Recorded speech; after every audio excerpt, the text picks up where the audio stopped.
just because of a casual remark I made. As long as she didn't sleep or rest, didn't eat or drink, and stood in the rain for 3 days and 3 nights, I would behave for 2 days and stop torturing myself. Su Shiyao, despite her body being covered in injuries, knelt alone in the storm all night. I suddenly opened my eyes and immediately ran downstairs. I hugged the woman tightly in my arms. She looked up at the person drenched by the rain. I coldly ordered the butler, take the young master back to his room. I frowned.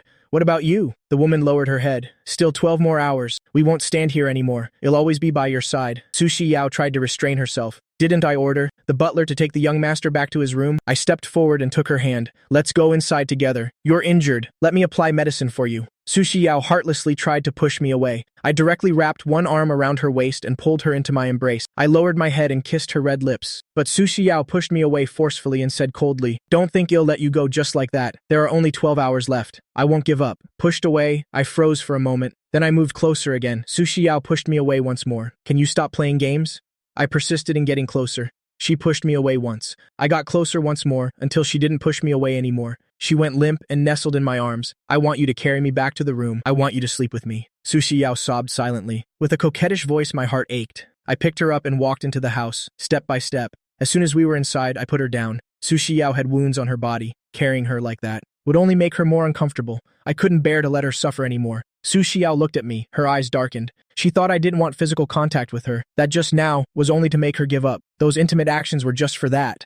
Su Shiyao said coldly, "I'll go back down and continue standing. I'll make up for it by standing for 24 hours. I hurriedly grabbed her hand. "No need to stand anymore. I'm not leaving." Su Shiyao lowered her head. "Zhang Chen, I won't give you a chance to regret it. If you feel 24 hours isn't enough, then I will stand for another 3 days," Su Shiyao said while shaking off my hand. She lifted her foot to leave, but I rushed forward and hugged her tightly from behind, pressing my face against her cheek. "Su Shiyao, if you keep standing, then we will stand together." Su Shiyao tilted her head to look at me as if trying to see right through me. She stared at me. She was waiting for me to go crazy, throw things at her, curse at her, then start regretting it, telling her to get lost. But the one thing she didn't expect was that I pulled her towards the bathroom and closed the door. "Take off your clothes." Su Shiyao narrowed her eyes slightly. Isn't he angry? Why is he telling her to take off her clothes? I looked at Su Shiyao in her soaked red dress. "Are you taking it off yourself, or should I help you?" Su Shiyao didn't answer, frowning, looking at me. "Fine then. How about I help you undress?" Seeing her hesitate, I reached out to unbutton her dress. I had only undone one button. When my hand was caught by Su Shiyao, she blushed and asked me, "Zhang Chen, do you know the consequences of undressing a girl?" I tilted my head and thought for a moment, my finger still on the button. Perhaps it's taking responsibility. She grabbed my restless hand. She opened the door and pushed me out. "I'll do it myself." With a slam, the bathroom door closed. I changed clothes and went to the kitchen to cook her a bowl of noodles. Su Shiyao finished her shower and came out in a bathrobe. Seeing no one in the room, she froze for a moment. The fear of losing me immediately engulfed her. She frantically called for her special assistant, Xiaoqing. Xiaoqing came immediately upon hearing her. Su Shiyao asked coldly, "Where's Zhang Chen?" Xiaoqing was stunned. "Isn't Mr. Jiang in the room?" Su Shiyao lost control and said, "Immediately seal all exits of Haicheng. Deploy all bodyguards. Don't miss a single corner." Su Shiyao flew down the stairs. My unhappy voice came from the left. "Where are you going?" Su Shiyao turned her head to look. She saw me wearing black shorts and a small bear apron and holding a bowl in my hand. "I'm not going anywhere." I brought the bowl of ginger soup to her. I looked down at her in her bathrobe, not even wearing shoes. "Where are you rushing off to?" Su Shiyao looked up to meet my eyes, feeling guilty for some reason. She didn't dare say it. She thought I had run away. I brought the bowl of ginger soup to her. "Drink some ginger soup to warm up first. I'll go to the kitchen to cook noodles for you." Xiaoqing wanted to stop her, but Su Shiyao had already finished the ginger soup. She glared at me. "If anything happens to the young lady, I will never forgive you." It wasn't that Xiaoqing thought I was evil, but that every time before I brought things for Su Shiyao, she would get food poisoning or diarrhea. She also missed several partnership projects, causing the company losses of at least tens of millions. I took the empty bowl. Even if it were poison, Shiyao would willingly drink it all, right? Because I am her poison, and also her only antidote. Su Shiyao said nothing. She just nodded solemnly. Xiaoqing watched me go back into the kitchen. She was very anxious. "Young lady, he nearly killed you. So what?" Su Shiyao lowered her eyes, her voice cold yet tinged with a hint of gentleness. Xiaoqing was anxious, but Su Shiyao cut her off coldly. "If you continue like this, you don't need to follow me anymore." Xiaoqing had to shut her mouth. "Wait for the doctor to arrive. Have the doctor check you quickly." "Doctor, currently there are no signs of poisoning, but the wounds are festering. You need to apply medicine immediately." Xiaoqing took the ointment. "I'll apply the medicine for the young lady." I brought out the bowl of noodles and interrupted. "No." Xiaoqing's face darkened. "Mr. Jiang, do you want the young lady to die of tetanus?" I put the bowl of noodles down and snatched the ointment from Xiao Qing's hand. My woman's body is not for others to see, not even you. Su Shiyao looked up at me, full of disbelief. What did you say? I said you are my woman, even if it was a lie, the tenderness of this moment. Su Shiyao would willingly accept it. My tone was exactly like I was jealous. Xiao Qing sneered. How does Mr. Jiang want to harm the young lady this time? Every time I try to please her, it's either to run away or to get business secrets from the young lady. I see that it succeeds every time. Su Xiao also said in a deep voice. I ignored her and memorized all of the doctor's words. I sat opposite Su Xiao, deliberately drawing out my words. Hurry up and eat the noodles. After you finish, you'll apply your medicine. Su Xiao glanced at me, then she lowered her head and ate her noodles quietly. I didn't rush her, my gaze stared at her foolishly. Su Xiao ate her noodles elegantly, but she was still arrogant, cold, and abstinent. So beautiful it makes one want to pin her down. Su Xiao is so beautiful. How could I have been so blind before? Su Xiao felt my burning gaze, but she didn't dare to look up, afraid of breaking this momentary ambiguous atmosphere. The moment I stood up, she jerked her head up. She asked in a panic, "Where are you going?" I walked to her side, took her hand. After you finish your noodles, it's time to apply medicine. I covered her mouth.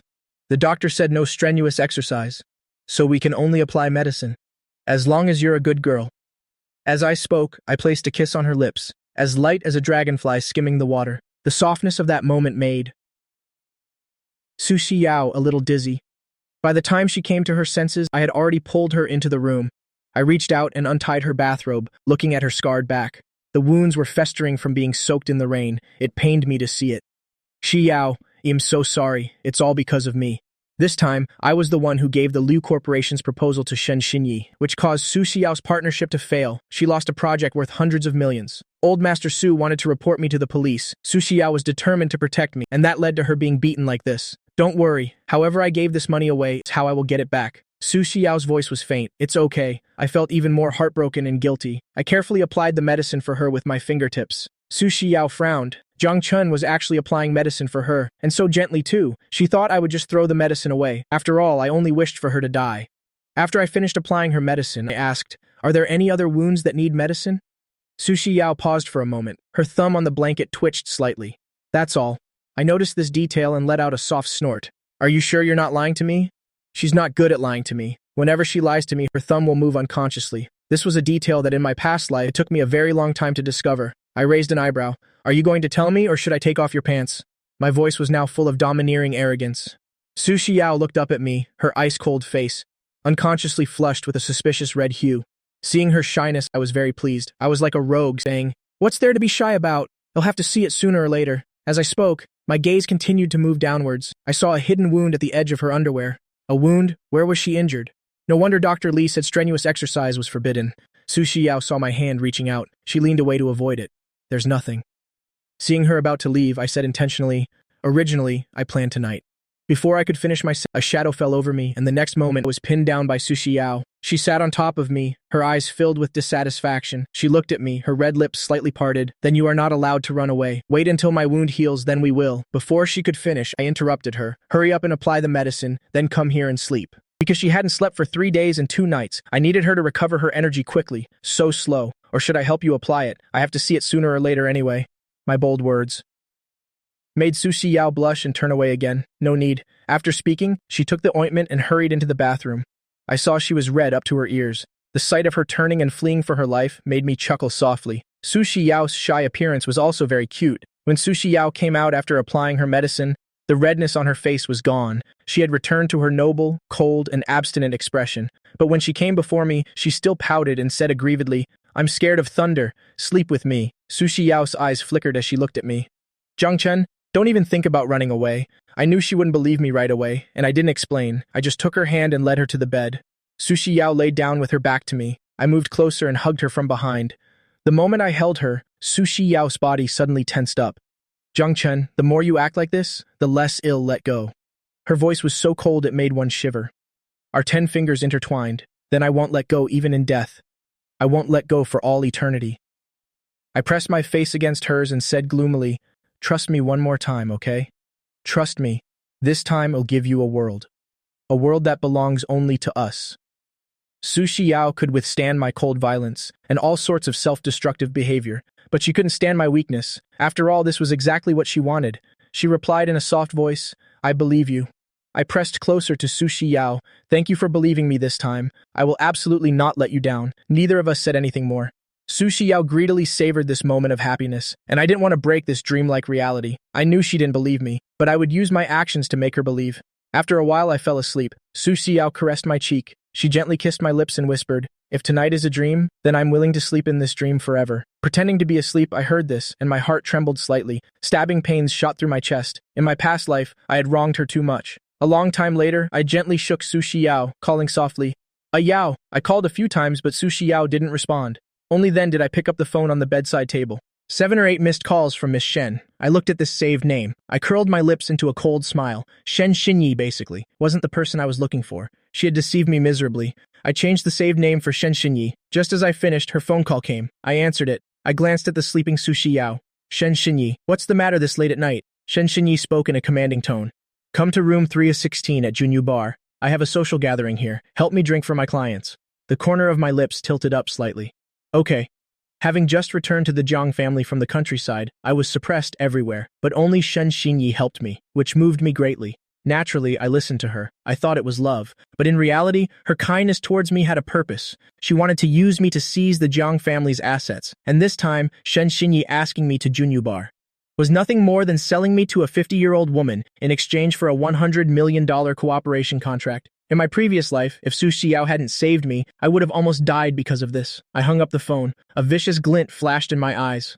Since I know you're such a wolf in sheep's clothing, then this time I will definitely make her suffer the consequences of her own actions. After speaking, I glanced at Su Xiao. She was sleeping very peacefully. I smiled with satisfaction and fiddled with my phone for a while. My phone number turned into a virtual number. Then I called 113. I constricted my throat and lowered my voice. Hello, I want to report that in room 1602 of the Furong Hotel, there is illegal prostitution. After reporting to the police, I made another phone call. The young lady of the Shen family, who has an engagement with the Jiang family, is conducting an illegal transaction at the Furong Hotel. I believe the news about Shen Xinyi will be hot on the news for half a month. After changing my clothes, I stood by the bed and looked at the sleeping Su Xiao. I reached out and caressed her cheek. Xiao, I have to go out for a while. I will definitely be back before dawn. Wait for me. I want to break off the engagement with Shen Xinyi as quickly as possible. Then I can rightfully be with Su Xiao. The moment the door closed, the sleeping Su Xiao opened her eyes. Her cold eyes gradually sharpened. She knew I was pretending to be asleep, knew I was coaxing her, just to take the opportunity to leave. Even though I kissed her before leaving to make her happy. But she herself liked being coaxed by Jiang Chen like this. Even if he was deceiving her, she liked it. Touching her lips, she picked up the phone and called Xiaoqing. Jiang Chen has gone out, just let him go. Xiaoqing was stunned, then delighted. Miss, have you thought it through? Before she could finish, she was cut off by Su Xiao's cold voice. Follow Jiang Chen, seal the exits of Haicheng. Before dawn, await my orders. After speaking, she hung up. She closed her eyes, hiding the fierceness and sorrow in them. Jiang Chen, you said to trust you one last time, and I did. I hope you won't disappoint me again. Xiaoqing was still confused when she saw me coming down. She raised her hand to stop me. Mr. Jiang, you can't go out. Although the young lady said to let me go, she still had to pretend. I directly gave her an order. You call someone to go to Junyu Bar. Beat up the person inside. It's best if she can't get out of bed for the rest of her life. Xiaoqing froze for a moment. Didn't you want to go out? I do. You come with me to the Furong Hotel. I want to see with my own eyes how Shen Xinyi gets arrested. Xiaoqing was a bit stunned and looked up at the second floor. The young lady didn't say that Mr. Jiang wanted her to go with him. I raised my eyebrow. Bring bodyguards with me. That way you won't be afraid of me running away. Xiaoqing laughed dryly. No, how could that be? The young lady still trusts you. I glanced up. Behind the curtains on the second floor, a figure was faintly visible. I knew Su Xiao was watching me. Ting, a message notification sounded. Su Xiao picked up her phone. It was a voice message I sent. Xiao, be a good girl and sleep, okay? Wait for me to come back. If you don't sleep, I'll get angry. If you sleep 1 hour less, it'll come back 1 hour later. If you sleep 1 hour more, it'll give you one more kiss. The messages came one after another, in a tone like coaxing a child. It made Su Xiao let down her guard. She lay in the spot where I had lain, resting on the pillow I had used. My scent still lingered on it. Xiaoqing was driving. She saw me talking on the phone with a gentle tone, as if coaxing a child. She sneered. The young lady is not that easy to coax. She's not easy to coax. That's because the one coaxing her isn't me. As for me, I don't need to coax her. Just one look from me, and she wouldn't even care about her own life. This is my Su Xiao, Xiaoqing sneered. So that's why you blatantly hurt the young lady. I looked up at Xiaoqing. I will use my actions to make you believe. I will love her, spoil her, protect her, starting tonight, starting with destroying Shen Xinyi and breaking the engagement, Furong Hotel. The moment Shen Xinyi hung up the phone, she lay in Song Jinnian's arms. His firm abs made her not want to let go. Doing this to Jiang Chun, isn't it a bit wrong? Shen Xinyi looked up and kissed his lips. What's wrong with it? It's his honor to have someone pay attention to him. Song Jinnian looked hesitant. I still feel guilty. After all, Jiang Chen is my half-brother, but Jiang Chen is just a dirt-poor country bumpkin. The moment she finished speaking, the door was suddenly kicked open. Shen Xinyi hurriedly hid under the covers. Song Jinnian was so scared he trembled all over. He might be psychologically scarred for the rest of his life. Shen Xinyi roared furiously, "Who is it? Don't move!"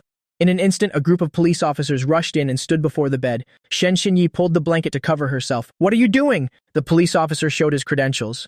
"We received an anonymous tip about illegal activities here.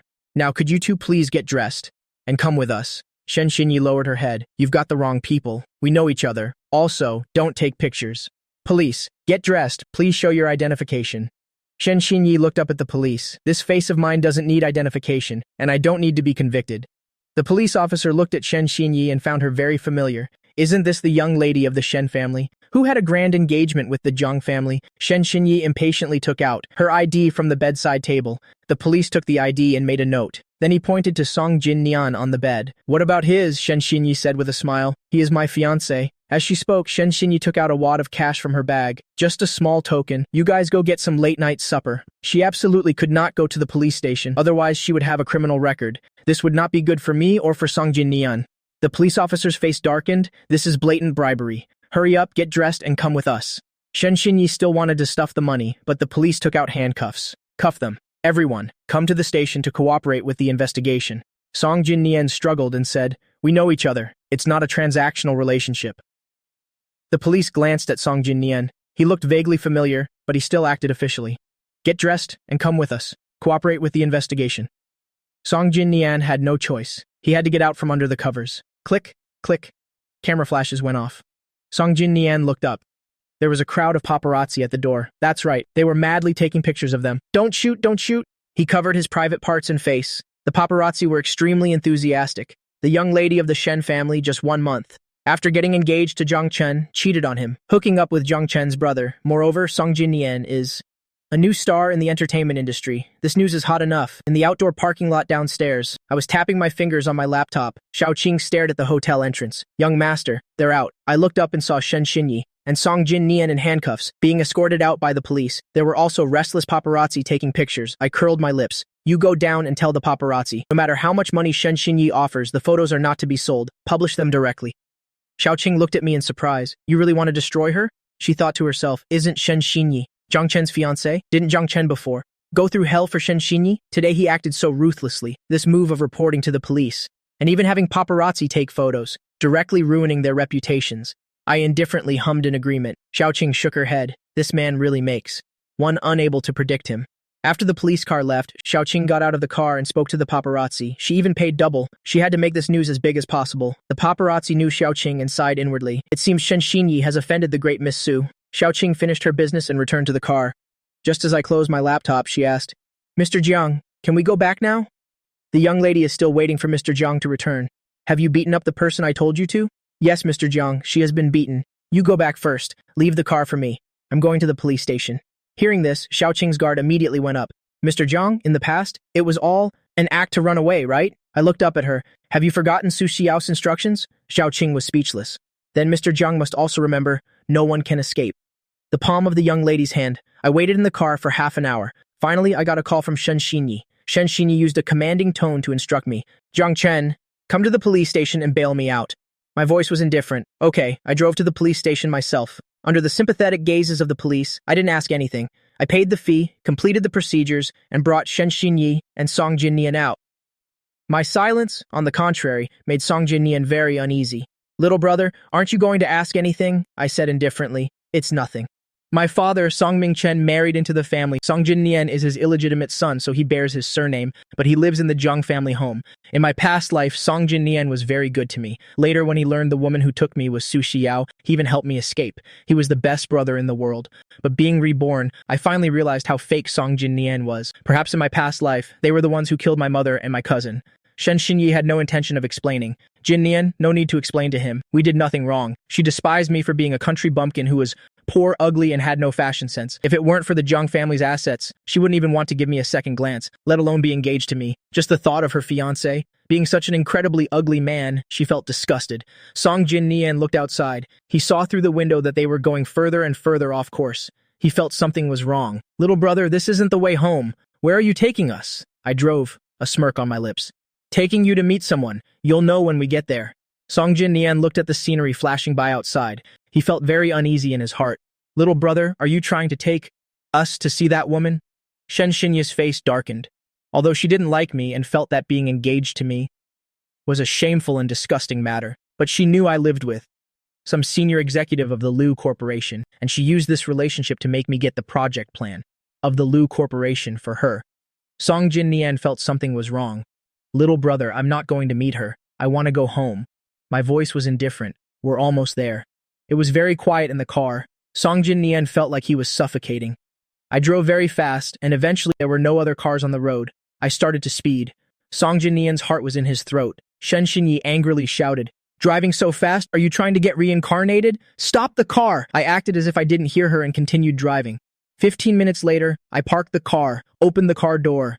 Shen Xinyi and Song Jin Nian were already car-sick. As soon as they got out, they squatted by the road and vomited. After vomiting for a while, Shen Xinyi looked up. Rows of tombstones appeared before her eyes. A dark shadow flew past her eyes, scaring Shen Xinyi so much that she threw herself into Song Jin Nian's arms. Her already pale face was now even paler. Song Jin Nian looked up. He also gasped. He held the trembling Shen Xinyi and yelled at me, "Are you crazy?"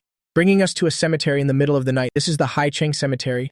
All you can see are tombstones and black and white photos. And it's the middle of the night, this gloomy feeling. Even though the two of them were hugging, they were still scared stiff, especially the dark shadows that occasionally flew overhead. They looked like crows, but also like ghosts. Song Jinian held Shen Xinyi tightly. "We want to go home." The moment he opened his mouth, I grabbed him by the hair.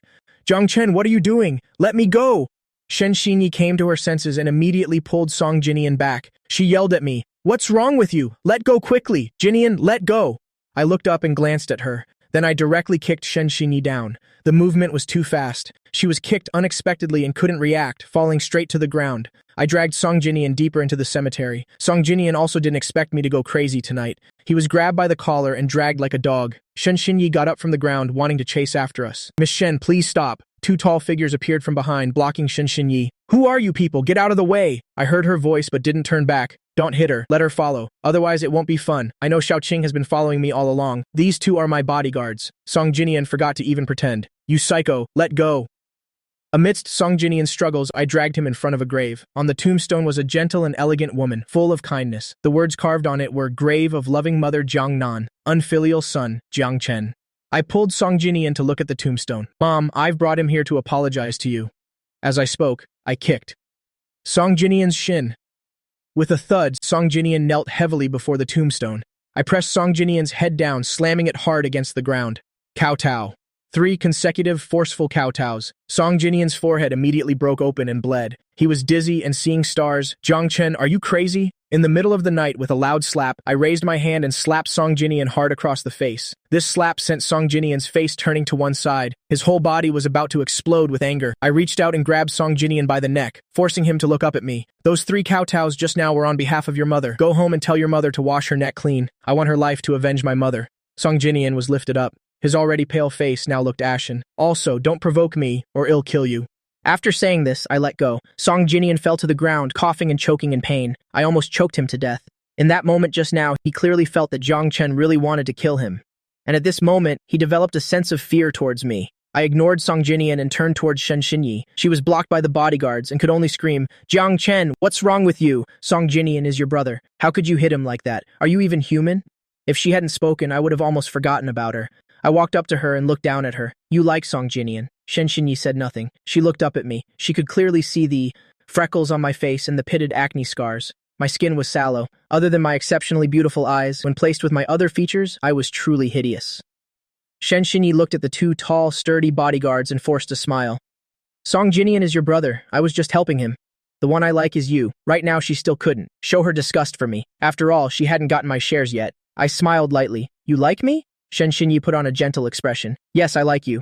Jinian and I, it's just a misunderstanding. Don't cause any more trouble. Take us back quickly. Shen Xinyi suddenly remembered something. Oh right, Jiang Chen. Why didn't you go to the Junyu bar? I sneered. If I had been at the Junyu bar, I probably wouldn't even know where I'd be buried by now. At this point, I looked at Song Jinian, who was much more sober. I pointed at Shen Xinyi. Go strip her naked. I'll let you two go. Song Jinian said, no way. I raised my eyebrows. Then I'll order the 2 bodyguards to strip you both. We're leaving. Song Jinian roared in anger. Jiang Chen, you're insane. How could you do this? I looked up at him, my voice cold. Either you strip Shen Xinyi, or you both get stripped. For the sake of us being half-brothers, you choose. I directly gave a signal with my eyes. The big, burly bodyguards immediately took action. In front of the bodyguards, Song Jinian appeared very weak. Before he could even make a move, he was grabbed. He didn't even have a chance to struggle. Jiang Chen, what do you want? To his shouts, I acted as if I didn't hear, just coldly watching the scene. I said it all begins with the destruction of Shen Xinyi and Song Jinian, so I absolutely will not show any mercy. Rip, a large part of Song Jinian's shirt was torn open. He finally gave in and shouted,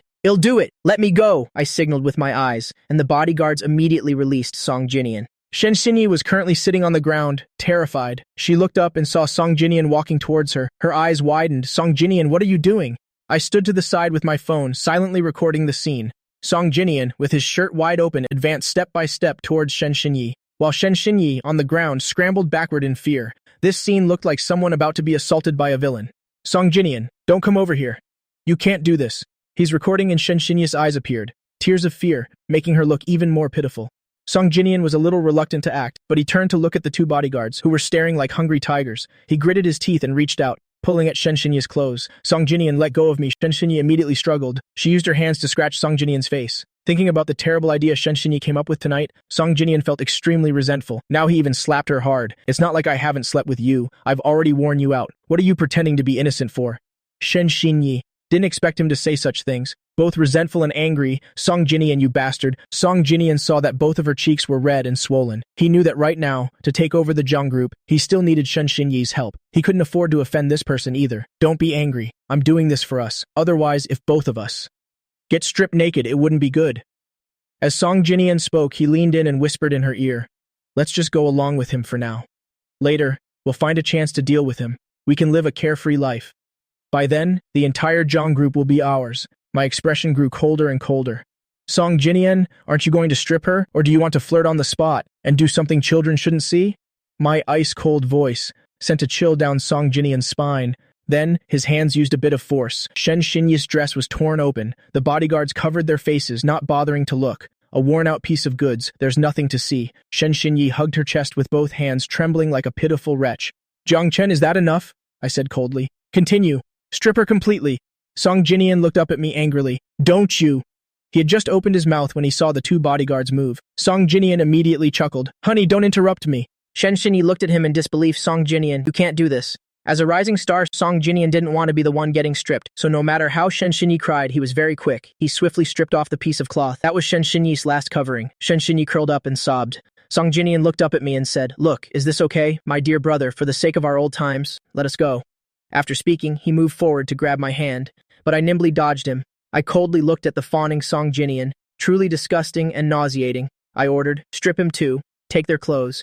Hearing this, Song Jinian's face changed drastically. The 2 bodyguards heard the command and blocked Song Jinian's path. Song Jinian looked at the big burly bodyguards, and a wave of fear rose in his heart. The bodyguard didn't say a word and punched Song Jinian hard in the lower abdomen. Then from behind came the sound of tearing clothes. I didn't turn back at all. I didn't want to dirty my eyes. Back in the car, Xiaoqing was already in the driver's seat. Mr. Zhang. Xiaoqing couldn't help but glance at me a few more times, as if she suddenly didn't recognize me anymore. Do you want to go anywhere else? A hint of displeasure flashed in my eyes. Go home. Now. My cold voice made Xiaoqing feel like an ice shard had fallen into her ear. The man who only knew how to court death by running away like a madman actually had such a powerful aura, rivaling even the young miss. It was enough to make others afraid. I returned to Yushui Bay. Yang Yi was dozing off on the living room sofa. Hearing the noise, she groggily opened her eyes. Then she stared at me with wide eyes. Jiang Chen actually came back. I asked, did Xiao come downstairs? Yang Yi was so scared by me she shook her head repeatedly. The young miss has been upstairs the whole time. She hasn't even stepped out of her room. I smirked. So obedient. Yang Yi watched my back as I went upstairs. That tone was really like coaxing a child. I stood by the bed, looking at the person with tightly closed eyes, seemingly fast asleep, Su Xiao. I lifted the covers and lay down. I gently hugged her from behind. I smiled faintly. Xiao, I'm back. Su Xiao definitely wasn't asleep. Just because of my words, she obediently stayed in bed. This was the Su Xiao who valued me as much as her own life. Su Xiao's body was very stiff, even trembling slightly. She didn't open her eyes. She was afraid that once she did, Jiang Chen would disappear. As long as she fell asleep, Jiang Chen would come back. I held Su Xiao tightly, feeling her body temperature. Very steady, very reassuring. It was just that she didn't speak or move. Her body remained stiff, but her temperature was getting higher. I felt something was wrong. I helped Su Xiao turn around. Xiao Imbak, open your eyes and look at me. Su Xiao kept her eyes tightly shut, refusing to open them. I placed my hand on Su Xiao's forehead. Her temperature was frighteningly high. Looking at her face, it was flushed red, as if blood was about to drip from it. She had a high fever. I hurriedly called Xiaoqing. Xiao has a high fever. Call Dr. Li over. After hanging up, I was about to go wet a towel to cool her down physically. But as soon as I moved, Su Xiao grabbed my hand tightly. The heat from her hand was also shocking. Jiang Chen, don't go. I reached out to stroke her eyebrows. The scorching temperature made my heart ache. I'm not going. I'm going to get a towel. Su Xiao still had her eyes closed, clutching my hand tightly, not letting go. Jiang Chen, I've been good. I've been obediently sleeping. Don't go. Her voice was very soft, no longer as cold and terrifying as when she was awake. I coaxed her gently. I'm not going. Be a good girl. Let go. I'm just going to wring out a wet towel. Don't go. The delirious Su Xiao still wouldn't let go. I continued to coax her softly. When Xiaoqing walked in, she saw this scene. She couldn't help but tilt her head to look at the pitch-black night outside. Could it be that the sun will rise in the west tomorrow? Is that why Jiang Chen is so gently coaxing the young miss? I looked up at her. What are you spacing out for? Go get some water. We need to bring Xiao's fever down first. Xiaoqing snapped out of it and hurried to bring a wet towel. Just as I placed the wet towel on Su Xiao's forehead, the doctor arrived. I immediately grabbed the thermometer and stuck it under Su Xiao's arm, then took the towel off her forehead. Xiaoqing quickly reached out to take it, replaced the towel on Su Xiao's forehead. When I took out the thermometer, it read 39.5 degrees. Seeing the soaring temperature on the thermometer, I sucked in a cold breath. My heart ached for some unknown reason. Dr. Li took medicine out of the medical box and mocked me. Isn't this what you wanted? After all, you wished for the young miss to die. Indeed, this wasn't the first time. I had tormented Su Xiao until she fell ill. Ever since moving to Yushui Bay, Su Xiao had to take sleeping pills every day, or she wouldn't be able to sleep. I frowned. She's unconscious. I can't wake her. I thought for a moment. I told Xiao to sleep obediently and that I would be back soon. She must be hypnotizing herself to sleep.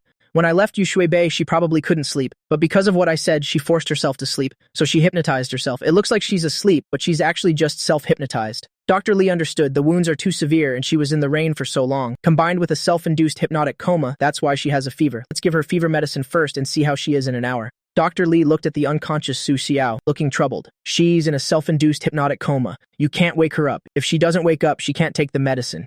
Xiaoqing was also worried. Previously, the young miss was hypnotized before and it was very hard to wake her. I thought for a moment and said coldly, Su Xiao, if you don't wake up, I'm leaving. Self-hypnosis. Even if you beat gongs and drums next to her ear, she won't wake up. You think you can wake her with just one sentence? Dr. Li hadn't even finished speaking when she saw the unconscious Su Xiao slowly open her eyes. Xiaoqing was silent for a moment.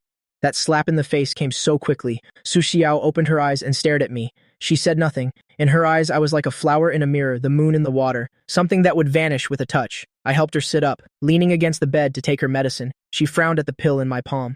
Dr. Li said, the young miss is afraid of bitterness. She won't take the medicine like this. I looked at Su Xiao. Be a good girl and take your medicine. I'll give you candy. She's not a child. Do you think she'll take it just because you coax her like that?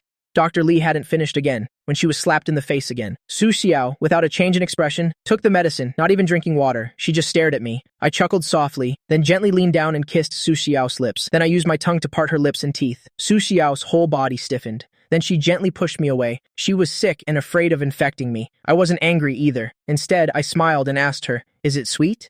Su Xiao nodded slightly. It seemed she felt her reaction was too cold. Sweet. It's the sweetest candy I've ever had. I handed her some water. Then drink some water and lie down to sleep. When you wake up, it'll give you more candy. This tone really was like coaxing a child. But as long as I was the one coaxing her, Su Xiao would accept it all. So she obediently took the medicine, drank the water, and lay down under the covers. Under the blanket, her hand fiercely pinched her own thigh. The pain traveled through her nerves, spreading through her limbs. Pain. Jiang Chen didn't leave. So this isn't a dream. Su Xiao gripped my hand tightly. Jiang Chen, no matter what you do, I will not let you leave. If you keep running away, then... She hesitated, her voice turning even colder. I will not spare. Song Jinian and Shen Xinyi. I smiled and tucked her in. When you get better, I'll deal with them with you. The Jiang family is now controlled by my father, Song Mingchen, and my stepmother. Even if Su Xiao doesn't act, I will. This statement made Su Xiao disbelieve. She pinched her thigh again. She hadn't misheard. I leaned down and kissed Su Xiao's forehead. Quick, close your eyes and sleep, or I'll get angry. Su Xiao closed her eyes, not thinking about whether my tenderness was real or fake, because even if it was fake, she was willing. Dr. Li watched the continuous kisses, the gentle words, and the kiss, completely stunned. She nudged Xiaoqing's arm and whispered, "Is Zhang Chen possessed or something? Or is he just coveting the beauty of the young miss, so he's trying to please her like this?" Late at night, as we were falling asleep, new hot search topic exploded on the internet. Rising entertainment star Song Jinian solicits a prostitute. Miss Shen of the Shen family, Shen Xinyi, cheats after her engagement and engages in an illegal transaction with Song Jinian in the middle of the night. All sorts of indecent photos and videos that couldn't be looked at directly spread online, causing a huge explosion on the internet. Meanwhile, the parties involved, Shen Xinyi and Song Jinian, were squatting naked in the cemetery. Shen Xinyi asked tearfully, "Didn't you say you would sweet-talk Zhang Chen and then deal with him? Why are we the ones stripped naked and left here?" After the two bodyguards stripped Song Jinian, they took the clothes and left. Now they were penniless. Tonight they would have to stay in this gloomy cemetery, completely naked. Song Jinian was even more annoyed than Shen Xinyi. Who knew what kind of crazy fit Zhang Chen would throw today? "It's fine. It'll be okay tomorrow." Shen Xinyi wanted to get angry, but as soon as she looked up, she saw a dark shadow fly by, accompanied by a dry cawing sound. She was so scared she trembled. "Song Jinian, like this will definitely be discovered. We have to think about how to deal with our hotel affair tomorrow. The paparazzi caught us. It's too late to buy back the photos now." Song Jinian was silent for a moment. "Let's talk tomorrow. Right now, we need to figure out how to leave first. If we don't go now, we'll be discovered naked tomorrow. How about we walk?" Song Jinian frowned. "We have to run naked?" Shen Xinyi thought for a moment. It was almost 10 kilometers from the cemetery to the suburbs. They couldn't even walk that far with clothes on, let alone without a single scrap to cover themselves. Shen Xinyi and he thought of many ways, but none were feasible. Finally, she gritted her teeth in frustration. So vicious. A country bumpkin is truly good for nothing. Now Shen Xinyi hated him to death. As dawn broke, Shen Xinyi suddenly spoke. "Jinian, I've thought of a solution. It can also ruin Zhang Chen completely." Song Jinian immediately sobered up. "What is it?" Shen Xinyi hugged him and slowly explained her idea. "I said I was engaged to the young master of the Zhang family, but I never said with whom. In another villa, I didn't sleep well all night. I kept waking up to feel Su Xiao's forehead. I waited until her temperature gradually came down before I could sleep peacefully. I was woken up by some little birds on the balcony. I opened my eyes and saw the curtains gently fluttering. Two small sparrows were perched on the balcony. They were chirping away, but to my ears I understood everything. I was very calm. If rebirth could happen, what's so strange about understanding animal language? I got out of bed and walked over softly. "Little sparrows, what else did they say?" I suddenly spoke. Startling the two sparrows into flapping their wings and flying away chaotically, scared me to death. "Let's run." The two sparrows flew into the air, then suddenly turned back to look at me. "This person seems to understand what we're saying." I raised an eyebrow. "I do understand." The two sparrows immediately flew back and landed on the balcony railing. Full of curiosity, "Do you really understand bird language? Do you know what we were saying?" I nodded. "You two were talking about the adulterous couple, who were stripped in the cemetery. Tell me, what did they say?" The two sparrows were very naive. Chirp, chirp, twitter. Taking turns, they told me all about Shen Xinyi's plan. After listening, my eyes grew even colder. Shen Xinyi is truly vicious enough. To think she'd want to use this method to deal with me. If that's what they want, then don't blame me for being impolite. I returned to the bed. Su Xiao still wasn't awake. I picked up my phone and opened Weibo. The internet was flooded with images of Shen Xinyi and Song Jinian being taken away by the police. Netizens' comments were also very lively. "Shen Xinyi is such a slag girl. She's already engaged to Mr. Jiang, but she still messes around outside. The rising entertainment star Song Jinian cultivates a pure and single image, but he'd even make a move on his future sister-in-law. It's not that strange. I heard Mr. Jiang is a dirt-poor country bumpkin, and he's uncultured too." That's right, Shen Xinyi just made a mistake that any woman in the world could make. Between an ugly guy and a handsome guy, I definitely choose the handsome one. While I was looking, I saw a familiar Weibo account named Buting Shili Dong. So what if Zhang Chen is poor? So what if he's ugly? Is he eating your family's rice? Has uncultured? What's it to you? Go take a piss and look in the mirror first. Look at yourself. I looked at this familiar Weibo account, watching Buting Shili Dong defend me with all her might. The bridge of my nose tingled for some unknown reason. Buting Shili Dong is my older cousin, but she's only 3 months older than me. In my past life, she and I were enemies. I thought she looked down on me and wanted to seize the Zhang family's assets, so I disliked her. I even hated her. I never called her by name, only by her nickname. But later, when I was in trouble, she stood up and took a knife for me. Then she lay in a pool of blood, smiling frivolously at me. "Can you call me sister once?" In my past life, before I could call her that, she died saving me. This time, I won't let that happen again. I will write many, many songs, write scripts just for you. I want to make you a movie queen, an international superstar singer. I want to protect her. I decided to make peace first, because after I returned to the Zhang family, I was incited and deceived by my father, Song Mingchen, and kicked her out of the house. I removed her from my block list on the Green Bubble app first, then sent a friend request. In the villa, Buting Shilidong. was furiously typing on her phone, cursing everyone out, going crazy with it. Her manager, Xiao Jin, yawned beside her. Go take a shower and sleep. You've been cursing for 5 hours. Don't your fingers hurt? Ever since Buting Shili Dong discovered the hot topic and saw all the comments cursing me, she had been on a rampage, cussing everyone out on her phone. Xiao Jin was about to collapse. Sister Qingyu, you're a singer and actress. Our reputation is bad enough already. Can we have a little less scandal? Buting Shili Dong was famous, in a love-hate kind of way, because she had an astonishingly beautiful face, but her behavior was unbearable. All sorts of drag racing, fighting, and all sorts of scandals cursing people on Weibo. Buting Shili Dong had a nonchalant expression. We're not lacking for this. Xiao Jin was furious. Your song this time had some success, but because Zhang Chen accused you of plagiarizing someone else's music, it caused you to be taken down. Shili Dong cut him off in a low voice. As long as he's happy. Zhang Chen is the young master of the Zhang family, my only younger brother. Of course I have to protect him. Xiao Jin was so angry he rolled his eyes. Ding dong. Zhang Chen requests to add you as a friend. She was typing out a curse. The resulting request on the screen stunned her, but the next second she hit decline. I was rejected. With a dazed expression, I sent the request again. Buting Shili Dong was stunned again. What kind of trouble is Zhang Chen trying to cause now? You block when you want to block, add when you want to add. Don't I have any pride? I wouldn't agree even if I died. Shili Dong even wrote a reason for rejection. Not enough space to write. I looked at the rejection reason, laughed, and typed. I sent the request again, sister, please accept. Buting. Shili Dong saw the word sister and her heart felt as sweet as candy. Then the person who just said she wouldn't agree even if she died very happily accepted the friend request. Su Xiao woke up and saw me smiling with my eyebrows arched, my face full of happiness. Who is Zhang Chen talking to that makes him so happy? Shen Xinyi is cursing me, I haven't even replied. When I felt Su Xiao's gaze, I put my phone down and placed my hand on her forehead. The fever's gone down. Su Xiao gave a cold, then sat up, pulled me closer and said, I haven't had my good morning kiss yet. I lowered my eyes to look at Su Xiao and said, I said last night, we'll wait until you're not sick, then we'll have a proper kiss. Looking at Su Xiao's disappointed face, I didn't say a word and bent down to kiss her on the lips. Su Xiao was stunned at first, but I don't know what she thought of. She suddenly pushed me away. Tell me your purpose first. Before she could finish her sentence, I kissed her again.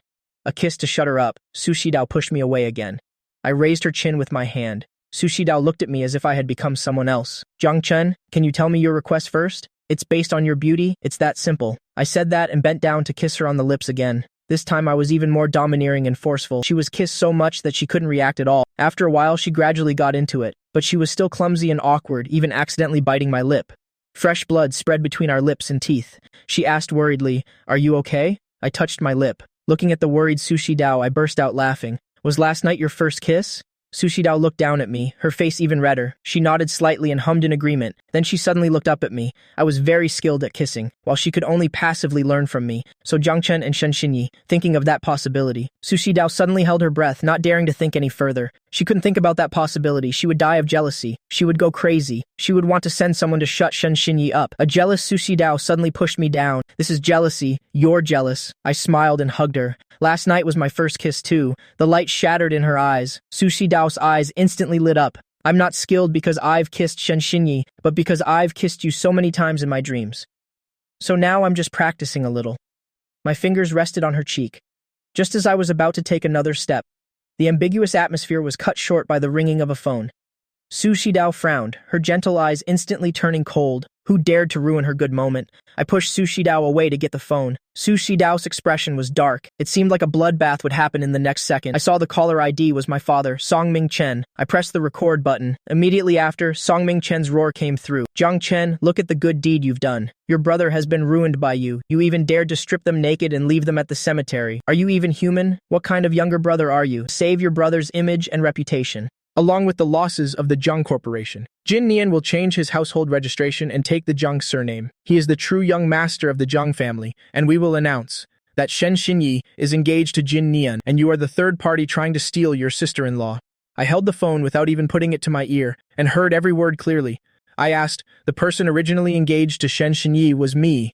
Now you're suddenly changing the groom, and calling me the third party. Have you thought about my reputation? This was the last chance I gave him. Songming Chen cursed again. Zhang Chen, you're a country bumpkin. What reputation do you have? I sneered. I won't agree. Songming Chen directly gave a domineering order. Whether you agree or not, you have to agree. Shen Xinyi's fiancé was your brother from the very beginning, not you. You must also announce that Jin Nian will take the Zhang surname from now on. I was used to his cold-bloodedness. I sneered and asked back, Song Jin Nian, is he even a Zhang? Songming Chen was stunned by my change in attitude. I laughed mockingly. Songming Chen, you're just a man who married into the family. You don't share my mother's surname. The Jiang Corporation is also mine. Song Jinnian is your illegitimate son. He doesn't have a drop of my mother's blood in him. Is he worthy of the Jiang surname? Are you worthy of controlling the Jiang family? Being a live-in son-in-law was a thorn in Songming Chen's side. It was his disgrace. Songming Chen flew into a rage. Jiang Chen, you've grown wings, haven't you? I sneered.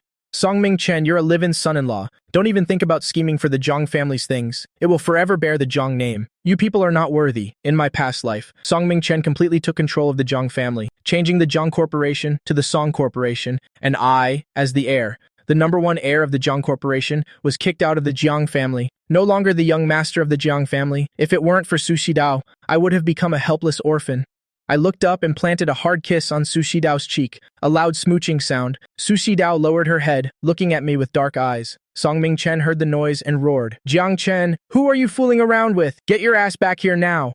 I glanced at Su Shidao and said casually, the person you've all been trying to climb up to, but could never reach, the great Miss Su. Su Shidao looked at me in surprise, not expecting me to mention her to my family. Songming Chen sneered. Jiang Chen, look in the mirror before you brag. Would she even notice a country bumpkin like you?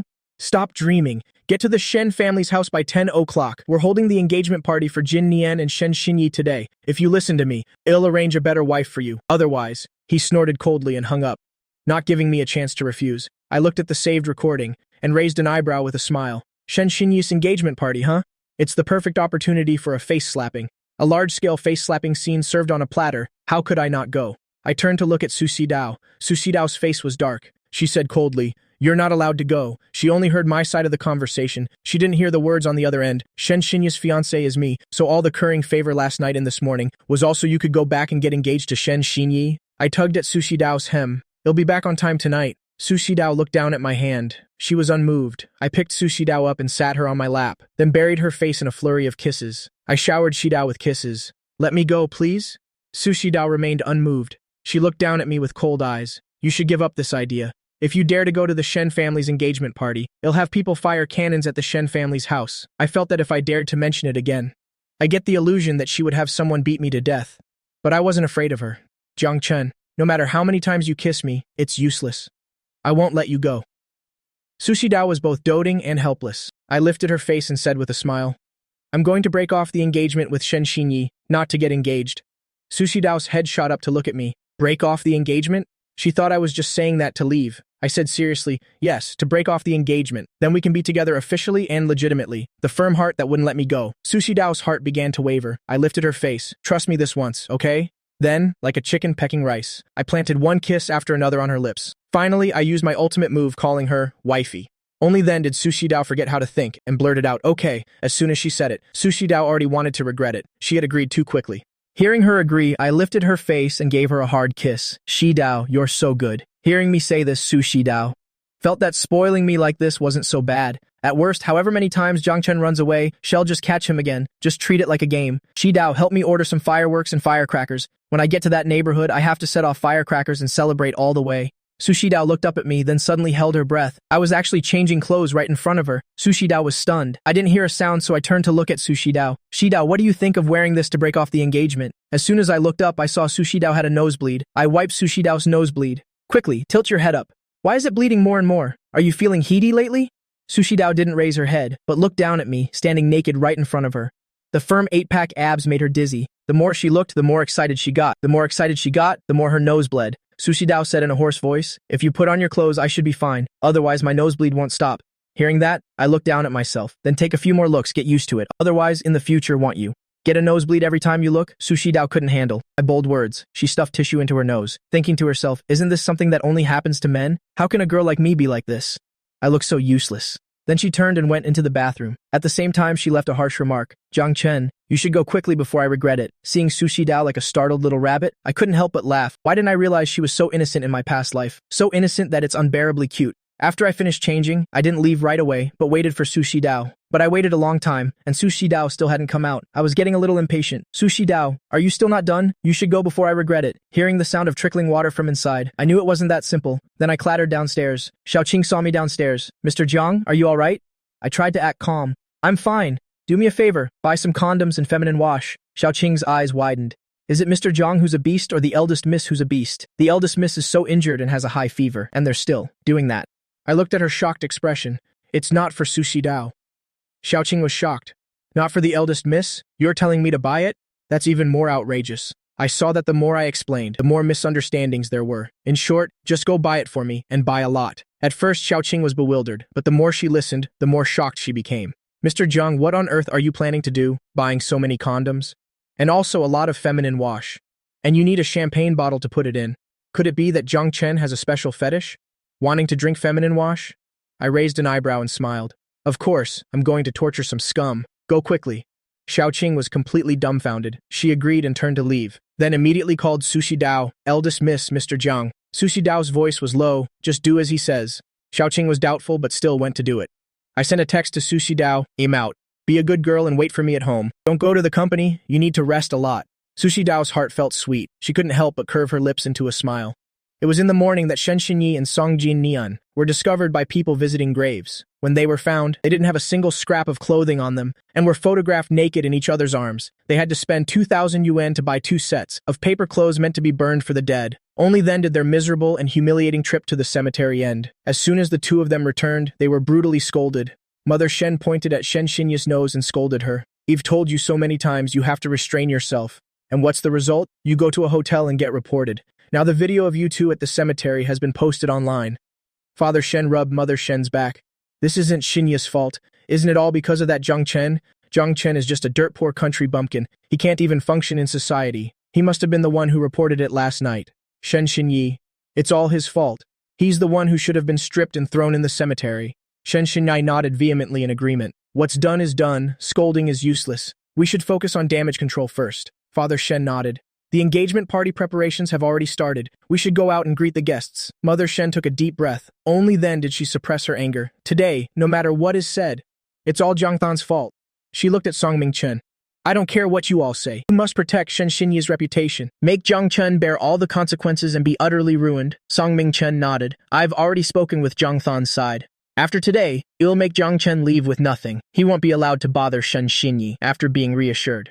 Mother Shen's expression finally improved. The guests downstairs not only included many high society figures from Haicheng, but because of yesterday's incident, they also invited the media. Shen Xinyi and Song Jin Nian changed into their formal attire, then went downstairs hand in hand facing the reporters. I'm very happy that everyone came today to attend my and Jin Nian's engagement party. I'm very sorry for holding the party this suddenly. It was really a last resort. If the reporters have any questions, I will answer them all today.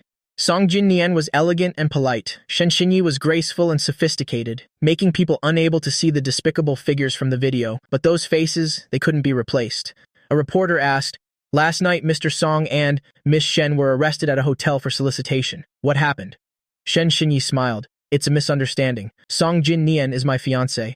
I think even if we aren't legally married, we're not breaking the law, are we? Another reporter asked. Isn't Miss Shen engaged to Mr. Zhang of the Zhang family? Why has it changed to Song Jin Nian? The person I was engaged to from the very beginning was Jin Nian. It has never changed. As for Mr. Zhang, I'm very troubled.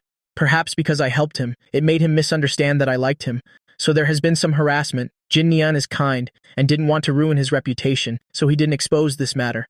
Song Mingchen explained. Actually, Jin Nian changed his surname a long time ago. It's just that we're used to calling him that. We just haven't changed how we address him. Jin Nian is the true young master of the Zhang family. Shen Xinyi's fiancé is him, not the youngest son, Zhang Chen. Song Jin Nian faced the camera and said with a smile, Zhang Chen is my younger brother. It's only right that I yield to him. But when it comes to matters of the heart, I can't yield to him. I also hope everyone will not bother Zhang Chen. He's still young. The rumor that Shen Xinyi is his fiancé. To compensate for Zhang Than's emotional damage, I am willing to renounce my inheritance rights to the Zhang family assets.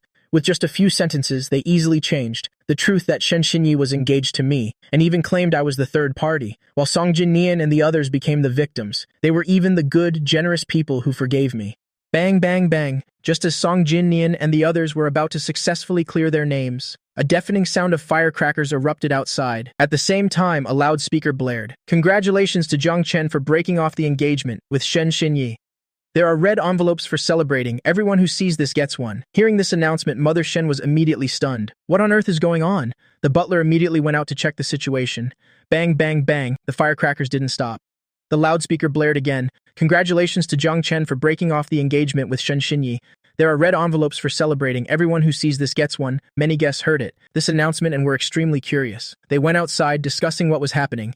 Why is Jiang Chen breaking off the engagement? Isn't today the engagement party of Song Jinnian and Shen Xinyi? Who is Shen Xinyi engaged to after all? Hearing these words, Father Shen had a splitting headache. He rushed outside. It would have been better not to look. The moment he saw it, blood rushed to his head. He almost fainted from anger. Outside, there was a long convoy of cars, each one a luxury car worth over 1,000,000 yuan. Each luxury car was decorated with colorful chrysanthemums and had a prominent bold-lettered banner. Jiang Chen thanks Shen Xinyi for the favor of not marrying him. Jiang Chen breaks off engagement with Shen Xinyi. Moreover, on the front of the car was a black and white photo of Shen Xinyi and Song Jinnian naked in each other's arms. Shen Xinyi and Song Jinnian, seeing this black and white photo and looking at this scene, almost fainted from anger. What's more, there were festive arches. With the help of workers, they were erected high.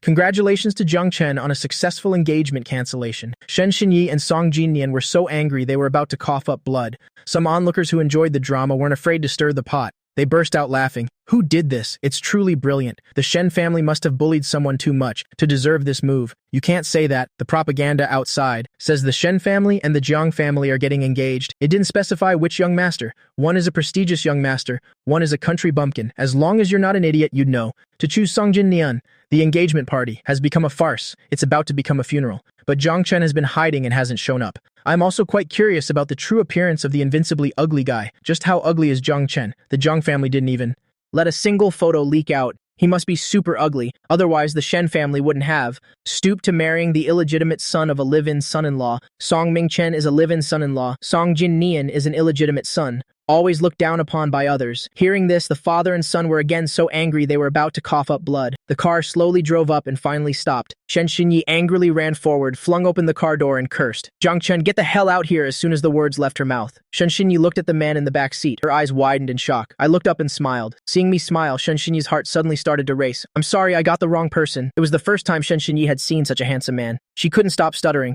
What I just said wasn't directed at you. I was talking about Jiang Chen. He's an ugly country bumpkin. I said nothing, just elegantly stepped out of the car. Congratulations to Jiang Chen on breaking off the engagement. The loudspeaker's announcement about Shen Xinyi cut short this beautiful moment. Shen Xinyi ran to open the doors of the cars behind, opening one and shouting, Jiang Chen, get out of the car for me. Jiang Chen, if you have the guts, come out. Don't you dare stay in the car. Stop hiding, you ugly freak. Ugly people are always causing trouble. The moment Song Mingchen saw me get out of the car, his eyes widened in shock, filled with panic and fear. It was because I looked exactly like his deceased wife. I walked up to Song Mingchen with a cold aura. So father still remembers me? I just wonder if it's because you dream at night of demons coming for your life that you remember me? Hearing my voice, Song Mingchen's expression changed even more. You're Jiang Chen? As soon as these words were spoken, everyone looked at me in shock. This arrogant, noble man was the rumored country bumpkin Jiang Chen. Where is Jiang Chen? Shen Xinyi couldn't find him and ran back, just in time to hear my name. Jiang Chen, get out here. I want you to crawl out today. One man couldn't take it anymore. He pointed at me and said to Shen Xinyi, this is the ugly guy Jiang Chen you were talking about. Shen Xinyi looked over and saw me frowning. I hadn't even answered yet. Shen Xinyi had already sneered and mocked him. If this is Jiang Chen, he'll eat dog shit. What does Jiang Chen look like? Don't you think we would know? Today, Shen Xinyi was so angered by these scenes that she forgot to maintain her noble and elegant demeanor. Her mouth was full of foul language. Because she had been angered to the point of losing her mind, she just wanted to grab me and strangle me. I laughed coldly and said, then go eat dog poop. I am Jiang Chen. Shen Xinyi shook her head in disbelief. Impossible. You absolutely cannot be Jiang Chen. You're a fake. I smiled and took my ID card from my pocket to prove my identity. I think I don't need an ID card. Everyone here knows that I am Jiang Chen. Shen Xinyi looked at my ID card. It was indeed mine. Even my age was written on it. The guests looked at me and nodded repeatedly. He is Jiang Chen. Yes, his appearance bears some resemblance to his mother, Jiang Lan. I told you, the nation's #1 beauty, Jiang Lan. How could she give birth to such an ugly son? I don't know what they were thinking, spreading rumors that Jiang Chen was an ugly country monster. Back then, Jiang Lan was not only the young lady of the Jiang family, but also won the national beauty pageant, becoming the nation's #1 beauty for 30 years. Shen Xinyi looked at me angrily. Jiang Chen, you lied to me. How dare you lie to me? Song Jinnian looked at my splendid attire and gritted his teeth in hatred, not just because he was arrested last night and thrown into a cemetery, but more because today was his engagement party, and Jiang Chen came to ruin it. Song Jinnian took a deep breath. He stepped forward and came to stand before me. Little brother, you're dressed so magnificently today. I'm very happy you came to my engagement party. But which makeup artist did you find? Introduce me, I want a transformation too. This imitation makeup style is truly top-notch. Someone understood the meaning behind Song Jinnian's words. One sentence from Song Jinnian easily turned my appearance into something achieved through cosmetics. How ridiculous.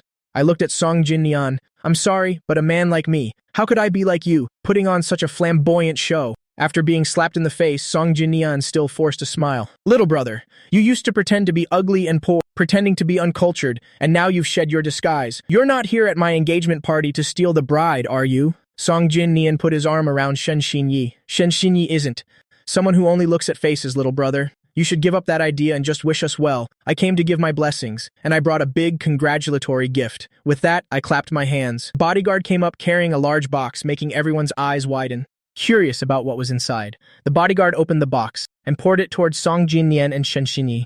Song Jinnian and Shen Xinyi were covered in it. Song Mingchen looked at the pile of condoms that almost buried Song Jinnian and the others, and his whole body trembled with anger. He roared, Jiang Chen, you came here to cause trouble. Is ruining the engagement party fun for you? That's right, the first gift I gave was the huge amount of condoms I had Xiaoqing buy. Xiaoqing had people buy a lot. They nearly cleared out an entire warehouse. Now it was all poured onto Song Jinnian and Shen Xinyi, burying them halfway. I smiled. Their relationship is so promiscuous. Buying them some condoms is not just for contraception, but also to prevent them from spreading infectious diseases to others. These words made it sound as if Song Jinnian and the others had some disease, making them tremble even more with anger. Jiang Chen, that's enough, I raised my hand. The second gift. This time, 2 bodyguards carried up a large barrel. On top was a bottle of champagne. Song Jinnian glared at me with bloodshot eyes. How much more trouble do you want to cause? Will you only be satisfied if you snatch Shen Xinyi away? I took the champagne bottle and looked at Song Jinnian with a smile. I wish you 2 dogs an everlasting love. Just don't go out and harm others anymore. I opened the champagne bottle towards them. Song Jinnian and Shen Xinyi were splashed refreshingly.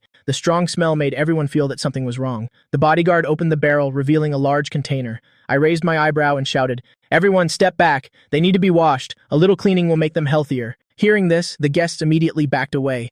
The next second, the bodyguard held the large barrel and forcefully splashed it out. Yellow liquid poured down. Shen Xinyi and Song Jinnian couldn't dodge in time. They, Song Mingchen, Mother Shen, and Father Shen behind them were also splashed, soaked to the bone. They were covered in yellow liquid. Not only were their clothes soaked, but the makeup on their faces also washed away, revealing their ugly appearances, looking utterly miserable. Shen Xinyi's voice was piercing to the extreme. Jiang Chen, I'm going to kill you, Father Shen ordered. Security, quickly throw this man out for me. The security guards didn't dare to move. A big shot had given the order that I was to be allowed to do whatever I wanted here. Just now it was only sprayed with champagne, so the smell wasn't too strong.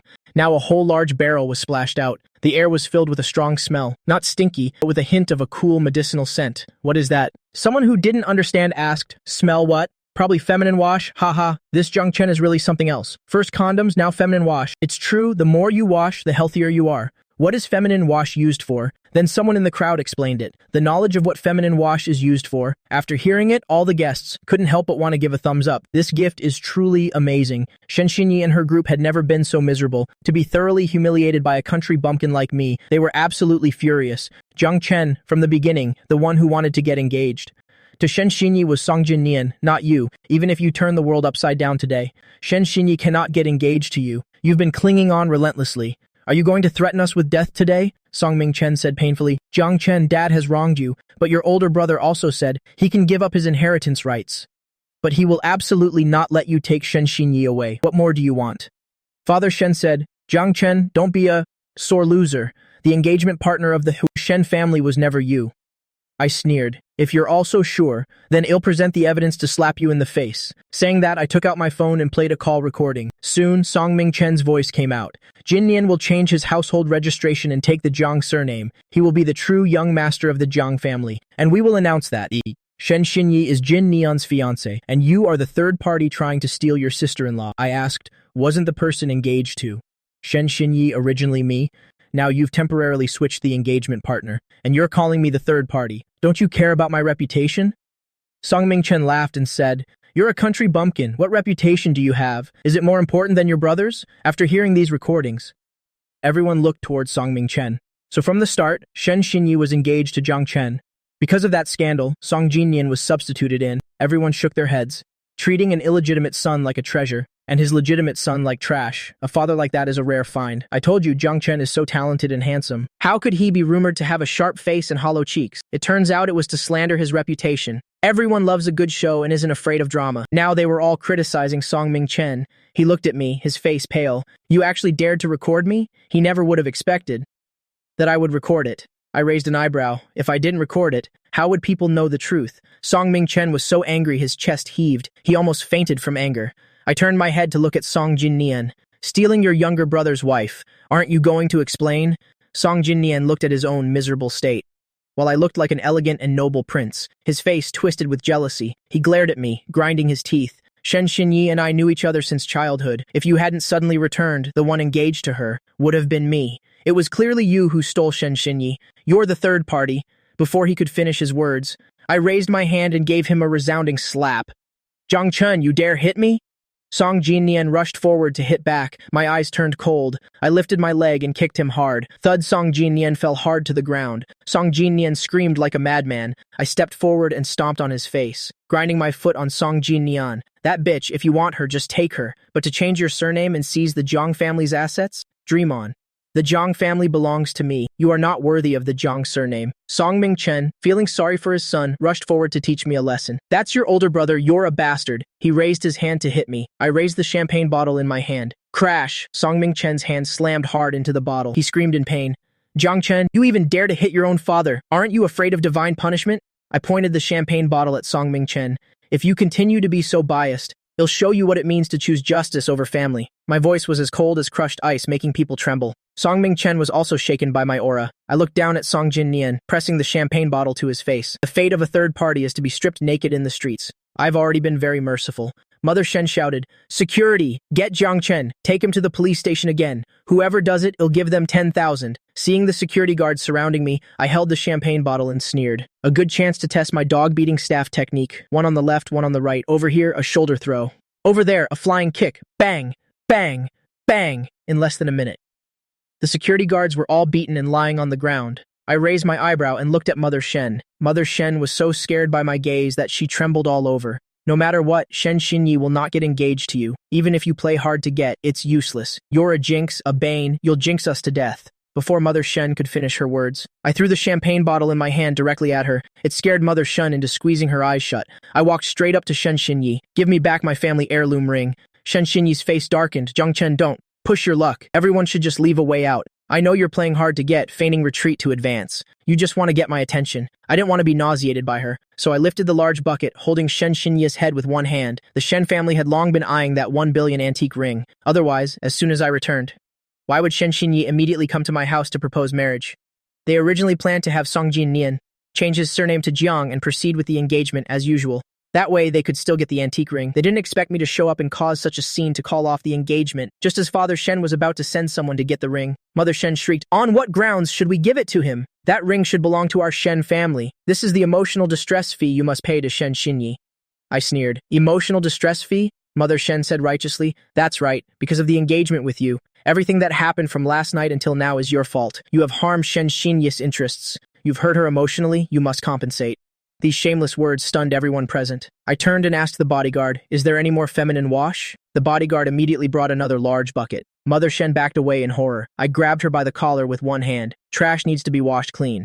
Caught off guard, Mother Shen was pushed into the bucket. Just as Shen Xinyi was about to get up, I pinned her to the ground again. Shen Xinyi cried out in pain. Jiang Chen, you're a madman. Mother Shen pointed a trembling finger at me. I'll call the police to arrest you. I will. I cut her off coldly. I can also sue you for blackmailing me for 10 billion. The partnership project that Shen Xinyi took.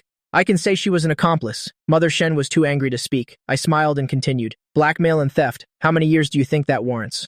The crime of blackmailing for 10 billion, if truly pursued, would be enough.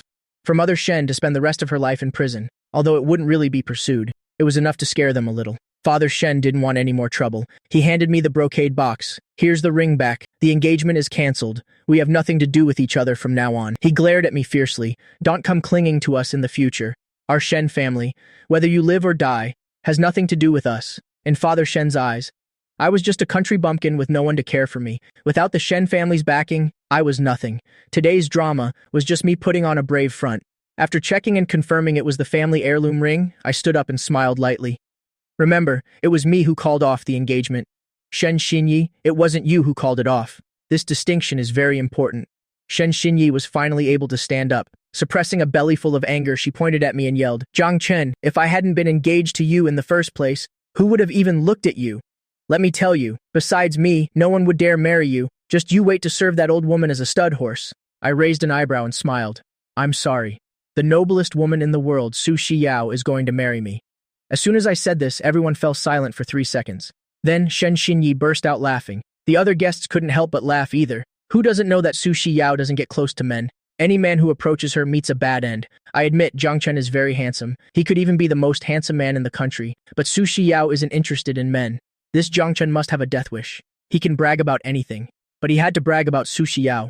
Su Shiyao is a big shot in Jincheng, a big name that makes people pale just by hearing it. Su Shiyao is very beautiful. She's rich and she's clean, keeping to herself. There are no romance rumors about her. The annoying thing is, Su Shiyao doesn't like men. A celebrity once deliberately approached her and ended up with his scandals exposed before going to jail. Moreover, what's scarier is, if any man touches her clothes, a finger will be chopped off. In short, the rumored Su Shiyao is extremely terrifying, and now I'm saying that. Su Shiyao, who is as terrifying as a flood, or a wild beast, wants to marry me. This is even more ridiculous than the sun rising in the west. I put the ring away. I'm done canceling the engagement. You all can continue with your engagement now. I looked up and said to the guests, "Oh, right. Everyone remember to congratulate me on canceling my engagement, because just by congratulating me you can get a chance to partner with the Zhang group and the Su group." These words made everyone's eyes light up. The Shen family status in Jincheng has always been middling. Those below them fawn over them, while those above look down on them. So most of the people who came today were here to curry favor. If they could partner with the Su group, even the Jiang group is better than the Shen family, Shen Xinyi sneered. Do you really think the Su group is your family's business? Just because you say you can partner, it'll happen? You just finished bragging. And now you're making decisions for Su Shiyao and the Su group. How ridiculous. I lowered my eyes and smiled lightly. I'm sure everyone here has received a notification message. Ding dong. All sorts of message notification sounds went off. They were all messages sent by secretaries or senior managers of their companies. The Su group has issued a notice within 3 days. Anyone who congratulates Jiang Chen on canceling his engagement will have an opportunity to discuss a partnership with the Su group. Partnering with the Su group, what kind of concept is that? The probability is even lower than winning a 5 million lottery. Don't underestimate just discussing a partnership. You have to know that with their status. They can't even get a meeting with a senior manager of the Su group. But now, all they have to do is say one thing. Congratulations to Jiang Chen for canceling his engagement, and that's it. Congratulations to Jiang Chen for canceling his engagement, truly, congratulations. And so, all sorts of congratulations for my cancelled engagement rang out. The faces of Shen Xinyi and the others were extremely ugly. They were about to die of anger. Mainly, it was frustrating because although they wanted to be flattered, they didn't dare to offend these people. Shen Xinyi, congratulations on having your engagement cancelled. Shen Xinyi's face was so ugly it looked like she wanted to kill someone. The guests around them were all smiling and congratulating. Miss Shen, Mrs. Shen, congratulations to you both for being dumped by the Zhang family. Mr. Song, congratulations to your son for picking up the trash that Mr. Zhang didn't want. Every congratulation was like a slap. Across the face of Shen Xinyi's family, they suppressed their anger and could only force a smile. I stood to one side, reminding Father Shen, Shen Xinyi, people are congratulating you. Shouldn't you all say thank you? The Shen family was so angry they could spit blood, but they still had to bite the bullet and say thank you. Just then, the cawing of crows suddenly came from the sky. Everyone looked up. A flock of pitch-black crows flew over. Mother Shen immediately pointed at me and cursed, "Jinx. Even the crows have come to announce your funeral." I calmly looked up. Who's the unlucky one isn't certain yet. As soon as I finished speaking, the lead crow swooped down. Splat. A dropping of bird poop landed squarely on Mother Shen's face. Immediately after, the whole flock of birds began an air raid on the Shen family. 2 small sparrows flew to my shoulder, chirping to take credit. Jiang Chen, do you like this surprise? We specially called so many helpers. I squinted, looking at Shen Xinyi with satisfaction. They were in a chaotic mess. Very good. I'm very satisfied. The guests were initially afraid of being hit by bird dropping, but it turned out the birds seemed to recognize people and only aimed their droppings at Shen Xinyi and her group. Woof, woof, woof. Suddenly, a barrage of barks. Packs of stray dogs rushed over, heading straight for Shen Xinyi's group. The guests' heads were full of question marks. Why did the birds only poop on them? Why did the dogs only chase them? The Shen family is so unlucky. It must be because of Song Jinnian. This jinx has brought about retribution. Shen Xinyi's group was chased into a corner. Splash, splash. They jumped into the stinky river. They didn't even dare to stick their heads out. The animals gave Shen Xinyi and her group a good tormenting. I finally and completely broke off the engagement. I was in a great mood. I sent a WeChat message to Su Shiyao, im free. Seeing the message, Su Xiao's heart tightened. She coldly ordered Xiaoqing to immediately lock down the entire city. Bring Jiang Chen back here, immediately acquire the Shen Corporation. Ding dong. I've broken off the engagement with Shen Xinyi. I can be with you now. I really want to fly to your side right now to hug and kiss you. Lift you up high. I really want to taste your lips. Can I come home and kiss you for 5 minutes? Su Xiao saw the new message notification. The murderous aura on her face immediately vanished. Xiaoqing, come back. Xiaoqing was stunned. Miss, this mood swing is a bit too fast. Just a moment ago, she looked like she wanted to kill someone. Su Xiao stared at her phone screen. She typed congratulations, then deleted it halfway. She felt that it was like gloating over someone else's misfortune. She typed again. Okay. Then she frowned and deleted it. Su Xiao felt that was too cold. That's great. I miss you too. Want to kiss. Want to kiss for a long time. 5 minutes isn't enough. Looking at this text, Su Xiao felt it was too forward. She kept typing and deleting like this. Her expression was as serious as if she were approving a memorial to the emperor. Xiaoqing watched from the side, completely confused. Miss, what's wrong? Su Xiao replied coldly, nothing. In reality, she was hesitating, not knowing how to reply to me. Just then, Qin Qian walked in with her medicine box. She whispered to Xiaoqing, what's up with the miss? Xiaoqing shook her head. I don't know. She's been fiddling with her phone for a while now. You should know that the miss was never addicted to her phone before. Her days were only filled with work and thinking about Jiang Chen. Miss Qin, it's time to change the dressing. Su Xiao looked up. If a boy texts saying he misses you, what's a better way to reply? Qin Qian was stunned. Did the miss take the wrong medicine today? Su Xiao continued to ask. The boy said he wants to kiss. How do I reply so it doesn't seem too eager? Qin Qian glanced. At her phone, the contact was Mr. Zhang. A blush appeared on Su Xiao's face. Qin Qian's eyes widened in shock. The Ice Queen can actually blush? Su Xiao urged coldly. Answer quickly, it's urgent. Jiang Chen is still waiting for a reply. Qin Qian opened her medicine box. Don't overthink it, just reply immediately. Su Xiao finally composed a message, waiting for you. Just then, I sent another message. Xiao didn't reply to me right away. You really don't love me anymore. Su Xiao immediately panicked. Then she received another one. We just kissed last night, I just treated you a little better. And you already don't cherish me. Su Xiao looked at the messages I sent on her phone. She was completely stunned. It's true that what you can't have is the best. Su Xiao doesn't love me anymore. Why don't you love me anymore? Is it because I've gotten more handsome? Su Xiao fumbled, trying to reply. Just then, my video call suddenly came through. Xi Yao. Qin Qian was beside her, urging, Miss, take off your clothes. I heard this sentence. My face immediately darkened. I was wondering why Xi Yao wasn't answering me. Turns out, she's having an affair with Dr. Qin. Qin Qian hurriedly explained, I like men. Explaining is covering up. Where's Xi Yao? Qin Qian was speechless. Su Xiao spoke seriously, word by word. I like Jiang Chen. I will never stop loving Jiang Chen. She was explaining why she didn't reply to the message right away. She was also answering my series of you don't love me questions. Only then did I smile. Silly girl, I just wanted to hear you say you love me. I want you to coax me. Qin Qian watched the two of them being all lovey-dovey over video. She urged again, Miss, take off your clothes. Su Xiao refused. No, Jiang Chen said. My body cannot be seen by others. I saw the medicine in Qin Qian's hand and changed my tune. Xiao, take it off. Let her change the medicine on your back first. I'll change the other parts when I get home. Remember, besides your back, don't let Qin Qian touch anywhere else. After hanging up, Su Xiao kept staring at the black screen with a silly smile. Qin Qian, did you hear what Jiang Chen said? I heard. I'm not allowed to touch other places, Su Xiao said with a smile. He said this is his home. Qin Qian was speechless. Can our takeaways be any more different? While changing the dressing on Su Xiao's back, Qin Qian couldn't help but say, Miss, Jiang Chen is suddenly so attentive. Maybe he has other motives. He's too abnormal. I'm worried hell harm you. Su Xiao smiled again. So what? As long as he's happy. Qin Qian rolled her eyes. Miss, you're truly hopeless. I bet he won't be back in half an hour. I heard he went to get engaged. Jiang Chen went to find Shen Xinyi, not to get engaged. But before she could finish speaking, she was thrown to the ground by Su Xiao with a left arm lock. Sprawled on the ground, Su Xiao said coldly, Don't speak about Jiang Chen like that, otherwise I won't be polite to you. Qin Qian got up, saying angrily, Su Xiao, you've lost your senses over a boy I took a bullet for you. You threw me down for a man. Qin Qian stomped her feet in anger. Su Xiao's tone softened a little. Don't say that. Jiang Chen, he is my life, my soul. Sisters are important, of course, but Jiang Chen is my soul. Without him, my soul would scatter. Qin Qian sulked for a moment, then suddenly understood. Su Xiao is a very stubborn person. Once she's set her sights on Jiang Chen, she absolutely won't change. Even if Jiang Chen underwent a sex change, Su Xiao would still insist on him. Qin Qian said decisively, I bet Jiang Chen, within the next half hour, will absolutely not be back. Su Xiao looked down at her phone. He will come back. Sitting down opposite Su Xiao, want to make a bet? If Jiang Chen comes back in half an hour, I will apologize to him. I'll treat him politely from now on. If he doesn't come back, you have to send people to capture him.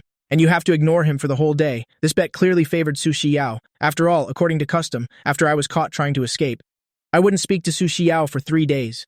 Su Xiao pursed her thin lips slightly. Jiang Chen will definitely come back. Qin Qian snorted smugly. Then it settled. I can guarantee that Jiang Chen definitely went to find Shen Xinyi to get engaged. She quickly took out her phone to browse Weibo, wanting to find related news. Xiaoqing came over after finishing her phone call.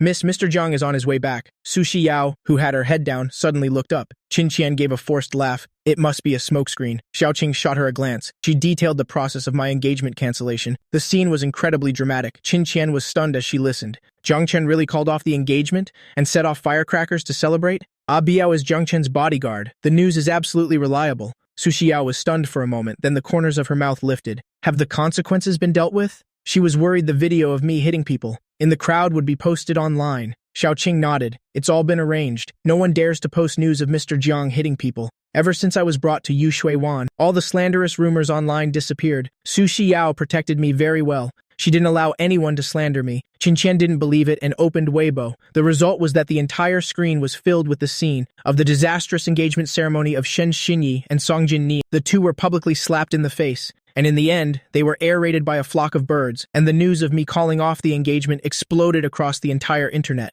Just then, the sound of a car engine was heard outside. Shu Yi rushed in. Mr. Jiang is back. Su Xiao's gloomy eyes suddenly lit up. Qin Qian stood stunned on the spot, still not daring to believe me. Impossible. Xiaoqing walked over and patted her face. Did you hear that? That's the sound of a face slap. Qin Qian slapped her hand away. Get lost.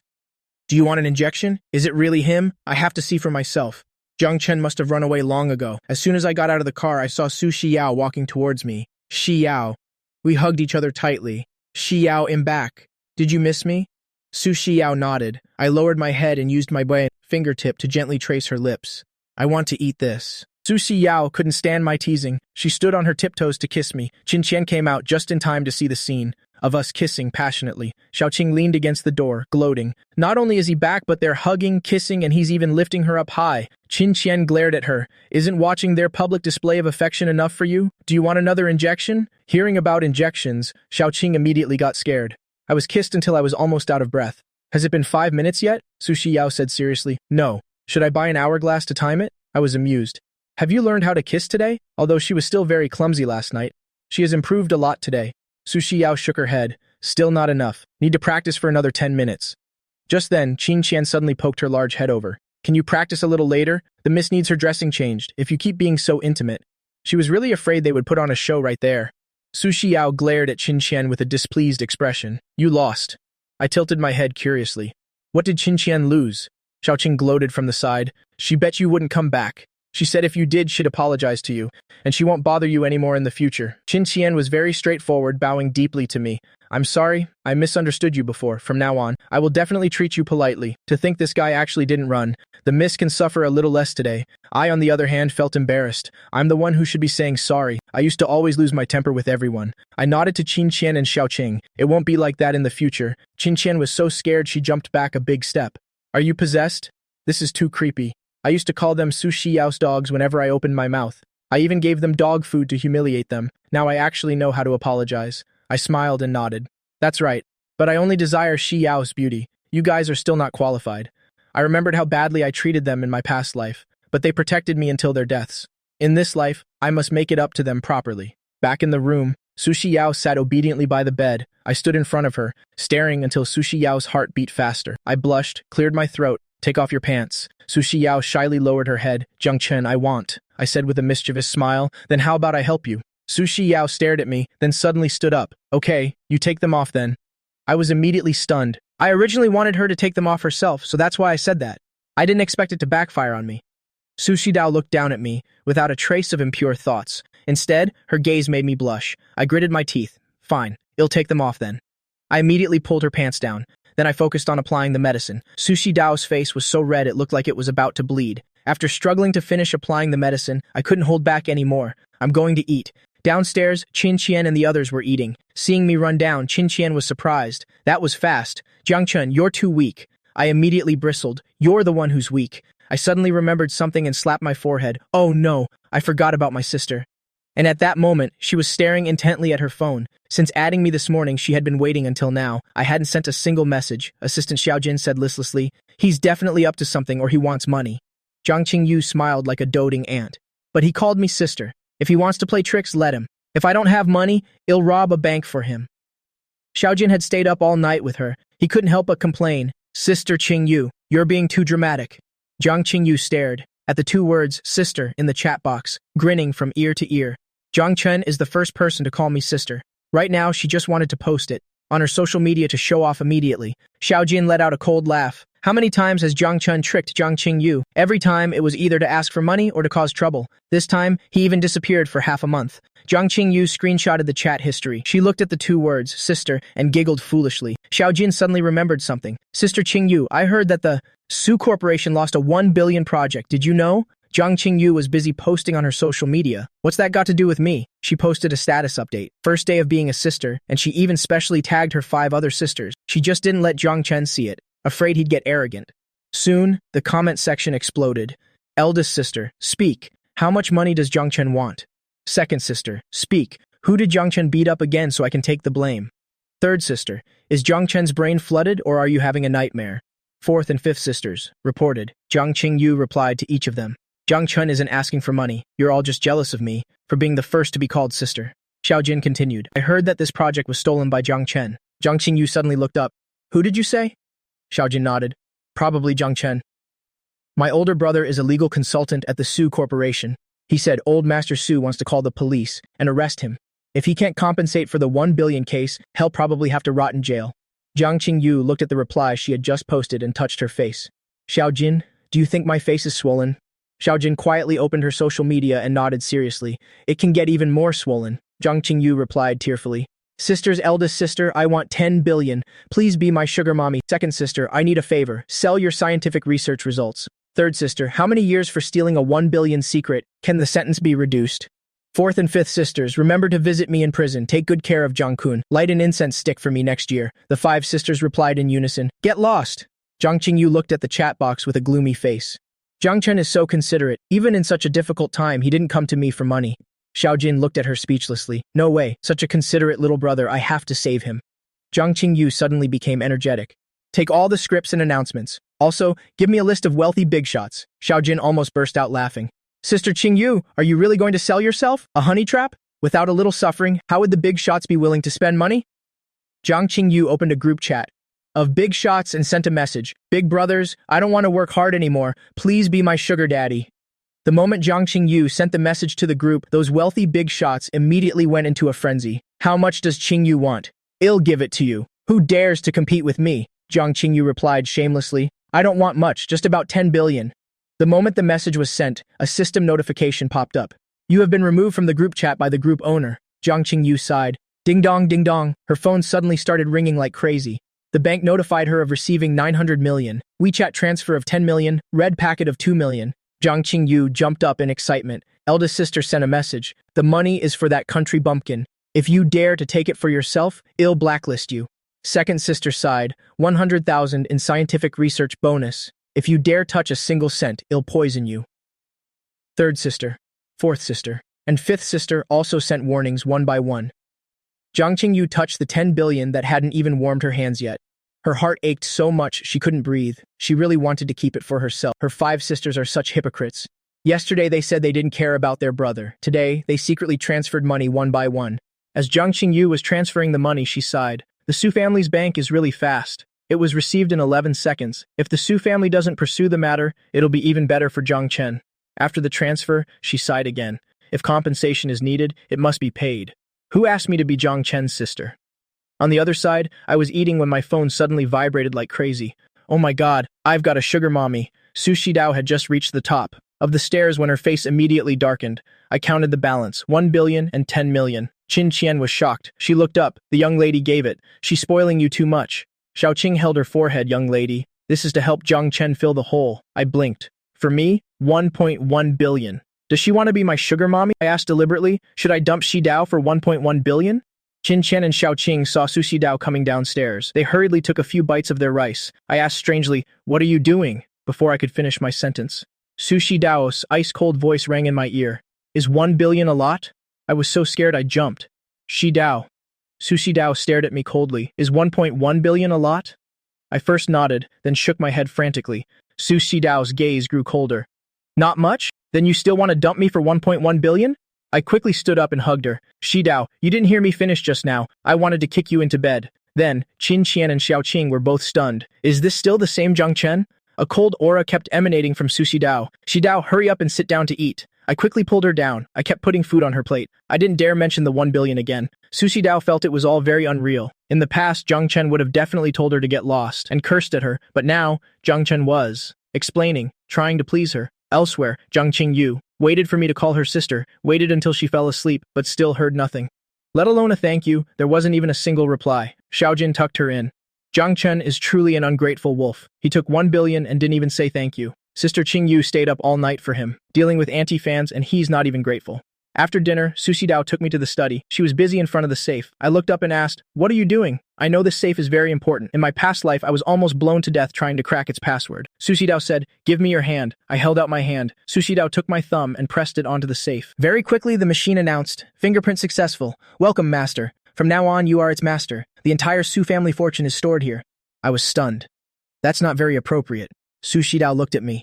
My entire being is yours. What are a few paltry 100 billion? Sushi Dao's confession made my heart race. Shidao, you're so good at flirting. Sushi Dao frowned. I'm just telling the truth. I hugged Sushi Dao. Shidao, you're so good to me. I love you. I love you so much. These words were like an arrow, piercing straight through Sushi Dao's heart. I looked down at her. Shidao, can I make a small request? Sushi Dao wanted to refuse. I immediately interrupted her. You're not allowed to refuse. Sushi Dao's face turned cold. Tell me first. Leaving Jade Water Bay is out of the question. I nodded. I just want to go home for a bit. Sushi Dao's eyes grew even colder, like a demon from hell. Shi Dao, I want to go back. Before I could finish, Sushi Dao turned and left.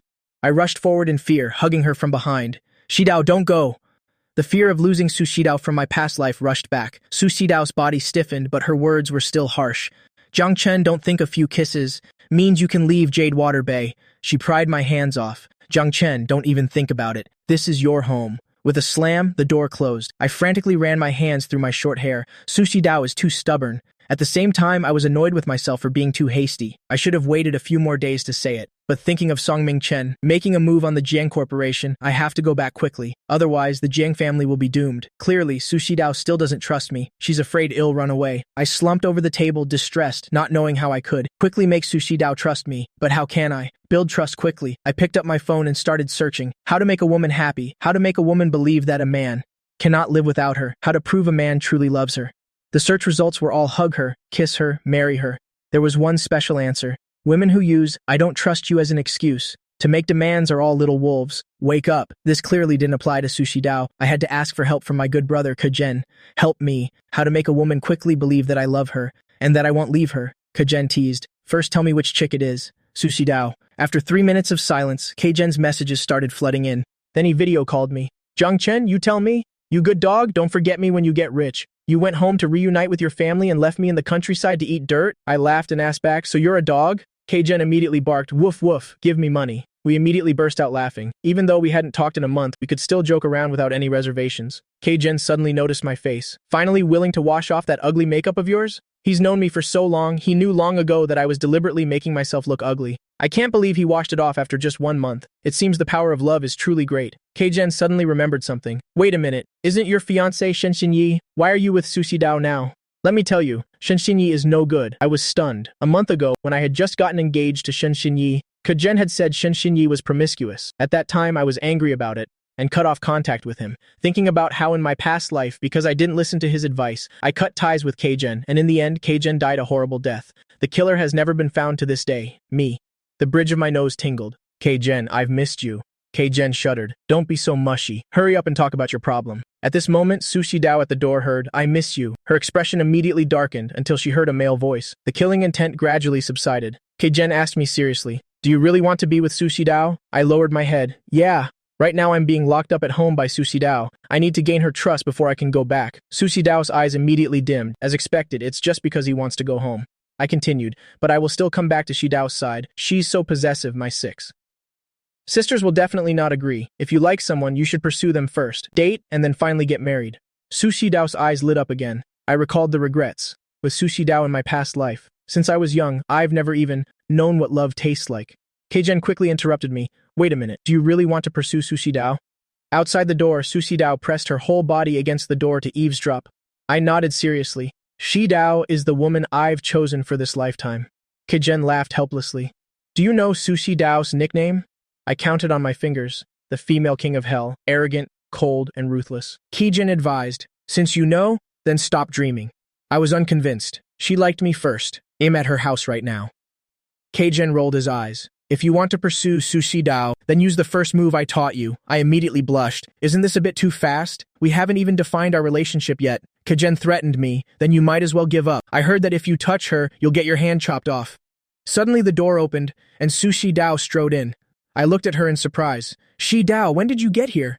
Kijen was still making sarcastic remarks in the video. If Sushi Dao knew you had designs on her, wouldn't she kill you? Before he could finish, he saw appear on the screen. A woman kissing me straight on the lips. Kijen screamed, what woman dares to kiss Jiangchen? Is it that bitch Shunshinyi? I will. At this moment, Sushi Dao let go. She smiled awkwardly at the camera. Hello, I'm Sushi Dao. Kijen was about to grab a knife to save me. He saw Sushi Dao's beautiful yet murderous face. He didn't dare to speak anymore. Sushi Dao kept her smile. I won't harm Jiangchen. I will dote on him well. Kijen clasped his hands. Hello. My apologies for the disturbance. I'll be leaving now. After saying that, he turned and ran. Sushi Dao looked down at me. Your friend. Her voice was as cold as ice with no discernible emotion. I looked at Sushi Dao carefully. Don't scare him. Actually, I wanted to say, don't make a move on Kijen. Sushi Dao smiled and said, he's not bad. You can hang out with him. Just based on the fact that he said, Shunshinyi is a bitch. I reached out and took Sushi Dao's hand. Shi Dao, don't be angry. I wasn't. Before I could finish my sentence, I was interrupted by Sushi Dao. You can go home. I suddenly looked up, looking at Sushi Dao in disbelief. Shi Dao, you're too good to me. Don't go back on your word. I was afraid Sushi Dao was unhappy, so I kissed her on the cheek. The corners of Sushi Dao's mouth lifted slightly. But there are conditions. I smiled at her. Tell me. Sushi Dao looked. At my happy expression, many of the conditions she had intended to state she couldn't bring herself to say. In the end, she only said one thing. Don't touch my bottom line. This condition is both difficult and easy. Difficult because I don't know where Sushi Dao's bottom line is. Easy because her bottom line will always change for me. Okay? I happily hugged Sushi Dao. I definitely won't let you down. I want Sushi Dao to believe that I truly love her, and I'll never leave again. Sushi Dao hummed softly in agreement. When are you leaving? I originally planned to leave today. But then I thought about how Sushi Dao's wound hadn't healed yet. So I said, let's wait until your wound is better. I have to watch over you. Otherwise, you won't eat well, won't sleep well, and will get sick again. My heart would ache. Sushi Dao was already prepared for me to leave today. She didn't expect to hear this. I understood her meaning. I'm just going home for a few days. Later on, when we get married, I'll have to go back anyway.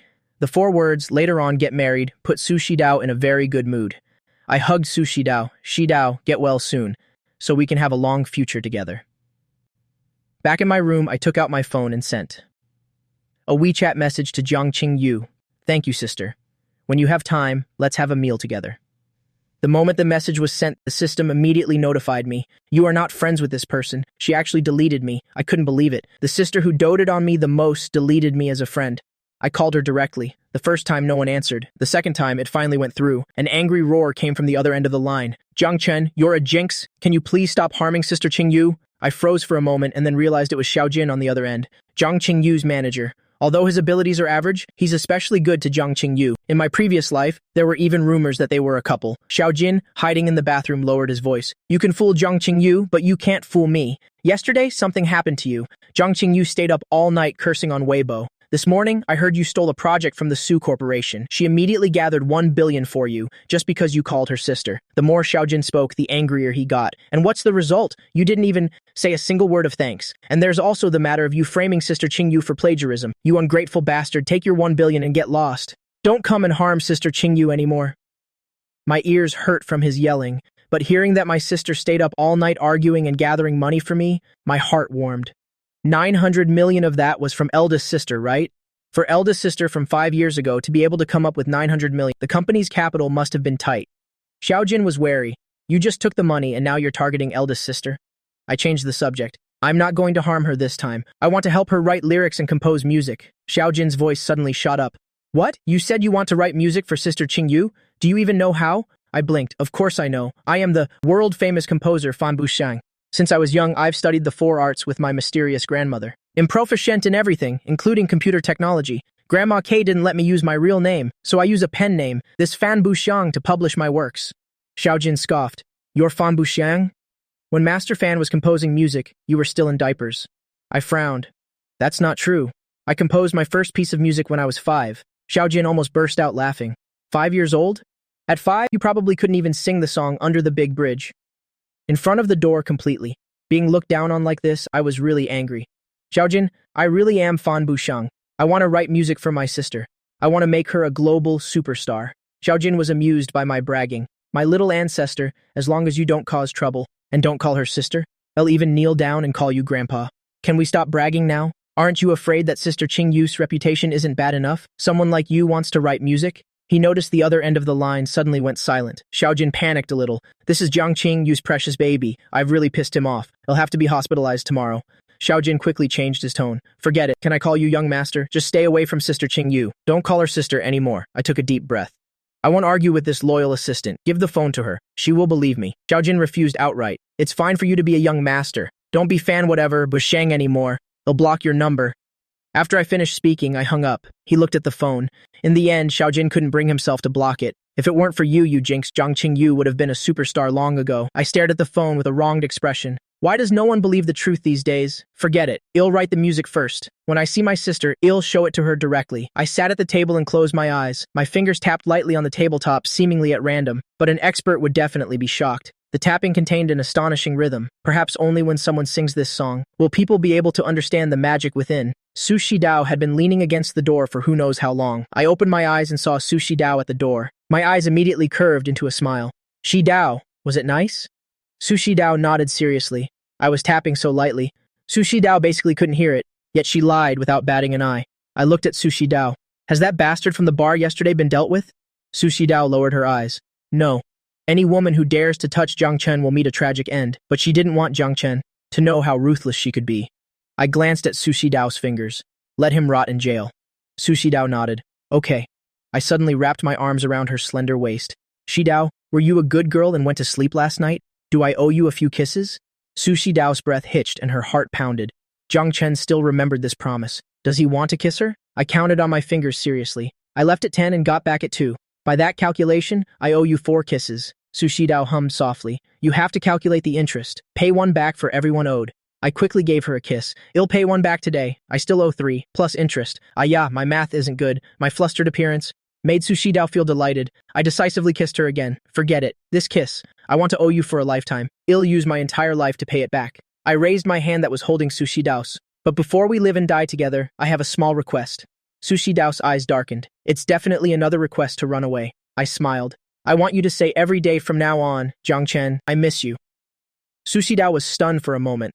I asked expectantly, okay? Su Shidao nodded in agreement. I then said shyly, actually, I have an even bigger request. Su Shidao raised an eyebrow.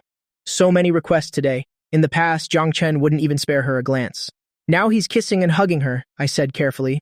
I have a group of good friends who want to move into Jadewater Bay. Su Shidao's face fell. No. I retreated, feeling wronged.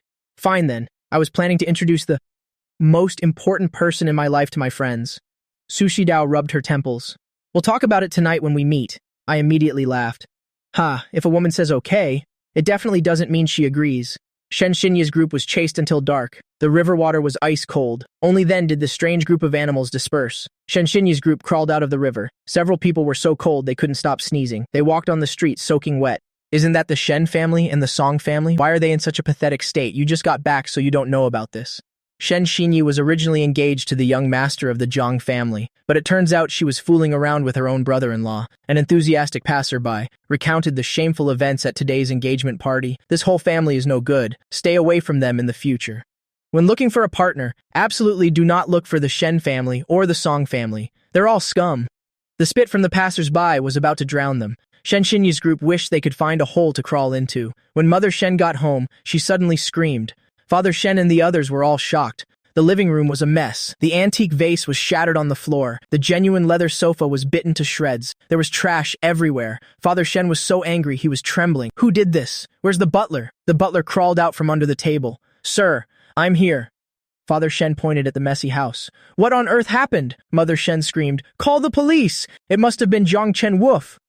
Suddenly, a dog's bark came from upstairs. The whole family looked up and saw a pack of huskies standing on the second floor. Their green eyes were staring at them. Mother Shen saw a dog with her emerald necklace in its mouth and almost fainted. My necklace. That's 1 million. Father Shen saw the famous painting torn to shreds. He was so angry his eyes rolled back. That's old List's last painting, worth 10 million. Shen Xinyi picked up a shredded piece of paper from the ground, and her blood pressure shot up.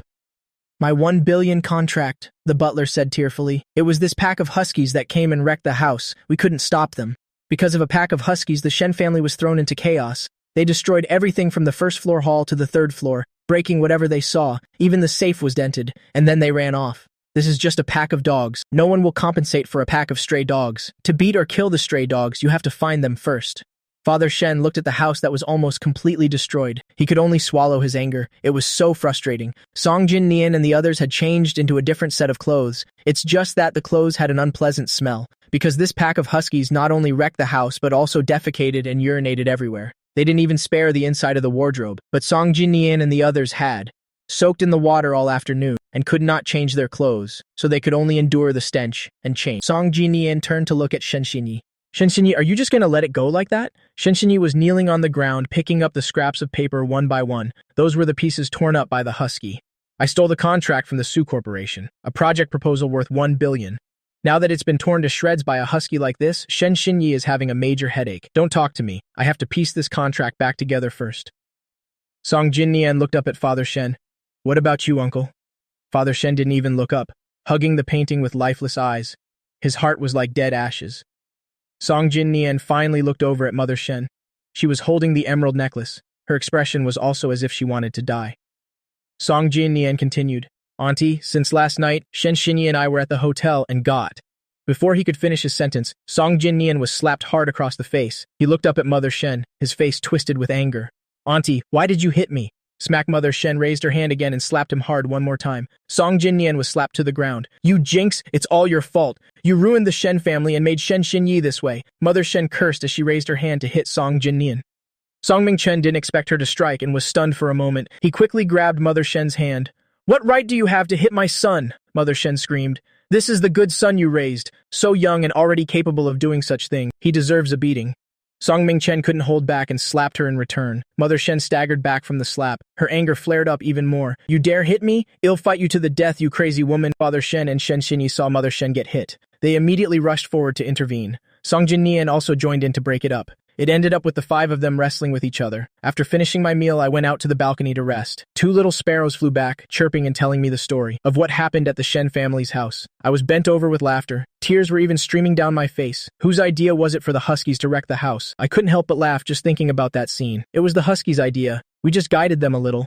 I asked with a laugh, why aren't they back yet? I'm eager to introduce these special friends to Su Xiao. The little sparrow tilted its head. They probably got lost again. Zhang Chen, I heard that. Bitch, say something. A 1 billion contract. I raised an eyebrow. A 1 billion contract? The little sparrow nodded. That bitch named Shen was kneeling on the ground, piecing together the scraps, crying and talking. Of all things the husky could have chewed, it had to chew her contract. My eyes lit up.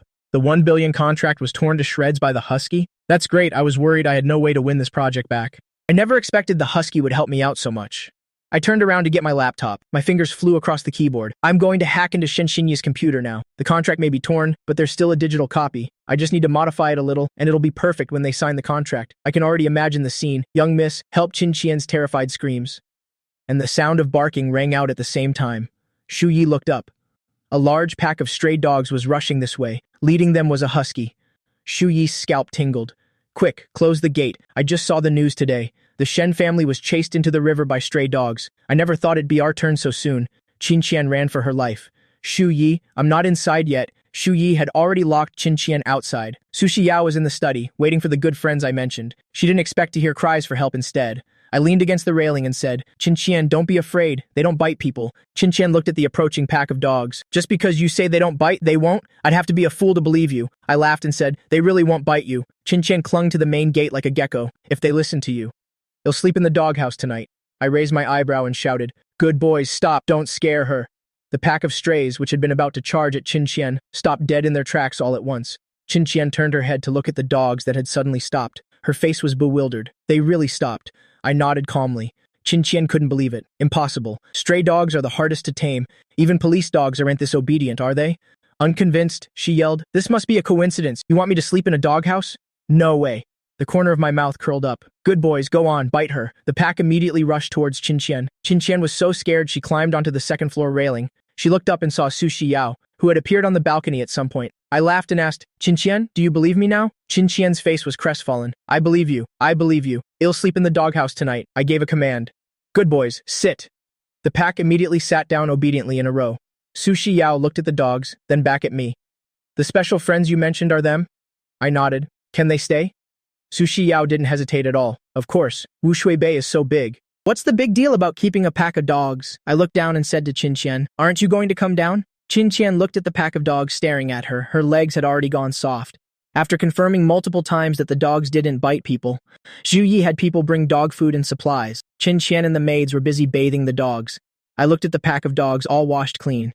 I said happily, from now on, you guys can just stay here. The dogs raised their paws in unison. Qinqian looked up at the sky. The sun hadn't risen from the west. She turned her head and asked me, are you an animal trainer? I petted the most handsome husky's head. No, I can just understand what animals are saying. They like to be close to me. Qinqian forced a smile. I don't have anything against you, but could you please stop bragging? Su Xiao kicked at her. Is your doghouse cleaned up yet? Qinqian immediately tucked her tail between her legs. I believe you, okay? But in her heart, she was complaining wildly, putting lovers before friends. Our friendship is over. Auntie Shu came over and asked, Miss, are you still sleeping with Mr. Jiang tonight? Everyone was shocked by the statement and looked up in surprise. Su Xiao's face immediately flushed red. My ears also quietly turned red. No need. I suddenly stared at her for a long time. This girl actually refused to sleep with me. I yelled angrily, Ergozi, come sleep with me, the king of huskies. Now renamed Ergozi, immediately trotted after me. Qinqian poked Su Xiao.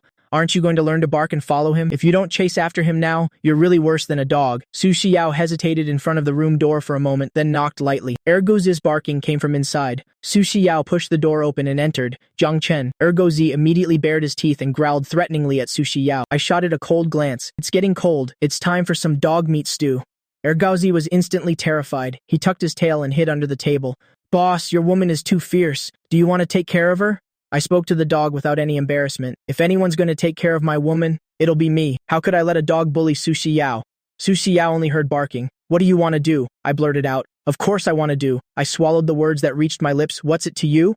I turned away in a huff. Su Xiao looked at my back. Do you want me to sleep with you? I was speechless. How can this person be so direct? No, absolutely not. Su Xiao gently poked my shoulder. But I want to sleep with you. I muttered under my breath. No. I'm furious right now. I need to be cheered up. Su Xiao looked confused. How do I cheer you up? I suddenly turned around, pushed her down, and kissed her straight on the lips. You cheer me up like this. The next day, in the Su family's old mansion, old Master Su was sitting on the sofa. Butler Chow was showing him today's news. Jiang Chen loudly cancels engagement, Shen family scandal. There's also news that Shen Xinyi was arrested, Butler Chow reported. Old Master, it's been investigated. The person who reported Shen Xinyi last night for prostitution was young Master Jiang Chen. At the mention of Jiang Chen, his whole body ached. The feeling of those dozens of lashes still made him tremble just thinking about it. Not to mention his hand was pierced by Su Xiao. Old Master Su stared at the animals that appeared in the news. Butler Chow tentatively asked, are you planning to make a move against Jiang Chen? Old Master Su shot him a cold glance. Xiao already said, not to touch him. If you're looking to die, go ahead by yourself. Don't involve me elsewhere. I went to Jiang Qingyu's company. Hello, I'm looking for Jiang Qingyu. The receptionist didn't even look up. It's not visiting hours for artists right now. Im Zhangchen, also Fan Bushang, here to deliver a music sheet. The receptionist looked up to size me up, her eyes full of contempt. You're Fan Bushang? I nodded seriously. Yes. I'm looking for Jiang Qingyu. I called her, but her phone was off, so I had to come to the company to find her. The receptionist sneered. Want to see Qingyu, sis? Just say so. Why pretend? If you were Fan Bushang, Jiang Qingyu would have to kneel and beg to see you. It's not that she wanted to mock people, but impersonating a famous composer to chase after an idol was just too ridiculous. I frowned. I really am Fan Bushang, and I'm also Jiang Qingyu's younger brother. The receptionist scoffed. Jiang Qingyu only has older sisters. First you pretend to be a composer, then you pretend to be her brother. Chasing an idol should have some shame. She pointed to the main door. Get out now, or I'll call security.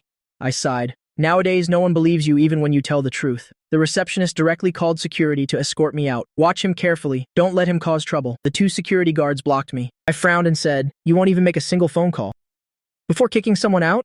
The receptionist pointed at my clothes. Your whole outfit isn't even worth 200 yuan. I bet you've never even touched a piano. She pointed to the piano in the lobby.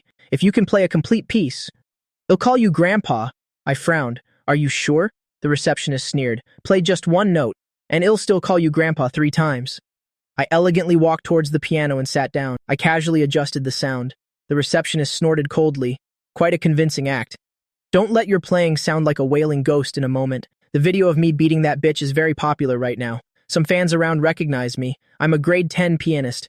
His hand posture is wrong. The receptionist heard the chatter. Her expression changed, but thinking about the impending bankruptcy of the Jiang Corporation, she straightened her back again. What would someone who grew up in the countryside know about the piano? I closed my eyes and started to play. The notes flowed like a clear stream, at times calm as a mountain, at others a fierce crescendo. The piece ended, and everyone was still immersed in the afterglow. I looked at the pale-faced receptionist. I'm done playing. It's your turn to call me. The receptionist, ashen-faced, looked at me. You cheated.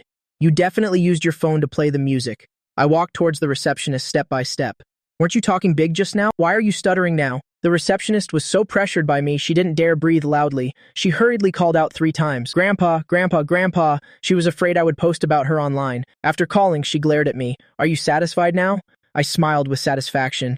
The receptionist's face was twisted with anger. What kind of trashy music was that you played? For all I know, it was from busking in a nightclub. My gaze turned cold. I grabbed the receptionist's chin with one hand. I hate people with filthy mouths the most. I dragged her to the decorative fish tank nearby and directly pushed her head into the water. A minute later, I let go. Next time, remember to brush your teeth after eating shit.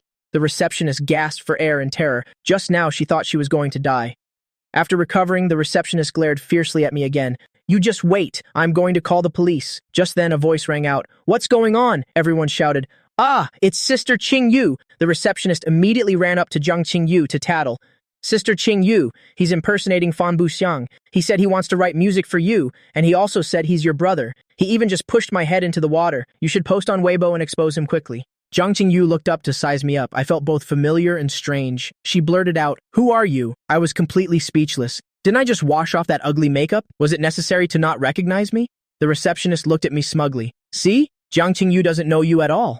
How's that for a slap in the face? Still daring to impersonate Fan Buxiang, impersonating Zhang Qing Yu's brother. We're calling the police right now to take you to the station. Zhang Qing Yu stared at the handsome guy in front of her. The more she looked, the more familiar he seemed. Her face darkened. I don't have a younger brother like you. My younger brother is an ugly guy. I really couldn't take it anymore. Cousin, I'm your brother. Zhang Qing Yu was still confused. Suddenly her eyes widened. Zhang Chen? I walked up to her. You don't have this brother? Zhang Qing Yu was so flustered she became tongue-tied. No, you. I raised an eyebrow. Your brother is an ugly guy. Zhang Qing Yu clasped her hands, begging.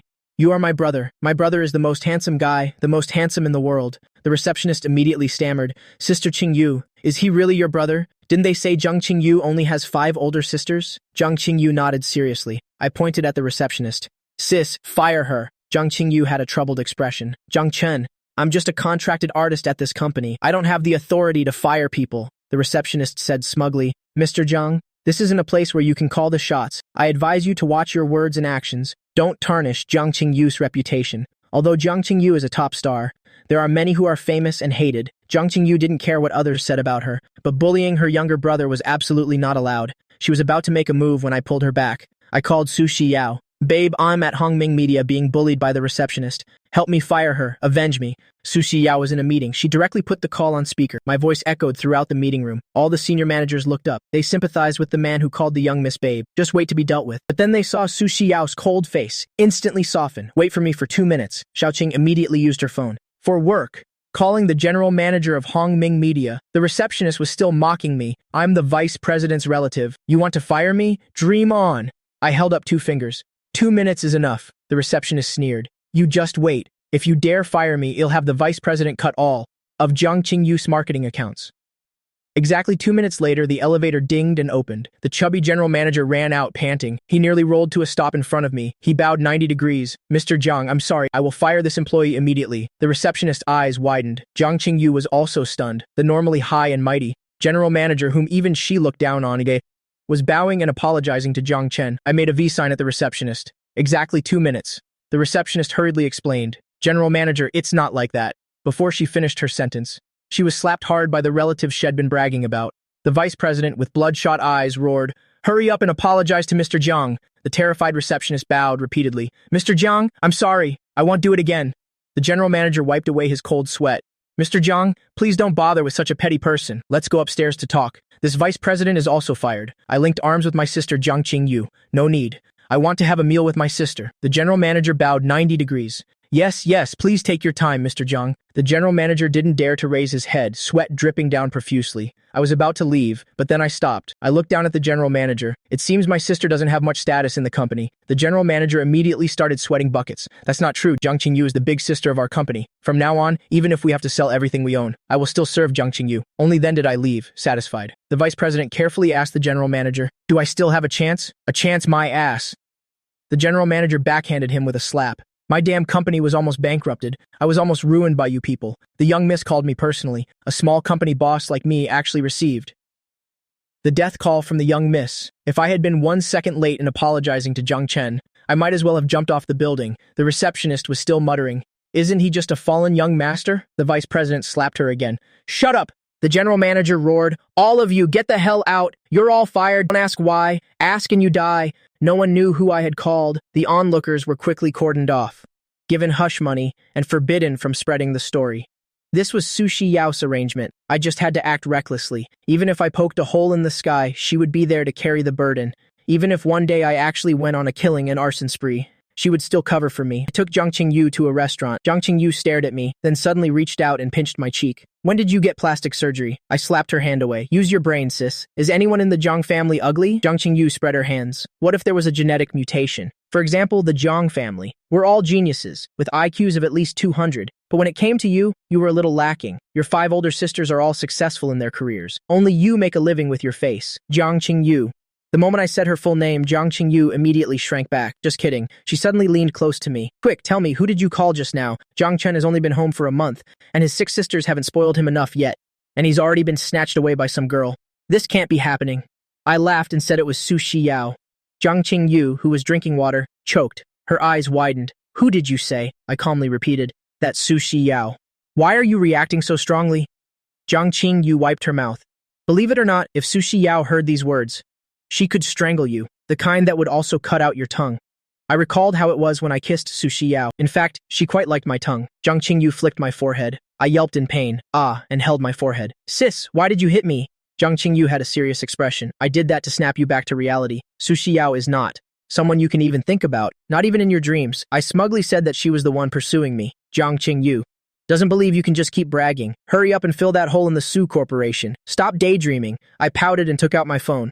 "Look, this is Sushi Yao's phone number." Jiang Qingyu rolled her eyes. "I can save Xiaojin's name. As the president. Does that make the president my dad?" Jiang Qingyu's eyes suddenly lit up. "You must have called our eldest sister, right?" "Eldest sister is a financial tycoon. She can definitely Solve this. I nodded helplessly. "That's right. I called eldest sister." "Nowadays, no one believes the truth," Jiang Qingyu said sourly. "Eldest sister is all talk but has a soft heart. She says she doesn't care about you. But you make one phone call and she immediately makes an exception. When I was signing my contract, I asked her for a little help, and she couldn't even be bothered." Jiang Qingyu felt wronged. If eldest sister had been willing to help me, I wouldn't have so many anti-fans now, forced to make a living with my face.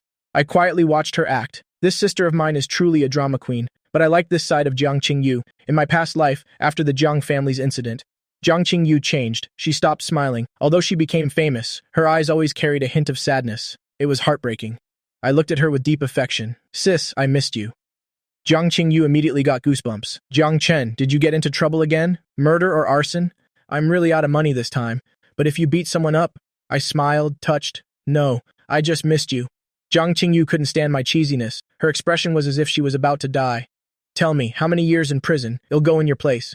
I was speechless and took a few sheets of paper from my pocket. "Here, a song I wrote for you. It's guaranteed to make you famous." Jiang Qingyu looked up.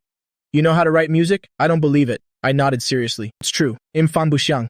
Jiang Qingyu was about to look at the lyrics. When she heard this, she put the paper down. "I think your name should be Niu Bu Po Unbreakable Brag, bragging without fear of it bursting."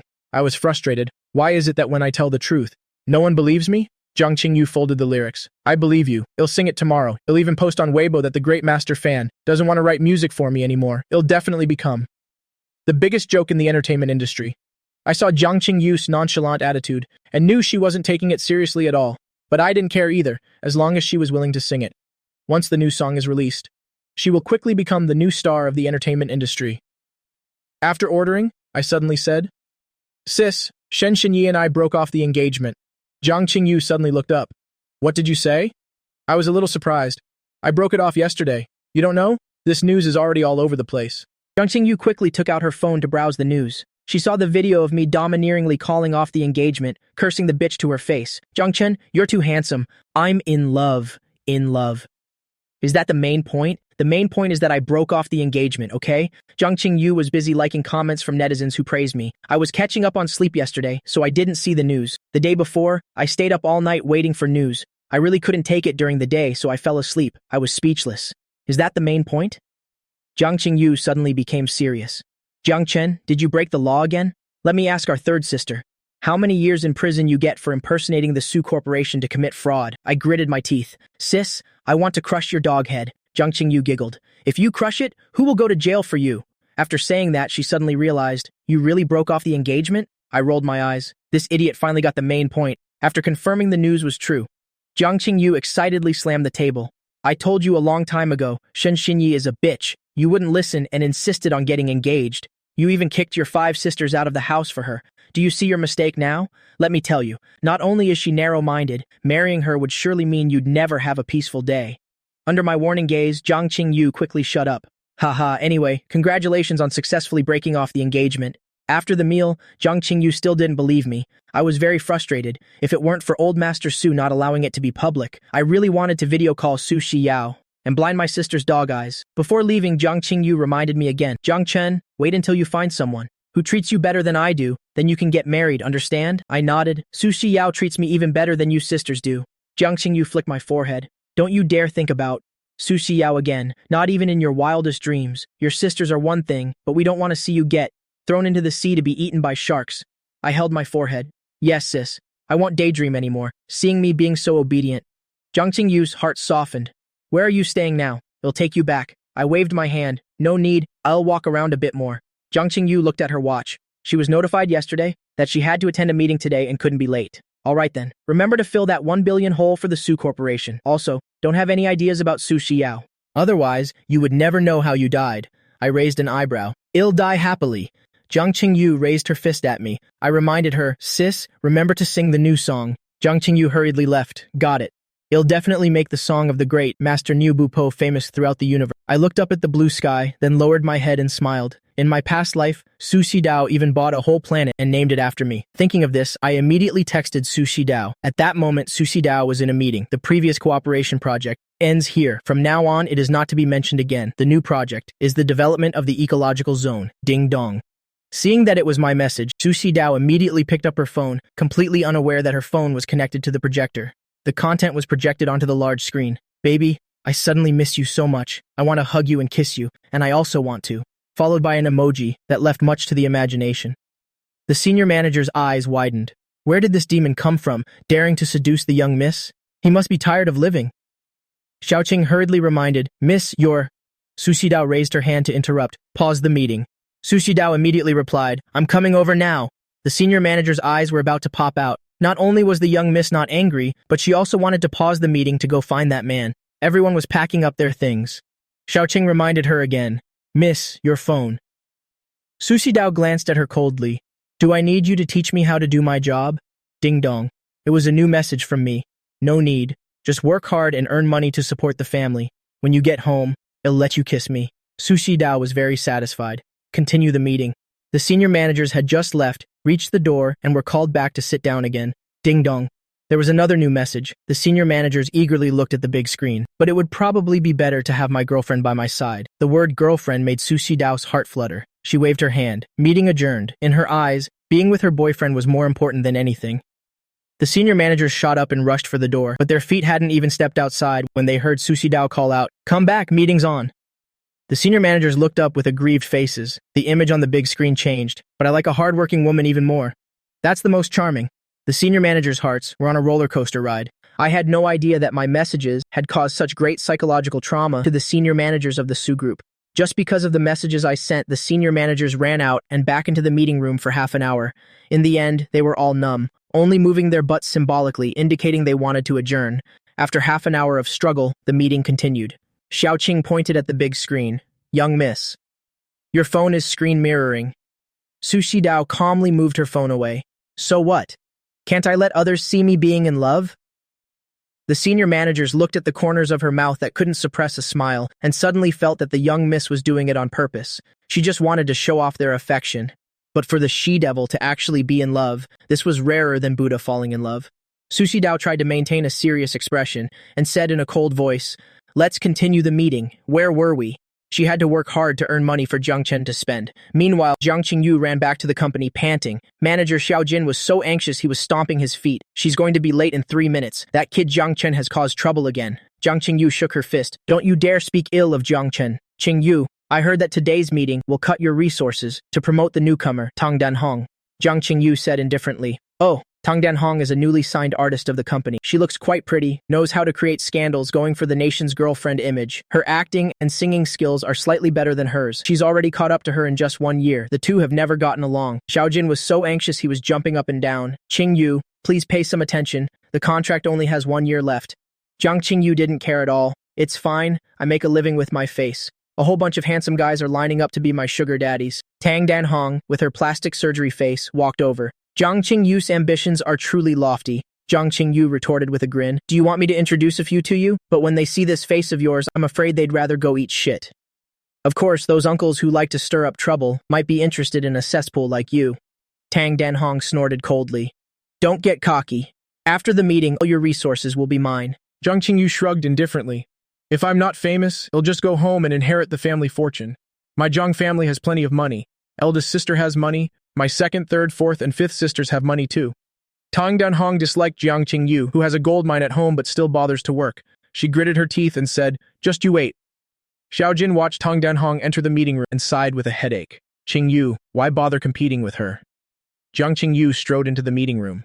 Cursing someone out for a moment feels good. Cursing someone out continuously feels good forever. Xiao Jin was worried. "I'm afraid you won't be feeling good for long. What if you get shelved next summer?" He was worrying like an old mother hen. The meeting room was already full of the company's artists and senior managers. Even the general manager had arrived. The general manager got straight to the point. "Today's meeting is to reallocate resources. There has been too much favoritism in the past." Tang Danhong was secretly delighted. She glanced smugly at Jiang Qingyu. "This time, Jiang Qingyu's resources will belong to her, right?" Jiang Qingyu wasn't listening at all. Her head was down, texting in the family group chat. First, she sent a screenshot of the engagement cancellation news, then sent another message. "Our little brother Jiang Chen has successfully dumped that bitch Shen." The group chat was dead silent. Jiang Qingyu sent again, "I met Jiang Chen today. We even ate together. He's so pitiful. The clothes he wears don't cost more than 200 yuan. The group was still quiet. Jiang Chen said he wanted to walk around by himself, wouldn't let me take him home. Has definitely gone to a street market to bargain. Just thinking about it breaks my heart." The phone suddenly vibrated. Eldest sister transferred 50,000. Congratulations on canceling the engagement. Second, third, fourth, and fifth sisters each transferred 10,000. Then they warned, "You have to chip in too. Don't keep it for yourself." Jiang Qingyu thought to herself, "Am I that kind of person?" Then feeling aggrieved, she transferred 100,000 to me. "Buy whatever you want. Don't let yourself suffer." The general manager roared. Jiang Qingyu quickly put her phone down and sat up straight. "Yes, general manager, please speak." The general manager suppressed his anger and forced a smile. "We've arranged acting classes for you. Dance, music, martial arts. The female lead of number 1 under heaven is yours. Filming starts in a month." Jiang Qingyu looked bewildered. Tang Danhong suddenly stood up. "Wasn't the female lead of number 1 under heaven supposed to be me? Why was it changed to Jiang Qingyu?" This was the role she had fought so hard to get. The kind of role that could win awards. Jiang Qingyu was just as bewildered. "That's right. Why can't I refuse the part?" She just wanted to be a decorative vase. Tang Danhong was so angry a vein popped out on her forehead. The opportunity she considered a treasure was considered worthless by Jiang Qingyu. The general manager glanced at her and opened his mouth. "The pay is 100 million. Jiang Qingyu immediately raised her hand. "I'll do it." She had to earn money to support her precious little brother. Since the GM wanted to promote Jiang Qingyu, she would cooperate. Even if Tang Danhong was unconvinced and unwilling, there was nothing she could do. Her resources were almost completely snatched by Jiang Qingyu. Before the meeting adjourned, the general manager said, "Remember to treat Jiang Qingyu as our number 1. She's going to start cleaning up her image. From now on, anyone who slanders Jiang Qingyu can just wait to be blacklisted." Hearing these words, everyone looked at each other. Before the meeting, everyone, through their own private channels, knew that Jiang Qingyu was about to be abandoned by the company and would gradually disappear from the public eye. But as it turned out, the company wanted to promote her to the top spot. Jiang Qingyu stood up with her hands in her pockets and looked down at Tang Danhong. She smiled lightly. "Sorry to disappoint you. I've snatched your role, How about I introduce you to a few uncles as compensation? Jiang Qingyu's hand came out of her pocket, but she didn't notice that a piece of paper in her pocket also fell out. Jiang Qingyu made a finger gun gesture at Tang Danhong, signaling she was shooting her.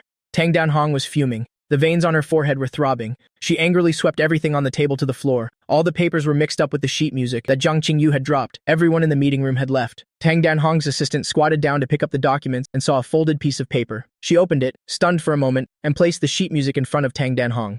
Sister Hong, did you compose a new song? The new song seems very good. Tang Danhong took the paper from her hand and looked at the sheet music inside. Every single note seemed to be dancing before her eyes. With just one glance, she could see the brilliance of this piece. It would definitely be a hit. Tang Danhong said with a straight face, I just scribbled it down. The assistant said excitedly, then, Sister Hong, keep it up. There's still a month before filming starts. There's still a chance to win back the female lead role. After the assistant left, Tang Danhong folded her own sheet music and threw it carelessly on the ground, then picked up the sheet music that Jiang Chen wrote for Jiang Qingyu and calmly left. At the door, she bumped into Jiang Qingyu. Tang Danhong's expression changed slightly, but she quickly regained her composure. In a hurry to get reincarnated?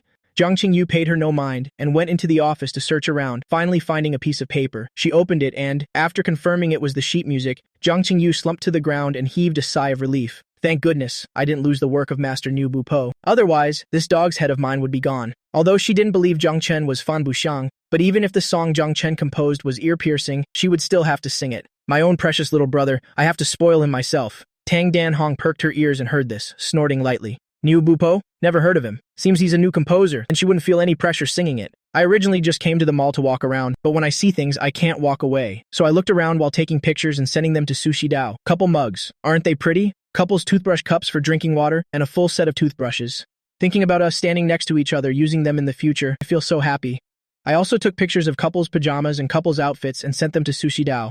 I was like a boy in a new relationship, unable to walk away when I saw couples' items. I came to a lingerie store. I saw couples' underwear hanging on the display case with darling wife and darling husband printed on the back. I quickly took a picture and sent it to Sushi Dao. Do you like this? What size underwear do you wear? Sushi Dao was having lunch when she saw the image on her phone and suddenly choked. She coughed until her face turned red, and Qin Qian quickly poured her some water. What made you choke like that? Be careful not to tear your wounds open, she said while sneaking a peek at the phone. She also coughed awkwardly. Xiaoqing looked at them suspiciously. What's wrong with you two? The food today clearly isn't spicy. Sushi Dao, afraid that Xiaoqing would also peek, quickly put her phone away. Qin Qian leaned over and whispered, Tell Jiang Chen to buy the set in the back left corner. You'll definitely thank me. Sushi Dao glared at her. Just eat your food. I couldn't wait for a reply and texted again. You don't like it? But it's a couple's set. Sushi Dao looked at the message and felt that I was a little hurt. I like it. The one in the back left corner isn't bad either. After sending the message, she zoomed in on the image to get a better look. As soon as she looked, her cold face immediately flushed red. She hurriedly retracted the message and glared coldly at Qin Qian. If Jiang Chen gets angry, you can report to the autopsy room. Qin Qian was talking about a sexy nightgown set. I saw the message was retracted and looked quizzically toward the back left corner. It was a provocative, transparent nightgown. I blushed and bought the couple's underwear and that nightgown set, using my own money. Sushi Dao waited and waited, but there was still no activity on her phone. Jiang Chen hasn't replied to me for 2 minutes. She glared resentfully at Qin Qian. Qin Qian shrank her neck back. Don't worry, if you wear it, you'll definitely mesmerize, Jiang Chen. Xiaoqing brought up a document. Young miss, you should handle your work first. Saying that, she quietly handed over the schedule. Tonight's social banquet. I've already declined it for you. Sushi Dao stared at her banking app. It's been 6 minutes. He hasn't replied to my message, and he hasn't spent my money either. The spending notifications today were ringing, ding-ding non-stop, but suddenly stopped. Qin Qian wanted to slip away. There's a murder case in the city. It's a good time for you to go help with the autopsy. Solve the case in 2 days. Qin Qian wailed. You're not human, Sushi Dao laughed coldly. I'm serving the people. For every minute Jiang Chen replies late, you have to perform an autopsy for an extra day. For every penny of mine he doesn't spend, you also have to perform an autopsy for an extra day. Who told her to come up with such a bad idea, making her get Jiang Chen to buy that kind of nightgown? But did Jiang Chen buy it in the end? I didn't reply, so Sushi Dao took direct action. I paid and had just walked out of the store when I saw Songjin Nian and his gang of close friends standing in front of me. He looked at me mockingly. Little brother, you're out for a stroll too? I sneered in reply. Don't little brother me. In ancient times, a son of a concubine like you would have to call me young master. Then again, in ancient times, an illegitimate child didn't even have the right to be a gatekeeper at the manor.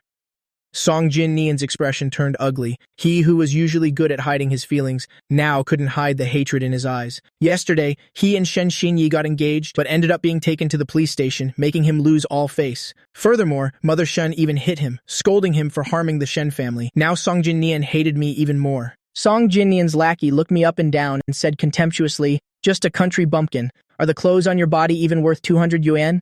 I raised an eyebrow and looked over coldly. The other person was a fat man. His whole body reeked of a nouveau riche. The fat guy took out 2 100 yuan bills and 150 yuan bill from his pocket and threw them in front of me. "Here's 250 yuan for you. Take the money and buy some better clothes and get out of my sight." Song Jin Nian secretly smiled. Don't be like that." I bent down to pick up the money. Picking up money isn't a shameful thing. The fat guy in his group sneered. "Truly a 250. He has no shame when it comes to money." I looked up and asked him, "Who are you calling a 250? The fat guy unconsciously replied, "I'm calling you a 250. I smiled at him. "All right then, 250. The fat guy was still laughing at first, but he quickly realized. "You dare to curse me? Do you know who I am?" The fat guy was so angry that the flesh on his face trembled. I smiled, stepped forward, and looked down at him. "Of course I know. The son of the owner of Feifa Pig Farm. But it would be more accurate to call you a pig butcher." I looked down and counted some money in my pocket, then pulled open the fat guy's collar, smiled, and stuffed the money in. Didn't expect me to do that. "What are you doing?" I looked at him with a sly smile. 250 on this side, 438 on this side. Tried to push me away with his hands, but I suddenly let go. Lost his balance and his whole body fell forward. With a thud, that fat body fell to the ground. Just hearing that loud noise sounded painful. I looked down at 250 yuan as a reward for you to get a brainwash. 438 yuan for you to get liposuction.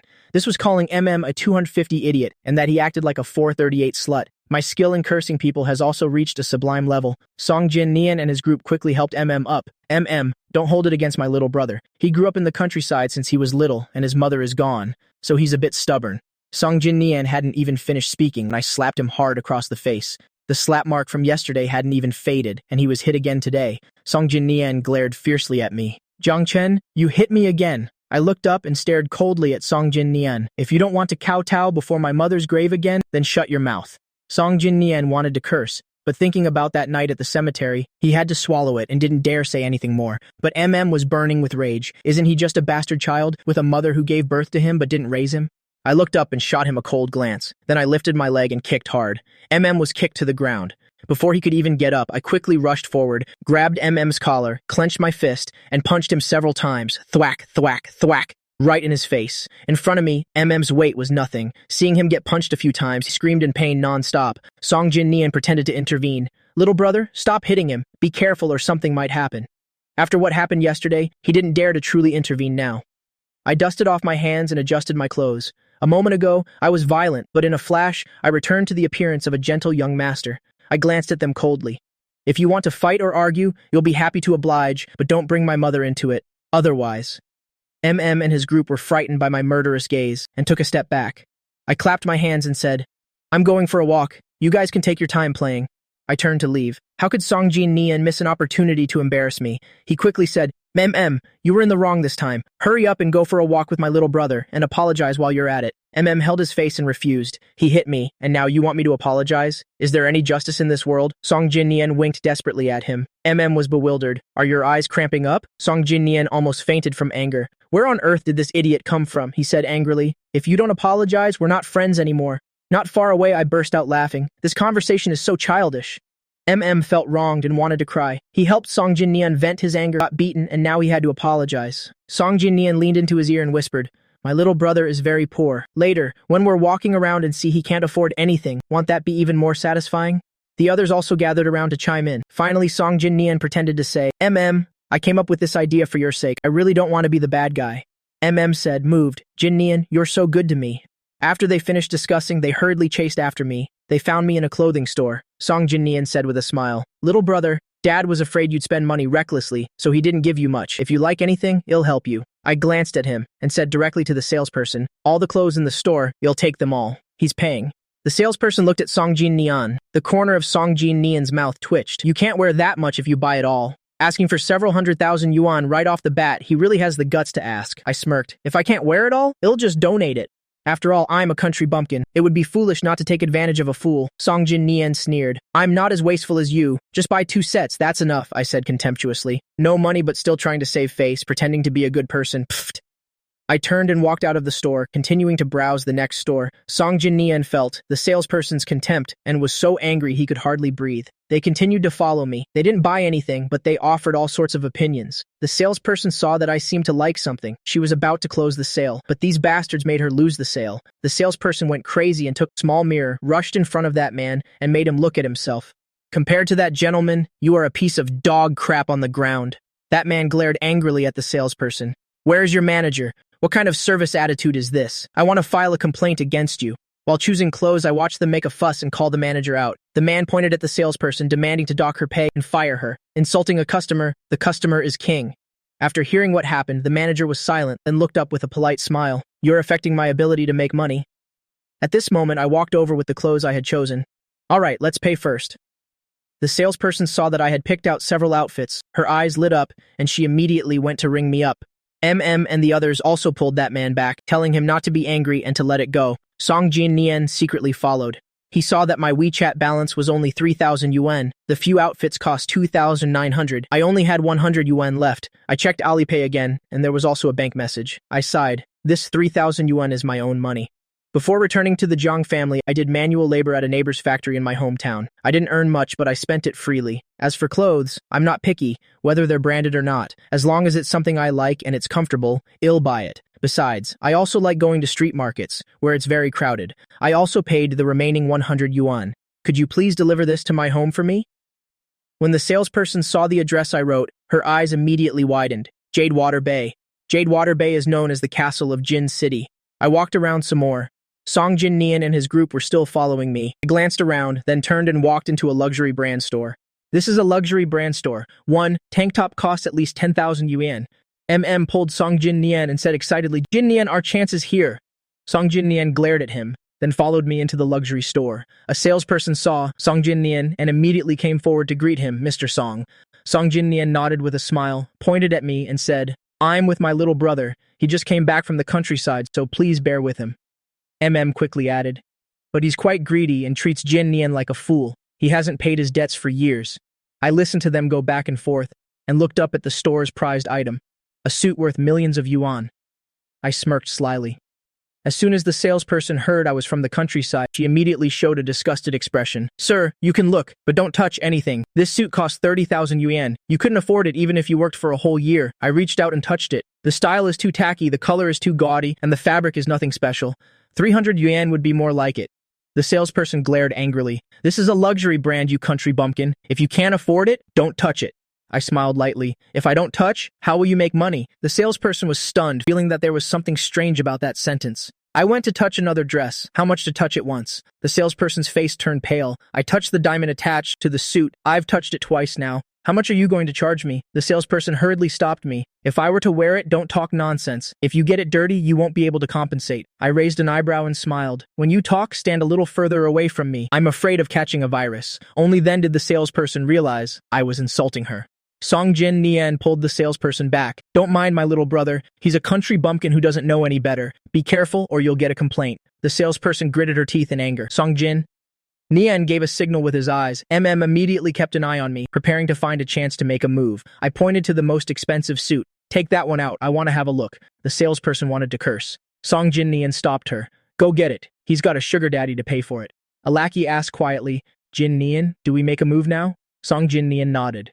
They planned to have me ruin the clothes, be unable to pay, and then call the police, to have the police take me away. Leaned over. This suit is really nice. The diamonds on it are all real. Zhang Chen, you'll definitely look handsome in it. Go try it on. The others also chimed in and told me to try it on. It doesn't cost anything, and even if you can't afford it, you can still take a picture and post it on your social media. Fatty used his fat body to block the view. Another one of his lackeys secretly stuck his foot out to trip me. As long as I fell and tore the million yuan suit, I would either have to pay for it or go to jail.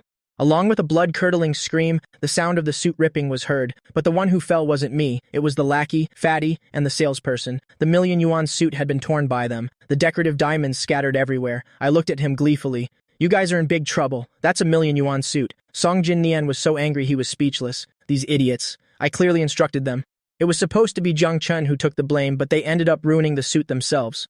Fatty suddenly stood up and pointed at me. You tripped me on purpose. You're the one who ruined the suit? His family couldn't afford this 1 million yuan. If he really had to pay, his father would definitely break his legs. I blinked innocently. How could I possibly trip someone as heavy as you? The two salespeople almost fainted when they saw the damaged suit. If no one compensated for it, they would have to pay for it out of their own pockets. They had to find someone responsible.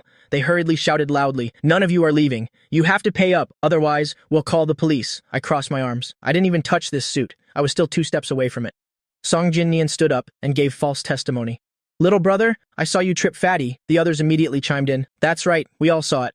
I raised an eyebrow. "Then let's check the security camera. It'll be clear who did it." I had already moved out of the way. The camera didn't capture me, but it could clearly capture the lackey's outstretched leg. Only then did Fatty's group panic. I said to the salesperson, "If you can't pay for the million-yuan suit, then you'll have to go to jail. Let's check the camera." The camera confirmed that the lackey had tripped Fatty. The salesperson stared fiercely at Fatty. "If you don't pay, it's intentional destruction of property. It's worth $1 million. You'll probably have to serve a few years in prison." He didn't actually know the law. He was just trying to scare them. I smiled at Song Jin-nian. "Good brother. They're your good friends. You wouldn't just stand by and watch them die, would you?" Song Jin-nian's face turned pale. They clutched at him like a drowning man clutching a straw. Jun-nian, we did this to help you. I shook my head and sighed. What a plastic brotherhood. In the end, Song Jin-nian gritted his teeth and paid 500,000 to settle the matter. He looked at the torn suit exchanged for 500,000 and was furious, but compared to going to jail, spending money was still much better. I let out a breath, feeling very pleased, and said, "I'm going to the restroom. You guys better not cause any more trouble. I won't go easy on you." Fatty's lackeys gritted their teeth in anger. So arrogant. We absolutely can't swallow this anger. Song Jin-nian said casually. He went to the restroom. They looked at each other. The restroom has no cameras. It's the safest place. Back in school, they had often dealt with people in the restroom. They decided that, this time, they had to teach me a lesson. I walked into the restroom and saw a person holding an umbrella. I raised an eyebrow, paid for the umbrella, and went into a stall. Soon, Song Jin-nian and his group arrived. They placed an under repair sign at the door. Song Jin-nian called out loudly, "Little brother, where are you? I brought you some toilet paper." I sat on the toilet lid, playing with my phone. "No need, I brought my own," Song Jin-nian replied. "All right then, well, leave first." I heard their fake footsteps and smiled. I sent a message to Sushi Dao, ran into some toys at the mall. It was quite fun playing with them, but I miss you a little. Sushi Dao was in a meeting. When she saw the message, she raised her hand to pause the meeting. She seriously typed a reply, "Me too." Sushi Dao felt it was too brief, deleted it, and retyped, "I miss you very much too." That wasn't good enough either, so she deleted it again. "I was thinking of you even while working." She still ended up deleting it. She looked up and asked the senior managers, "How do I perfectly reply to a message that says I miss you a little?" The senior managers were sweating bullets, asking me with such a formal tone. Listening to the sounds outside, everyone in the restroom had left. I saw the fat guy's shoes and smirked. I sent a message to Sushi Dao, "I'm going to beat some dogs. Talk to you later." Sushi Dao looked at her unsent message, then turned to ask Xiaoqing, "What has he been up to today?" Xiaoqing finished reporting what happened at the mall. "Don't worry, miss, it's all been handled." Sushi Dao frowned. "Doesn't it hurt to beat dogs with your hands?" Xiaoqing broke into a cold sweat. Shouldn't she be concerned about the ones getting beaten? He's a neat freak. His hands will get dirty. Sushi Dao ordered a custom-made dog-beating stick. Xiaoqing was stunned. Sushi Dao waved her hand.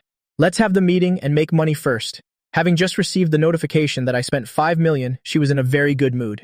In the mall restroom, Song Jin-nian and his gang had prepared a bucket of water. They confirmed I was still in the stall. The lackey climbed onto the toilet, raised the bucket of water, 3, 2, 1. With a whoosh, I opened the umbrella. With a splash, the whole bucket of water came down. Water splashed everywhere. Song Jin-nian and the others were instantly soaked like drowned rats. Their miserable screams were endless. Water dripped from their hair into their mouths. The smell of a dirty mop assaulted their nostrils. Fatty angrily grabbed the bottle of hand soap and poured it all on the floor by the door. He intended to make me fall flat on my face. I calmly folded the umbrella, pushed the door open, and stepped out. Fatty and his gang stared, waiting for a good show.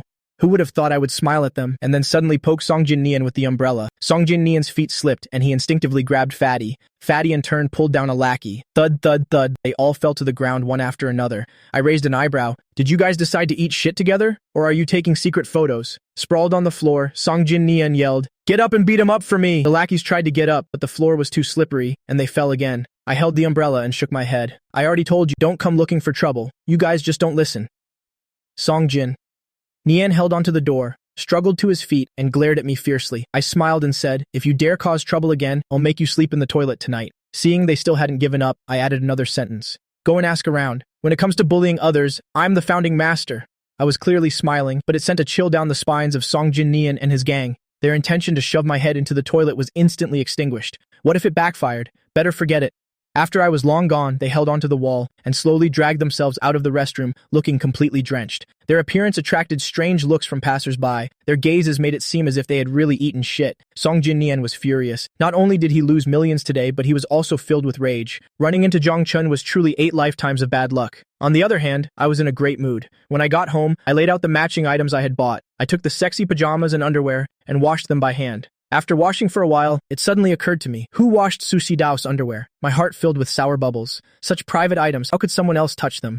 During lunch, Xu Yi and the maid were terrified by my stare. I cut my steak forcefully, the knife scraping against the plate. It made a piercing sound. I asked where the laundry was hung to dry. Seeing my aggressive meat cutting, Xu Yi's back went cold. It felt like that knife was about to cut him. He quickly answered, on the rooftop. I finished my steak. I took the matching pajamas and underwear to the rooftop. The sun was lovely. The rooftop was filled with drying clothes and blankets. I hung up the clothes. I walked around and suddenly realized I couldn't find Sushi Dao's underwear. I wondered aloud, did she not hang her underwear out to dry, or did she hide it out of shyness? I wanted to ask Xu Yi, but I was afraid I'd seem like a pervert. So I had no choice but to go downstairs, feeling helpless.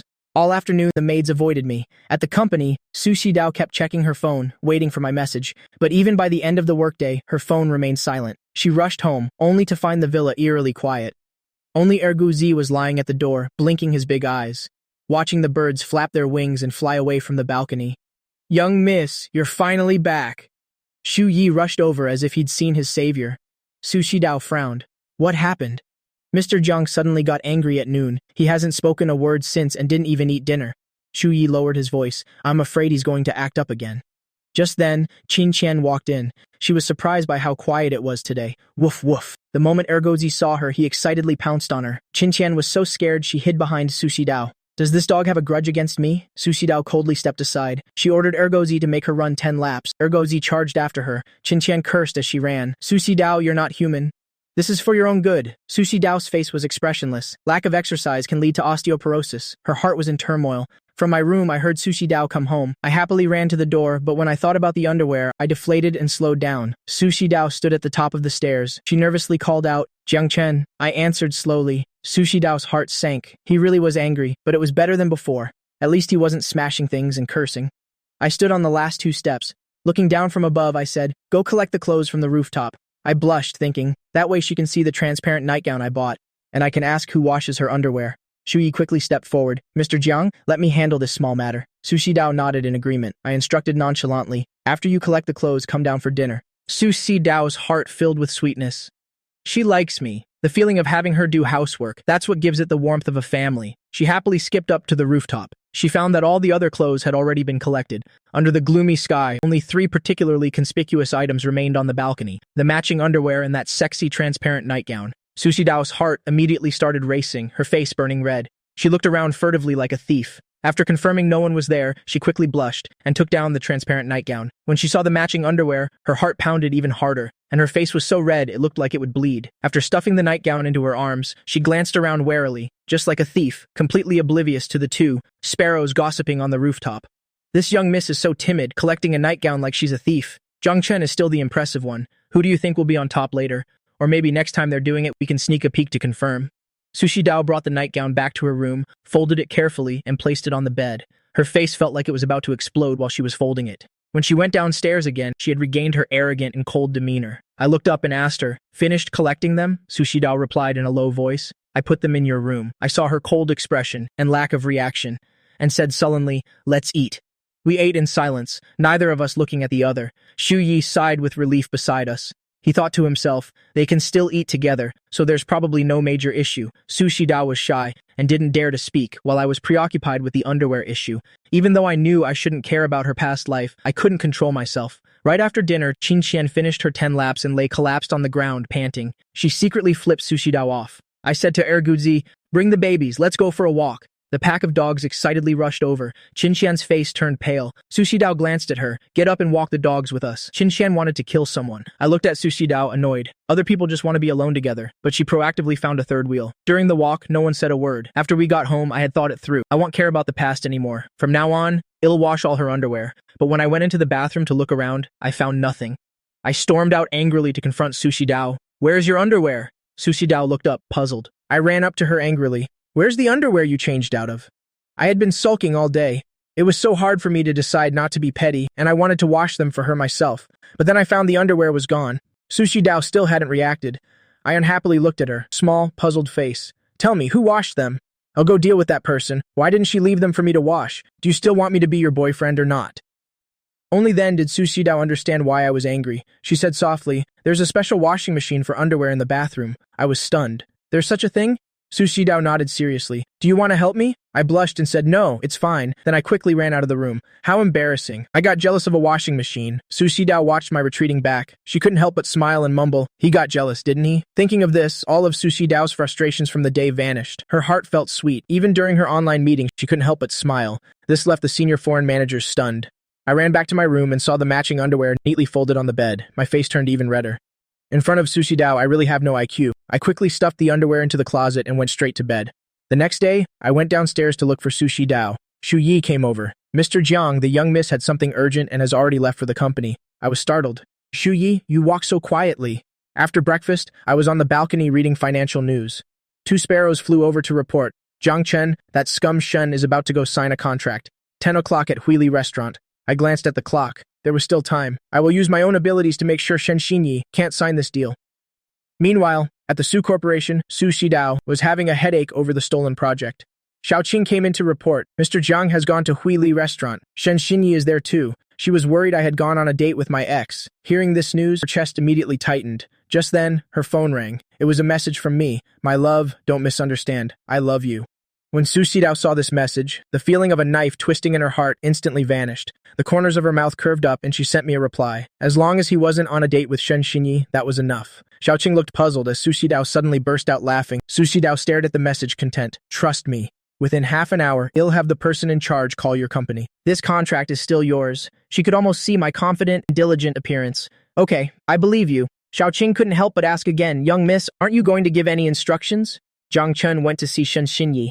And the young miss can still laugh. Has she gone mad with anger? Su Shidao looked up and glanced at her. Take a break. We'll continue in half an hour. The contract with Yue-kun, foreign trade will be restored. After hearing this, the senior managers all looked at Su Shidao in astonishment. Su Shidao's tone was calm and steady. In half an hour, the person in charge of Luo-kun company will call to sign the contract. The senior managers couldn't believe it, but this contract had already been snatched by the Wen group. The people at Luo-kun company aren't stupid. How could they give up such a huge benefit?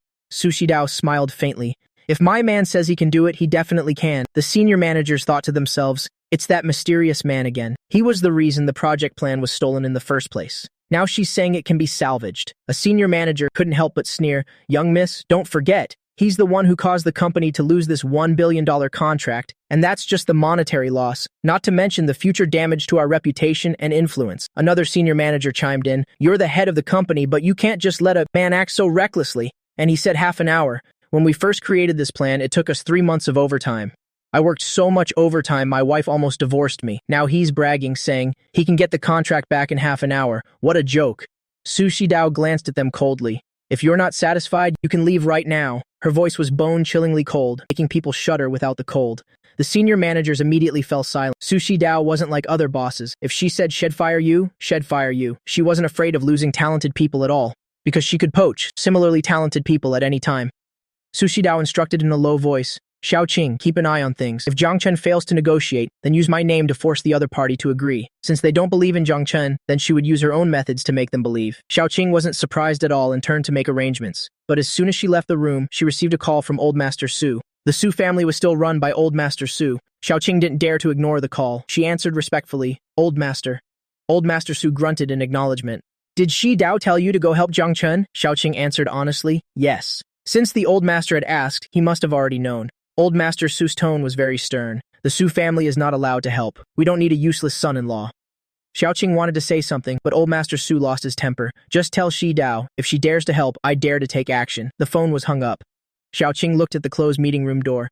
Maybe I shouldn't tell the young miss just yet. Let her be happy for a little longer. Otherwise, the young miss would definitely go home and fight with the old master. That would be too much of a loss. Mr. Jiang's sentiment is enough. Meanwhile, in Huili restaurant, Shen Xinyi was discussing a project with her partner, President Liu. She was sweet-talking him.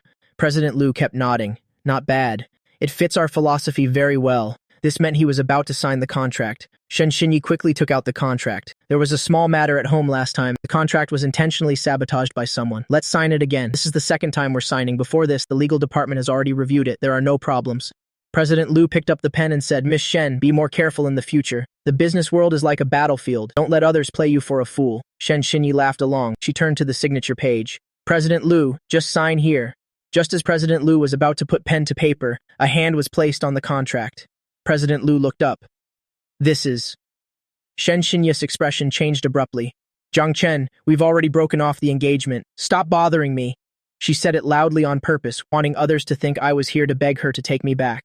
President Liu recognized me. You're the real Jiang Chen, the one who broke off his engagement so dramatically yesterday. You're even more handsome than in the news. I picked up the contract, extended my hand, and said, Hello, President Liu. Today, I represent the Su Corporation. I'm here to renegotiate this partnership.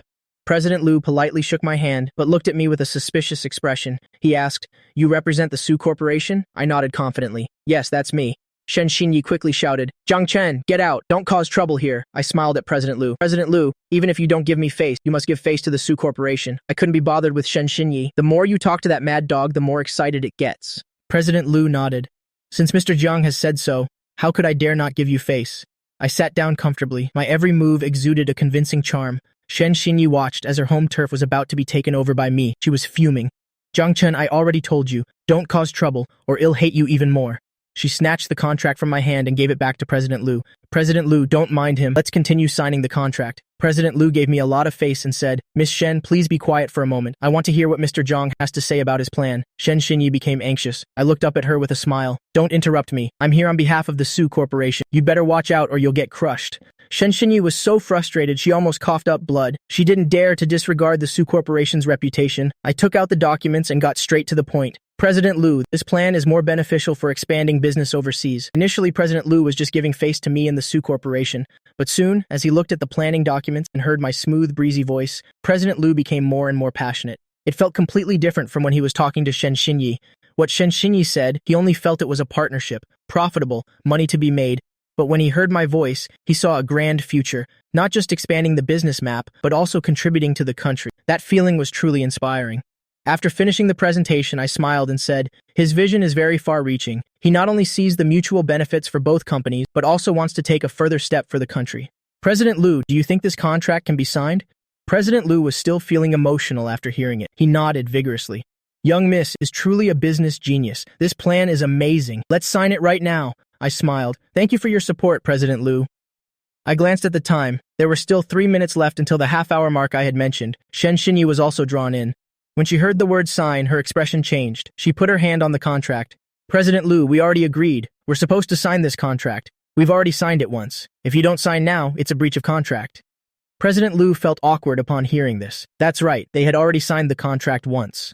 They were already considered partners. Not signing now would be a breach of contract. Even if he didn't have to pay double the penalty, he'd still have to pay it once. That's a 500 million penalty for breach of contract. He couldn't make the decision on his own. Seeing him waver, Shen Xinyi quickly said, as long as President Liu is willing to sign this contract, I will reduce the profit margin by another 1%. President Liu was moved. No need to pay compensation, and he could earn an extra point. But Jiang Chen's plan made him even more ambitious. He could both make money and contribute to the country. Who wouldn't want that? I raised an eyebrow and smiled. I kindly reminded him, President Liu, would you like to check Shen Xinyi's contract one more time? Be careful not to get tricked into signing. 2 minutes left. Shen Xinyi sneered. We're signing this for the second time. How could there be a mistake? Don't waste your breath. I smiled at President Liu. It's still better to check one more time to be safe. President Liu looked at me and believed my words. He immediately had his legal advisor check it again. It would have been better if they didn't check. As soon as he checked, the legal advisor's face changed. President Liu, there's a problem with this contract. The legal advisor pointed out several problematic points in the contract for President Liu to see. After seeing them, President Liu was furious. Shen Xinyi, you dare to trick me. Shen Xinyi's face darkened when she heard this. Impossible. You guys sent the contract over. I just printed it out. It definitely can't be wrong. She snatched the contract and examined it carefully. There really was a problem, and a big one at that. President Lu looked at her angrily. Shen Xinyi, if this contract were signed, you would be committing fraud. You'd have to rot in jail. Are you still signing? Shen Xinyi was stunned. She looked up at me. I gave her a bright smile. That smile could be described as extremely smug. Zhang Chen, you set me up. I looked at her with an innocent expression. I haven't even been to your house. How could I have set you up? Looking at my smiling face, Shen Xinyi was sure I did it, but she had no proof. She could only tear up the contract in anger, so frustrated she wanted to cough up blood. With no pressure to pay the breach of contract penalty, President Lu was very happy to sign the contract with me. Mr. Zhang, you can sign the contract now. And I have to thank Mr. Zhang for his reminder. If that contract was signed, they wouldn't just lose everything. They would also become someone else's slave. It's like being sold off and still counting the money for the other person. I smiled at him. Go ahead and call the person in charge from the Su Corporation to sign the contract. President Lu laughed heartily. He'll call right away. On the other side, Su Xidao was looking at her phone. There was 1 minute left until the appointed time. The senior managers below couldn't hold it in anymore. It's been half an hour. Forget about a phone call. There wasn't even a peep. Do you still believe it? This was just a joke. Something to listen to for fun. Everyone, prepare yourselves. The business genius, our great young miss, is about to bring down the Su Corporation. Xiao Qing was waiting outside. Seeing it was the last minute, she walked in, eldest miss, half an hour ago.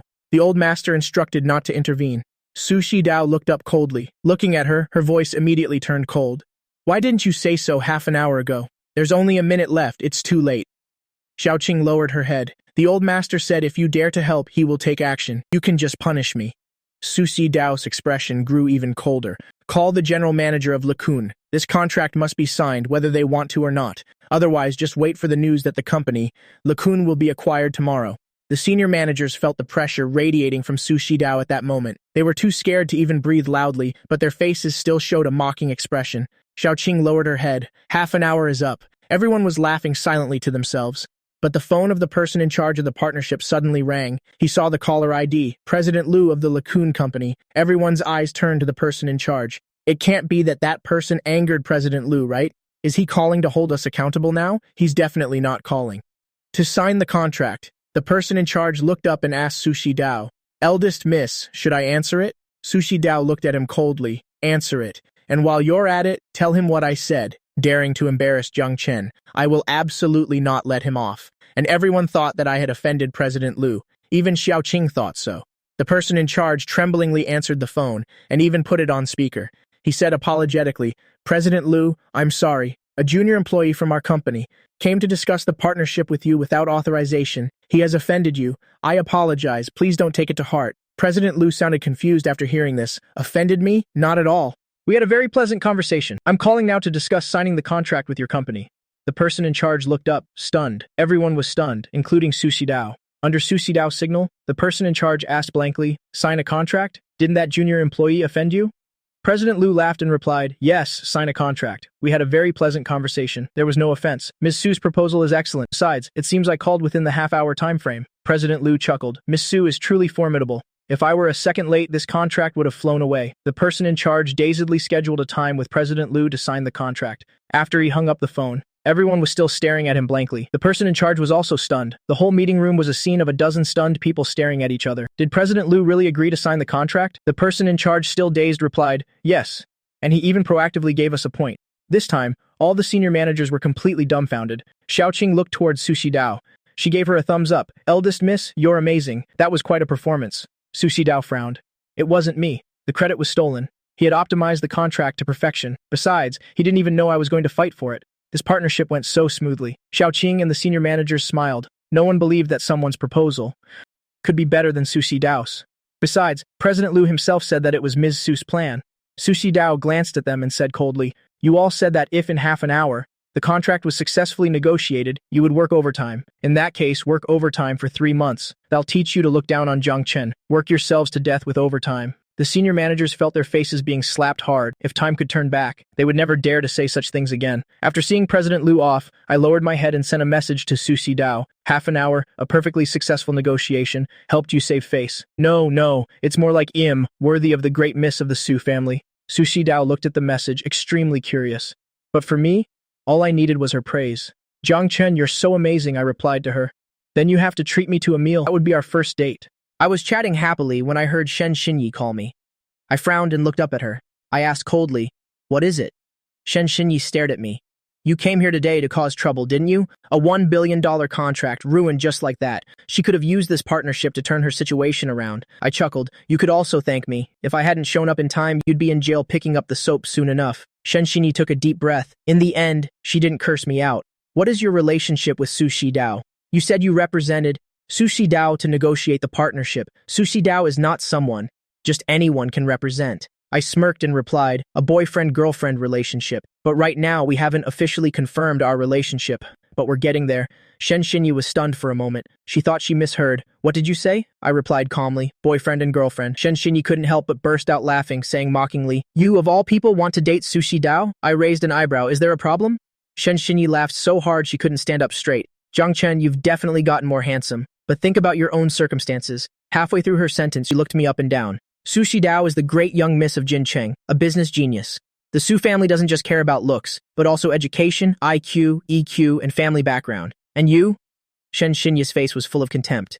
You don't measure up in a single category. Shenxinyi suddenly lowered her voice. Jiang Chen, I'm the only one who doesn't look down on you. You should still be with me. It'll give you 100,000 a month for spending money. I cut her off. 100,000? You have the nerve to offer, but I'd be embarrassed to take it. Don't forget my shares in the Jiang Corporation. I can get 500,000 a month in dividends, even though all the money is being taken by Songming Chen and his group. Someone nearby couldn't help but burst out laughing. They looked at Shenxinyi mockingly. Shenxinyi's expression turned ugly. 100,000 is for spending money. It's also a token of my affection. You're the young master of the Jiang family in name only. In reality, you're just a mooch. That 500,000 only counts if you can actually get your hands on it. It's your blessing that I'm even paying attention to you. Someone like you who only has looks. Others would think 10,000 is too much.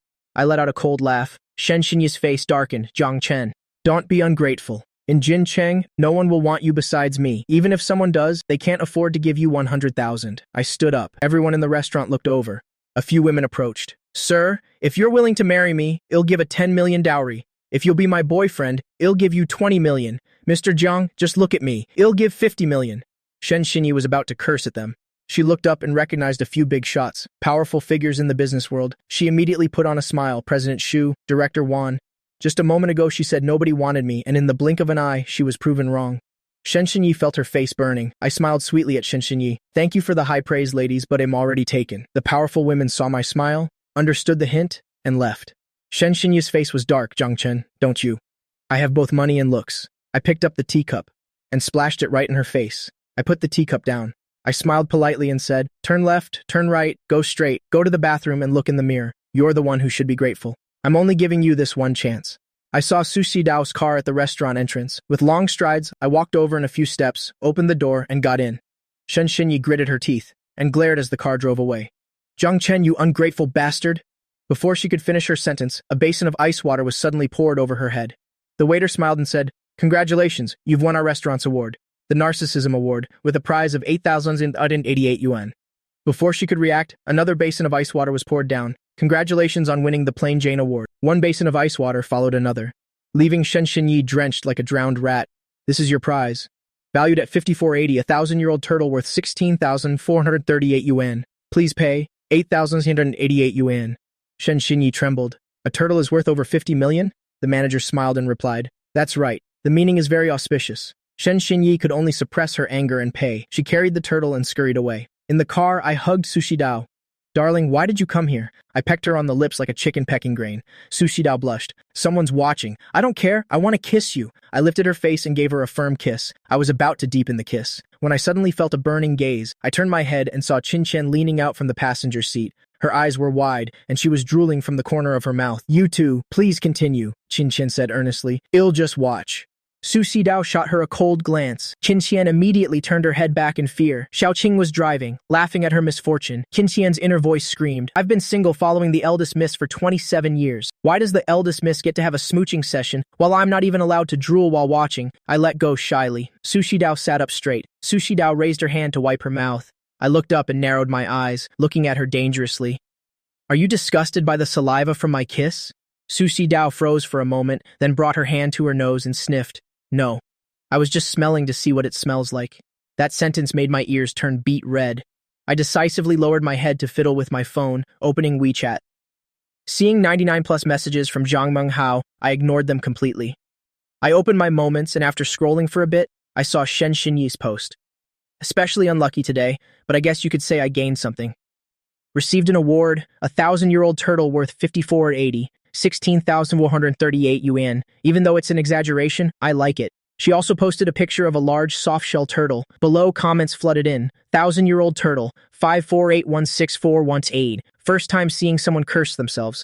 And curse themselves so elegantly and unconventionally. Haha, President Shen is so funny. Damn it, isn't this photo President Shen? Implicitly calling herself a 1,000-year-old turtle? After reading all sorts of comments, I almost laughed my jaw off. Is Shen Xinyi's head full of crap? Cursing herself in such a roundabout way. What genius gave her that award? Gave her a 1,000-year-old turtle?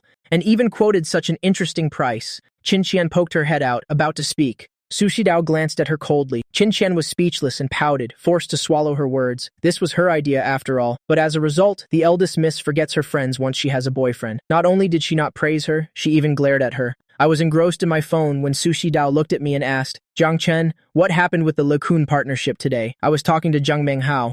I didn't even lift my head. I've seen your project proposal. It could still be tweaked a little in the details. I did some research abroad. Thinking from a national perspective, it's better to earn a little less to pave a better way for the country. As I spoke, I looked up at Su Shidao and squinted. I smiled slightly. I think Shidao would definitely think the same way. Even if you don't want to wait for the partnership anymore now, you would have come up with this new partnership plan.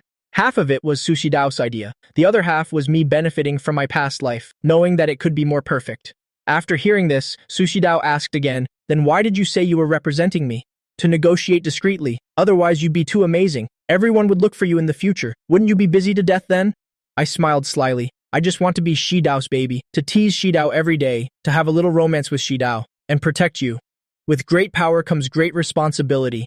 After being reborn, I don't want to go to jail. Su Shidao snuggled against me. Okay, just be my baby. Qin Qian pinched her nose and asked Xiaoqing, do you smell something? Xiaoqing, who was driving, answered seriously, no. Qin Qian let out a cold laugh. The whole car reeks of the sour stench of love, and you don't smell it? Qin Qian limped out of the car. The injury on her leg was from being kicked by Su Shidao. Su Shidao took me to the most high-end restaurant in Jincheng for dinner. The restaurant was located in the tallest building in the city. You could overlook the entirety of Jincheng. The minimum spending was 100,000. Normal people had to book a month in advance, but for the restaurant's owner, Su Shidao, she could come anytime. I suddenly said, Shidao, do you see 3 suns? Su Shidao looked out the window first, then answered seriously. From a mythological perspective, there are 10 suns. From a scientific perspective, there's only one. I had no choice but to interrupt her, pointing at Qin Qian and Xiaoqing. I mean, these two are as bright as the sun. So bright it hurts my eyes. Don't you see? Su Shidao turned her head to look at them. Xiaoqing and Qin Qian quickly lowered their heads and ate. They just wanted to see what the normally cold eldest miss was like in private. I gave up on shooing these 2 third wheels away. If someone wants to be a dog, just let them be. Xiaoqing confessed honestly, Mr. Zhang, after dinner. The eldest miss has to go on a business trip. We're going with her, so you can just act like we don't exist, Qin Qian added. He already sees us as dogs. I decided to ignore them and turned to say to Su Shidao, Shidao, I want to eat ice cream. Su Shidao ordered a portion for me. Seeing the 10,000 yuan price on the menu, my eyes widened. Is this ice cream studded with diamonds or made from ambrosia? Su Shidao said calmly. It's all right, you should try it. The ice cream was brought over, but I didn't take it. Instead, I leaned in and ate it directly. It's delicious. Really worth 10,000 yuan. I held Su Shidao's hand and continued to eat. Occasionally, I would look up at her. The last piece accidentally fell onto Su Shidao's hand. I said regretfully, can't let it go to waste. After saying that, I lowered my head and licked the web of her thumb. Su Shidao held her breath. Jiang Chen, I want to taste the ice cream too. I looked at her blankly, but I finished it all, then ill taste it from your mouth. Su Shidao pulled my collar towards her and tilted her head up to kiss me. I was stunned for a moment, then immediately put my hand on the back of her neck, pressing Su Shidao more forcefully towards me. Xiaoqing and Qin Qian looked at each other, then awkwardly turned away. A delicious meal turned into a mouthful of PDA. I only let go when we were almost out of breath. Su Shidao's voice was happy, delicious. Didn't you say you don't eat sweets? Su Shidao's voice was gentle. Your sweetness? I like it. She didn't seem used to saying sweet things. Her tone was a little stiff. Afraid I would overthink it, she added. It's okay even if I get diabetes. As long as it's from you, I'm willing to accept any sweetness. Her flirting made my heart race, so I quickly changed the subject. I'm hungry. Let's eat first. Su Shidao looked at me with a deep gaze. I'm very hungry too. After the food was served, I lowered my head to eat, but I could still feel Su Shidao's burning gaze. Aren't you hungry? Why aren't you eating? I looked up and asked. I always felt that the way she looked at me was not simple. It was as if she wanted to eat me alive. Su Shidao replied with a short sentence, I am eating, and then began to eat elegantly. I suddenly realized, the hunger she spoke of wasn't about an empty stomach. And the eating she spoke of wasn't about eating food. This thought made my mind explode instantly. I hurriedly lowered my head and stuffed myself with food. Sushi Dao looked at my state and smiled. Qin kicked Xiaoqing, see? The 1,000-year-old iron tree is blooming. When she gets flirty, it's really deadly. Xiaoqing warned, do you want to end up in the operating room again? Feeling Sushi Dao's icy gaze, Qin immediately lowered her head to eat, not daring to say another word. Elsewhere, Jiang Qingyu was humming a tune on her way home. She went straight to the recording studio. Xiaojin was so surprised, he thought the sun must have risen from the west today. She actually came to record on her own initiative. You have to know that normally he was the one who had to hold a knife to force this big sister into the recording studio. Jiang Qingyu said proudly, of course, this is a song that my Jiang Chen wrote for me. I have to record it overnight to release it. Xiaojin was stunned. Who did you say wrote the song? My Jiang Chen. Jiang Qingyu happily opened the sheet music to take a picture. Xiaojin immediately got a headache. Qingyu, don't be impulsive. If he knew how to write music, I could do a striptease. Jiang Qingyu's expression darkened. You're not allowed to speak ill of Jiang Chen, but he was the one who accused you of plagiarism before. Jiang Qingyu said righteously, I've forgotten about it. As long as he calls me sister once, all grievances can be erased. Jiang Qingyu completely ignored Xiaojin's nagging. After taking the picture, she started tuning. She excitedly called Xiaojin, hurry up and come record a video for me. Remember to find the best angle. Even if the song is no good, I have to make the fans fall in love with it. Because of my looks. Xiaojin wanted to persuade her again. Qingyu, don't sing it. What if he plagiarized it? You'll have another stain on your record. Jiang Qingyu's face darkened, her voice turning cold. You are not allowed to speak ill of Jiang Chen. Xiaojin completely gave up trying to persuade her. Jiang Qingyu looked at the sheet music for the first time. Her brows furrowed so deeply you could kill a fly between them. These lyrics were just too stiff. It was completely whining without a cause. She almost wanted to give up on recording. Xiaojin saw a glimmer of hope. Qingyu, how about? Jiang Qingyu glared at him. No.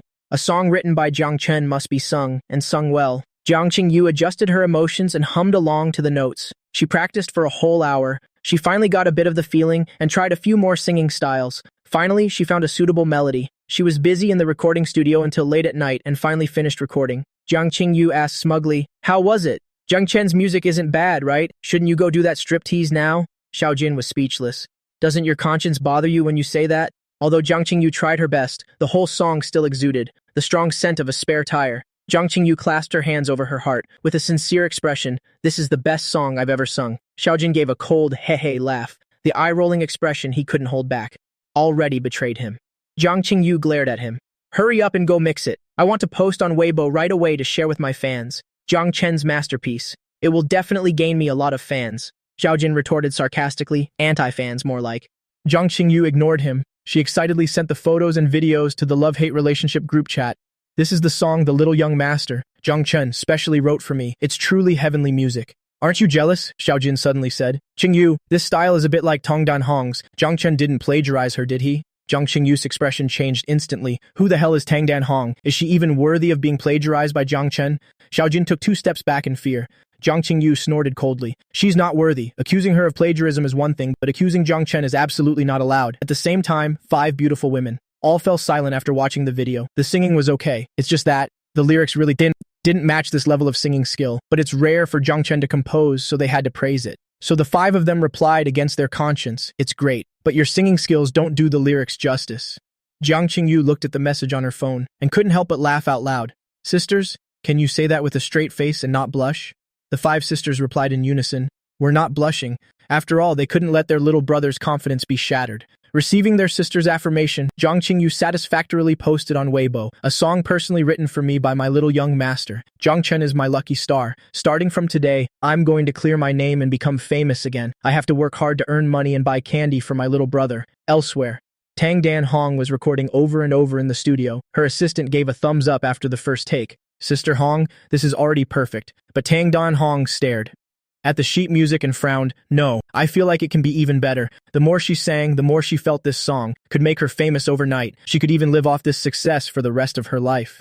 The assistant was scrolling through her phone and suddenly cried out in surprise. Sister Hong, Jiang Qingyu released a new song. It's gotten over 1 million views in an hour. Tang Dan Hong's heart tightened. She opened the hot search list. Jiang Qingyu's new song is fire. Qingyu's new song 1,000,000 views. The comment section was full of praise. It's really not bad. This time both the lyrics and music for Jiang Qingyu's song are amazing. Tang Dan Hong nodded in praise. The assistant was confused. But Sister Hong, the song you wrote is clearly better. Her song is too stiff. Tang Dan Hong interrupted. What do you know? I think it's very good. The assistant was even more confused. There were no outsiders in the recording studio. Why would Sister Hong praise her rival? But Sister Hong, she stole your female lead role, and now she released her song first. This is very disadvantageous for you. Tang Dan Hong narrowed her eyes. Well, release the song at midnight. Go contact the marketing accounts and the Water Army now. If I can't sing it perfectly, then he'll just use popularity to crush Zhang Qingyu. After scrolling through comments for a while, she was happy. Time for bed. At 12 a.m. Tang Dan Hong released her new song on time. It was accompanied by an elaborately produced manga-style MV. The marketing accounts were deployed all at once. The Water Army frantically flooded the comments. In less than an hour, Tang Dan Hong's new song shot straight to #1 on the hot search list. Netizens who stayed up late to listen all left comments. Damn, this song by Tang Dan Hong is truly amazing. It's an eargasm. I used to think she was so unsophisticated. This completely changed my opinion of her. The last time I heard such a divine song, it was from Fan Buxiang. To be honest, Tang Dan Hong's high notes are a bit weak. It would probably sound better if Zhang Qingyu sang it.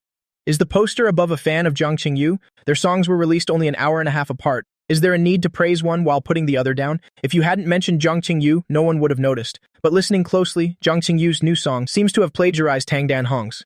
Because of the two words plagiarism, a huge fan war immediately broke out. Very quickly, more and more evidence emerged to slap the faces of Zhang Qingyu's fans. Zhang Qingyu's new song was indeed plagiarism. Zhang Qingyu's fans also had extraordinary fighting power. They were all hardcore fans. Even when faced with damning evidence, they still defended their idol. Taking a closer look at Zhang Qingyu's Weibo post, they discovered she didn't compose it herself. They immediately switched their target. Isn't the little young master Zhang Chen the one who last time accused Qingyu of plagiarism? What little young master? He's clearly a troublemaking demon. He deliberately plagiarized Tang Dan Hong to frame Qingyu. Qingyu didn't know she was framed. The fans all ran to criticize Zhang Chen for causing trouble. Top 5 hot searches on Weibo. Tang Dan Hong's new song is extremely hot. In 1 hour, it climbed to #1 on the hot songs chart. Tang Dan Hong's new song crushes Zhang Qingyu. Ironclad evidence of Zhang Qingyu plagiarizing Tang Dan Hong's music to ride on her fame. Young master Zhang Chen plagiarized the music of Tang Dan Hong to frame Zhang Qingyu. Congratulations to the young master of the Zhang family for canceling his engagement to Shen Xinyi. After midnight, these hot searches shot up rapidly. I was sleeping soundly in my blanket, but the hot searches rose quickly and were suppressed even faster. An unknown force removed the 4th hot search. Young master Zhang Chen plagiarized the music of Tang Dan Hong to frame Zhang Qingyu. Then the news of the young master of the Zhang family canceling his engagement with Shen Xinyi exploded again. At the same time, Shen Xinyi's post, "I am shameless. Damn bitch on her moments" was also screenshotted and put on the hot search. Shen Xinyi was mocked by the entire social media as a 1,000-year-old turtle. At dawn, 2 little sparrows chirped outside. I woke up and greeted them. "Good morning, my little darlings." The little sparrows flapped their tiny wings to greet me. As I brushed my teeth and washed my face, I listened to the sparrows tell stories, interesting things from the world of birds. When I went downstairs for breakfast, Sushi Dao had already gone to the company. I finished my breakfast. I picked up my phone to check my messages. Zhang Menghao sent me a WeChat message asking me how effective the 7 Great Methods therapy was. I directly ignored his vulgar words. I opened Zhang Qingyu's WeChat. After we met yesterday, we added each other again on WeChat. "You're really fast, sister. You've already sung it." I smiled and opened the video to watch. Just after listening to the first part, I frowned. This isn't right. This isn't mine. I patiently listened to the whole song, if it weren't for the voice. Characteristic of Zhang Qingyu, the lyrics alone, made me want to throw my phone away. After listening, I was furious and called Zhang Qingyu. Zhang Qingyu had already been woken up early, dragged to the company for a criticism session. "Zhang Qingyu, if you don't handle this well, all the resources from yesterday will be revoked. Moreover, this incident has a huge impact. If you don't issue an apology to satisfy the fans, we can only say you've breached the contract and be forced to terminate it." Zhang Qingyu wanted to argue that she didn't plagiarize, but the ironclad evidence was a slap in the face. Xiaojin sighed. "I told you the new song was similar to Tang Dan Hong's, that it might be plagiarism." Zhang Qingyu angrily glared at Xiaojin and said very seriously, "Zhang Chen would not plagiarize. I believe in him." Xiaojin knew this would be the result. He could only sigh helplessly.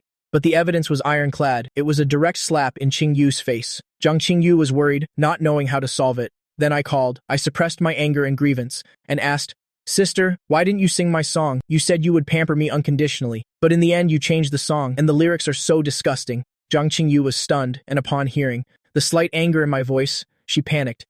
"Zhang Chen, I sang the song you gave me. I didn't change it. I swear, if I changed your song, in the next life, and the life after that, and the one after that, it'll still be your sister." I was stunned by Zhang Qingyu's oath. "You really didn't change it?" Jiang Qingyu wanted to scream, but on the other end was her precious little brother. She tried to suppress the urge to yell. As long as you wrote it, let alone being stiff and pretentious. Even if you wrote a song about eating shit, I would still sing it for you.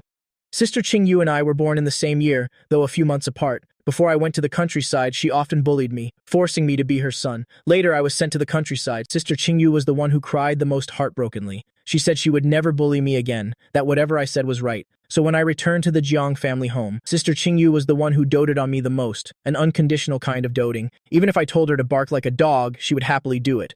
So a sister who dotes on me like this wouldn't not sing. The song I wrote, I had figured it out. I immediately apologized. Sister Qingyu, I'm sorry. I was angry and aggrieved just now. I didn't use my brain to think, so I wrongly blamed you.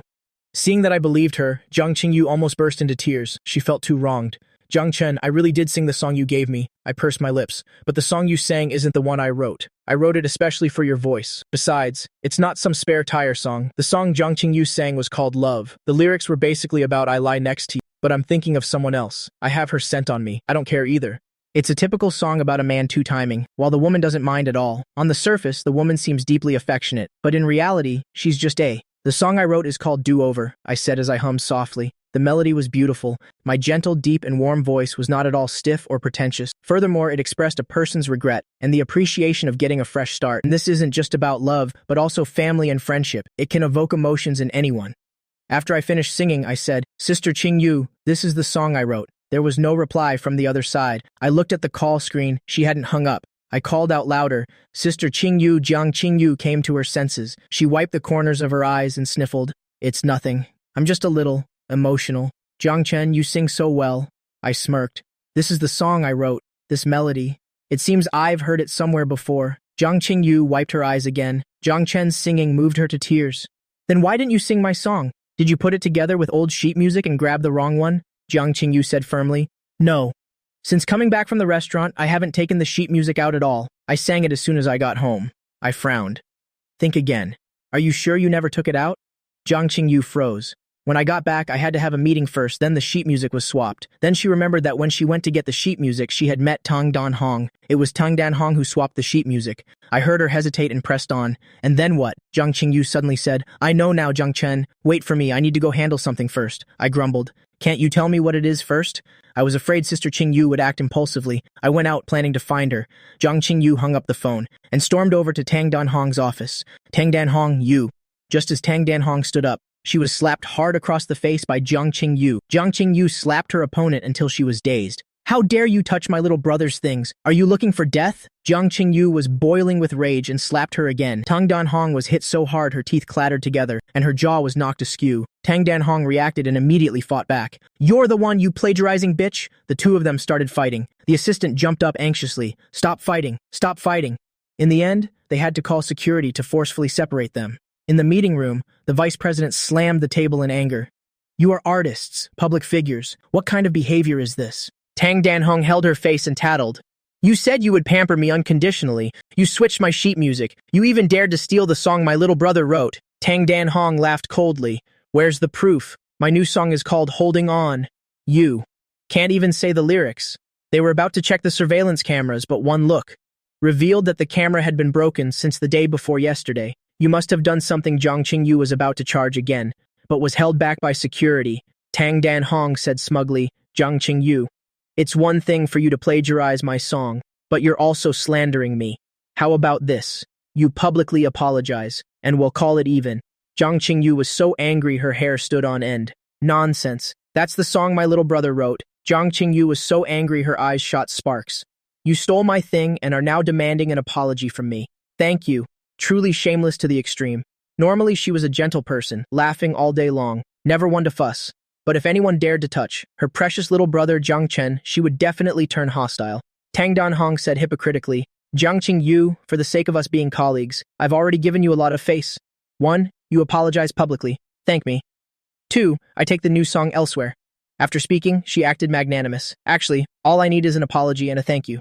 This fake appearance won the sympathy of a few people, but everyone still preferred the radiant and beautiful Jiang Qingyu. Jiang Qingyu roared, Nonsense, that's my little brother's song. The security guards desperately held onto the person who was about to charge and attack the other. The vice president awkwardly tried to persuade Jiang Qingyu, just apologize, just say thank you, it won't cost you a piece of your flesh. Jiang Qingyu trembled with rage. In your dreams. That's like digging my heart out. The vice president slammed the table and threatened, either you apologize or we terminate the contract. Jiang Qingyu stuck her neck out and yelled, terminate it then! Whoever doesn't terminate the contract is a bastard. The vice president laughed coldly. With all your scandals, besides our company, who else would want you? As he spoke, he threw out the termination contract. You have to pay a penalty for breach of contract. Sign it. Without another word, Jiang Qingyu signed her name. Just as the vice president was about to sign, the secretary rushed in frantically. Vice President, Jiang Chen is here, the one from yesterday who alarmed even the CEO. I walked straight into the meeting room without any hindrance. The vice president smiled and greeted me, Mr. Jiang. As soon as I entered, I saw Jiang Qingyu's bruised face. There was a cut on the corner of her mouth. My voice turned cold. Who hit her? Jiang Qingyu smiled dotingly. It's nothing, Jiang Chen. Don't worry about it. Turning my head, I saw that Tang Danhong was injured, even more severely. I narrowed my eyes. Tang Danhong tried to maintain a smile, but because her nose was crooked, she looked very fierce. Hello, Mr. Jiang. I smiled meaningfully. On my way here, I did some investigation. Tang Danhong swapped Jiang Qingyu's sheet music. Tang Danhong thought I was a fan and said shamelessly, I'm sorry to have let you see such a scene. I'll sign an autograph for you later. I laughed coldly. Sure, I'll sign one for you too. But in my heart, I thought, I'll beat her until all her teeth fall out. I turned to the vice president. My sister Qingyu, what's going on with them? Jiang Qingyu and the vice president each had their own story. Jiang Qingyu clenched her fists. Jiang Chen, don't worry. I will definitely get your music back. I won't let you be wronged. The vice president explained. Mr. Jiang, it's not that we're making things difficult for Jiang Qingyu. It's that she's being unreasonable. So many people in the company are waiting to be fed. I glanced at the surveillance camera and also noticed it was broken. I suddenly said, Miss Tang, could you let me see the sheet music? I really like your song. Jiang Qingyu became anxious. I turned and winked at her. Tang Danhong calculated in her heart, if I marry Jiang Chen, then Jiang Qingyu will have to call me sister-in-law. She happily took out the sheet music. In the future, I can hold a private concert just for you. I took out the 2 pieces of sheet music to compare. Suddenly, I looked up, waving the sheet music in my hand. Miss Tang, you don't think that only a camera can be evidence, do you?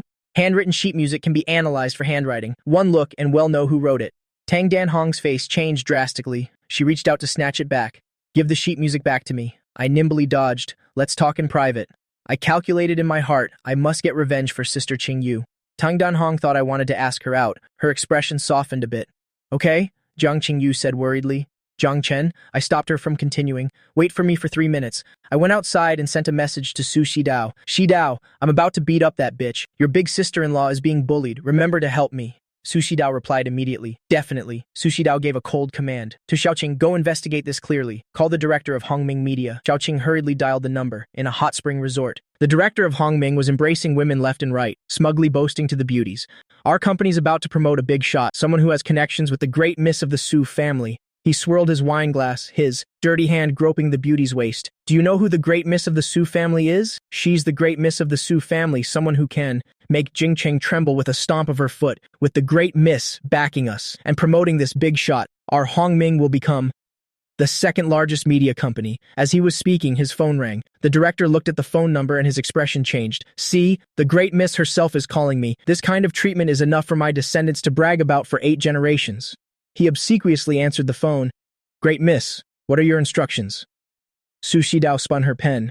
I hear you're planning to promote Tang Danhong, and you also want to blacklist my big sister-in-law and make her pay contract damages? Xiaoqing's eyes widened in astonishment. The director was also bewildered. No, miss. Our company doesn't have any big sister-in-law of yours. Jiang Qingyu. The director gave a forced laugh. That's impossible. You just called yesterday. How would I dare? Su Shidao impatiently cut him off. I'll give you 3 minutes to solve it. Otherwise, the ice-cold voice made the director, who was soaking in the hot spring, break out in a cold sweat. Also, my big sister-in-law likes to be low-key. Understand? The director wiped his sweat and nodded repeatedly. Understood, understood, understood. So, will your company declare bankruptcy on its own, or should I help you? The director almost knelt down. Please give me a chance, great Miss Su. No one can bully my person, let alone my big sister-in-law. The director trembled with fear. I will declare bankruptcy myself. I beg the great miss to be lenient. He had just been boasting about latching onto a powerful backer. In the blink of an eye, he was forced to declare bankruptcy. The slap came too fast. The director gritted his teeth in hatred, vowing to kill the person who had ruined him. Xiaoqing said worriedly, Great miss, the old master said, that within a year you are not to publicize your relationship with Jiang Qingyu. By doing this, Su Shidao raised an eyebrow. The old master said, not to publicize it with my big sister-in-law, remembering what Jiang Chen said, that she was her big sister-in-law. Sushi Dao's heart felt sweet. Her whole being radiated happiness. Xiaoqing was speechless looking at her. Great Miss CEO, you are the queen of business, one whose name alone strikes fear into people's hearts. This look of a child who's sneakily eaten candy. If others see it in the future, how will you command respect in the business world anymore? Jiang Qingyu stood at the entrance of Hongming Media. Watching my departing figure, feeling uneasy, the vice president smugly sidled up. I thought your little brother came to help you. Turns out he was just here to chase his idol. Jiang Qingyu glared at him. What the hell does it have to do with you? The vice president continued to provoke her. This is great. You've lost your brother and your troops. Maybe Tang Dan-hong will be your sister-in-law in the future. You'd better suck up to her properly. Jiang Qingyu let out a cold laugh. That plastic surgery face of hers is worthy? The vice president snorted. A washed-up singer like you has. What right to look down on others? Your little brother is like that. Tang Dan-hong probably just sees him as a dog to play with. As he was speaking, the vice president's phone suddenly rang. It was the director calling. An angry roar came from the other end of the phone. What the hell are you doing? Didn't I tell you to promote Jiang Qingyu? Who gave you permission to terminate her contract? The vice president was still trying to take credit. Director, I'm doing this for the company's sake. Tang Dan-hong is so popular right now. Keeping a useless person like Jiang Qingyu. The director roared. Good, my ass. The company is about to go bankrupt. I don't care how you do it. Even if you have to kneel, you must keep Jiang Qingyu. Otherwise, it'll kill you. The vice president held the phone, completely stunned. On the other side, Tang Dan-hong led me to her office. I looked around and casually picked up a pool cue. Tang Dan-hong smiled coyly at me. Mr. Jiang, do you like to play pool? Let me teach you. As she spoke, she pressed herself against my side. I suddenly turned, using the cue to block her. I smiled and asked, which hand did you use to hit my sister Qingyu? Before Tang Dan-hong could even speak, I had already smashed the cue onto her left hand. Tang Dan-hong broke out in a cold sweat from the pain. I narrowed my eyes. Looks like it wasn't this hand. Then let's cripple the other one. Saying that, I raised the cue again. Tang Dan-hong wanted to dodge but wasn't fast enough for my movements. Another tragic scream rang out. Tang Dan-hong's legs trembled and she almost knelt on the ground. There were only the two of us in the room. No one knew what happened here. Tang Dan-hong's arms hung limply. She raised her head and glared fiercely at me. You just wait. See if I don't kill you. After saying that, she raised her leg to kick me. I easily dodged and raised the cue, smashing it hard against her calf. The pain made Tang Dan-hong drop to one knee, her face pale. Sweat poured down like rain, and her whole body trembled in pain. I looked down at her from above and asked coldly, which leg kicked and dirtied Sister Qingyu's clothes? The first 2 times, Tang Dan-hong dared to be stubborn. The 3rd time, she was truly scared. I wasn't just talking. I would actually hit a woman. If you don't tell the truth, it'll cripple both of your legs. At this moment, my whole body exuded a murderous aura. Tang Dan-hong didn't dare to be anything but compliant. The right leg. Her right leg was already crippled. She couldn't lose her left leg, too. I used the cue to lift her chin. How was the sheet music swapped? Where's the server? Tang Dan-hong was forced to raise her head to face me, and my eyes filled with a cold, murderous intent. She trembled with fear. She confessed everything like a criminal. I raised an eyebrow. Post on Weibo and explain this yourself. Otherwise, the cue moved from her chin to her throat. You'll never be able to open your mouth to speak again in this life. Tang Dan-hong was both scared and angry. This is a society ruled by law. How dare you? I sneered. So what if I dare? Of course I won't really break the law. I have many ways. This time, Tang Dan-hong was completely terrified. She had never met a man as fierce as me. I took out my phone, turned on the video recorder. Speak for yourself. Tang Dan-hong saw her nose and caved-in chin in the camera lens and begged, cover the camera. I can't let my fans see me like this. She had always claimed to be a natural beauty. My voice grew colder. Hurry up. You have 1 minute left. My sister Qingyu is waiting. You have no right to bargain with me. Seeing me wave the cue. Tang Dan-hong was immediately terrified. She spoke into the camera. Hello everyone, I am Tang Dan-hong. I want to apologize to my fans. My new song Holding On was not written by me. Jiang Qingyu's song Love You is not plagiarism either, because that was originally my work. Under the threat of the pool cue, Tang Dan-hong obediently admitted that she had swapped the sheet music, and also that she had injured Jiang Qingyu. The video immediately caused a storm as soon as it was posted on Weibo. The netizens who had cursed her for plagiarism were all stunned. This reversal came too fast, like a tornado.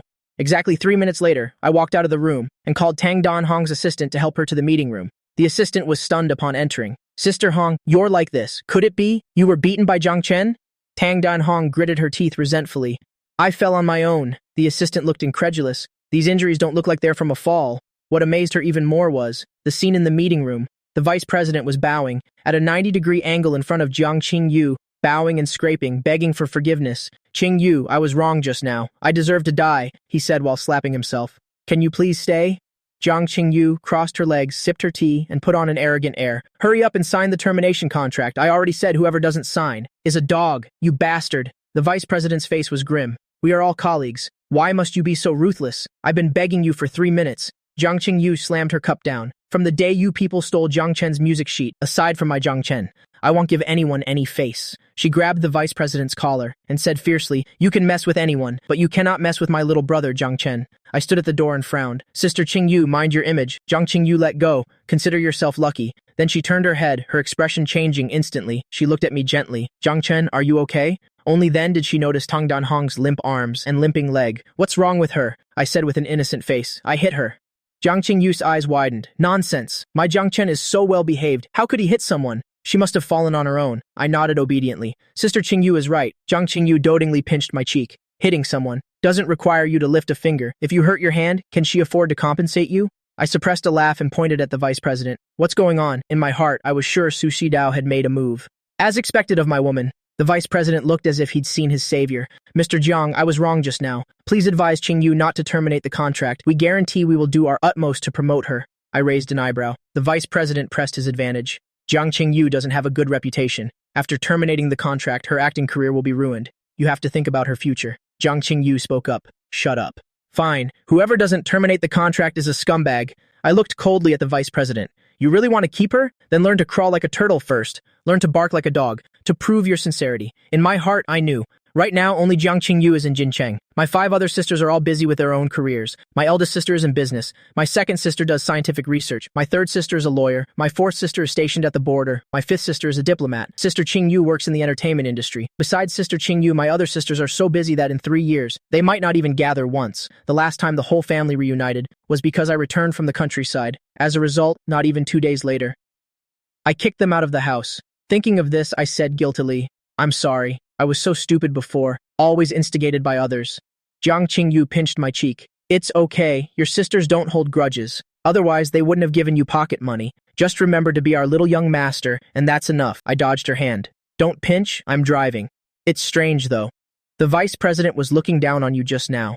After taking that call, he almost knelt down and begged you. I smiled lightly. That was Sushidao's help. Jiang Qingyu's eyes widened. It must have been eldest sister's help. Don't forget, eldest sister is also a big shot in the business world. I thought to myself, although eldest sister is formidable, Su Shidao is a business genius. They're on completely different levels. I smiled and shook my head. Let's not argue. After taking Jiang Qingyu home, I returned to Jadewater Bay. Jiang Cheng is back. As soon as I got out of the car, 2 little sparrows and a pack of dogs joyfully rushed over. Shu Yi stood by, watching in astonishment. Jiang Qingyu used to hate animals. Why did he suddenly like small animals so much? I played with them for a while and asked them how life was at Jadewater Bay. The dogs were very happy. Here, they have the best dog food and space to run around.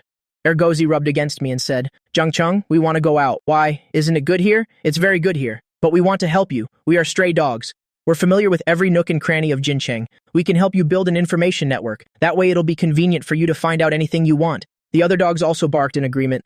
They wanted to repay the warmth I had given them this way. I was touched and hugged them. You don't have to do that. Technology is very advanced now, Erguzi insisted, but there are places technology can't reach. Looking at the sincere eyes of the dogs, I finally nodded and said, all right then, but you have to come home in the evening. At least take turns coming back. The dogs happily rushed up to act cute. Ergozi said mischievously, if you still don't agree, we'll take action secretly.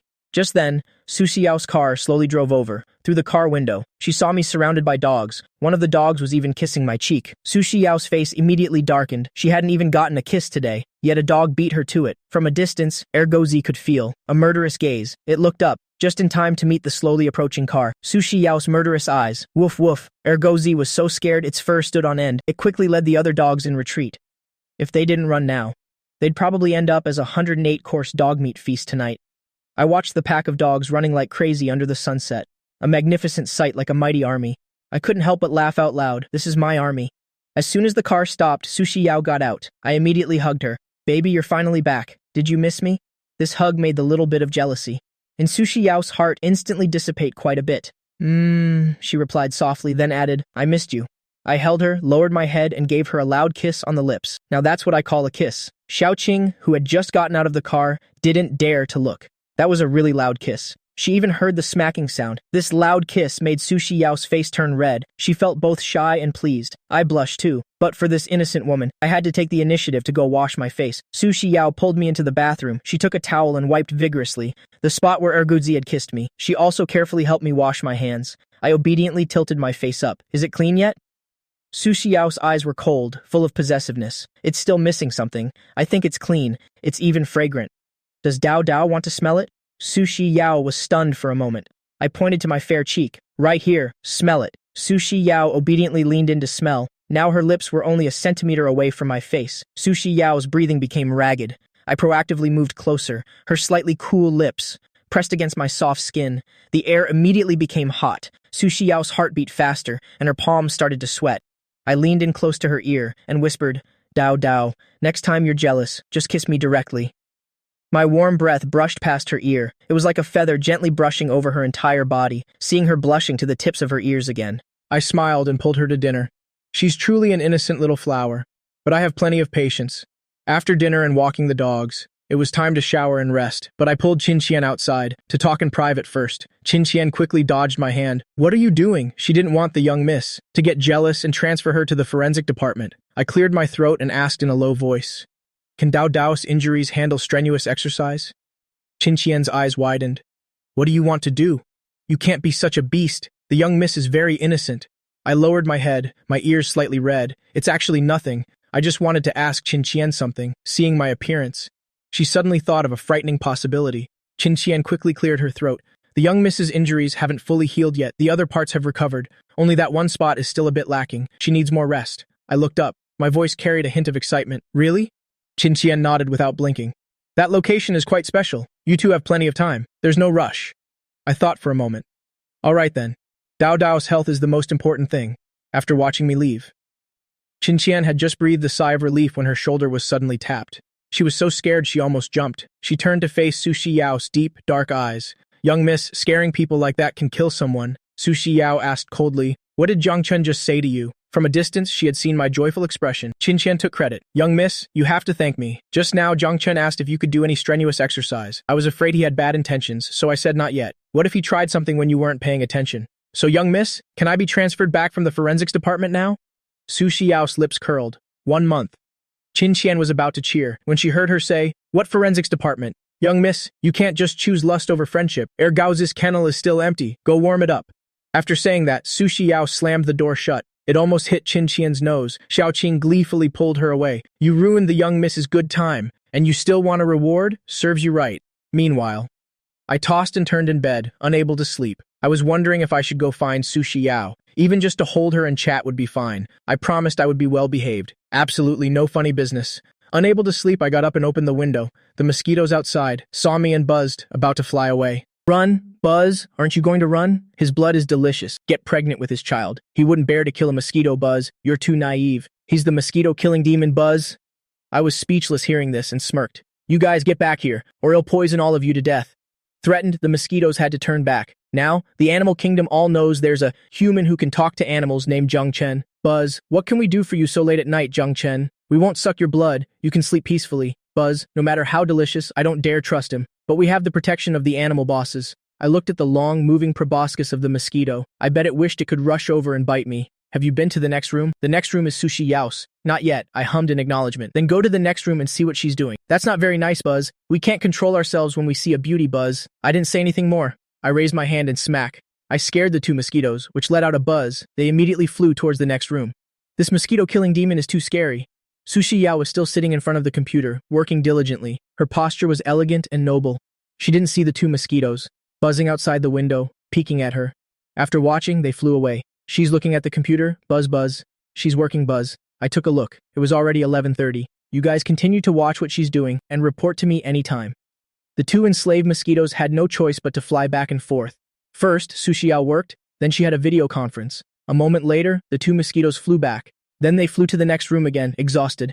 Su Xiao glanced at the time and turned off the computer. She checked WeChat for a bit, then took her clothes into the bathroom. As soon as the mosquitoes saw this, they flew in front of me. Zhangchen, she's gone to take a shower. Wow, let me go watch for you. Buzz, the two mosquitoes flew over and stuck to the bathroom's glass door. Inside the bathroom, Su Xiao was taking off her clothes. Her long, slender, fair fingers unbuttoned her shirt. Her curvaceous figure was gradually revealed. Buzz, her skin is so beautiful, I want to take a sip. I'm going to report the progress to Zhangchen. He'll definitely like it, Buzz. I stood at the window watching the mosquito fly over. It flew over. Zhangchen, she's taken off her shirt. Buzz, Zhangchen, she's taken off her pants. Only her underwear is left. Her figure is so beautiful. Buzz, Zhangchen, she's so beautiful. So fair, so appetizing. Can I fly in and give her a few big red packets? Get pregnant with his child, Buzz. My eyes narrowed as I listened. My eyes were filled with murderous intent. I beckoned to the two mosquitoes. Do you know what a jealous man is like? I smiled and raised my hand. Smack. The two mosquitoes died in my palm.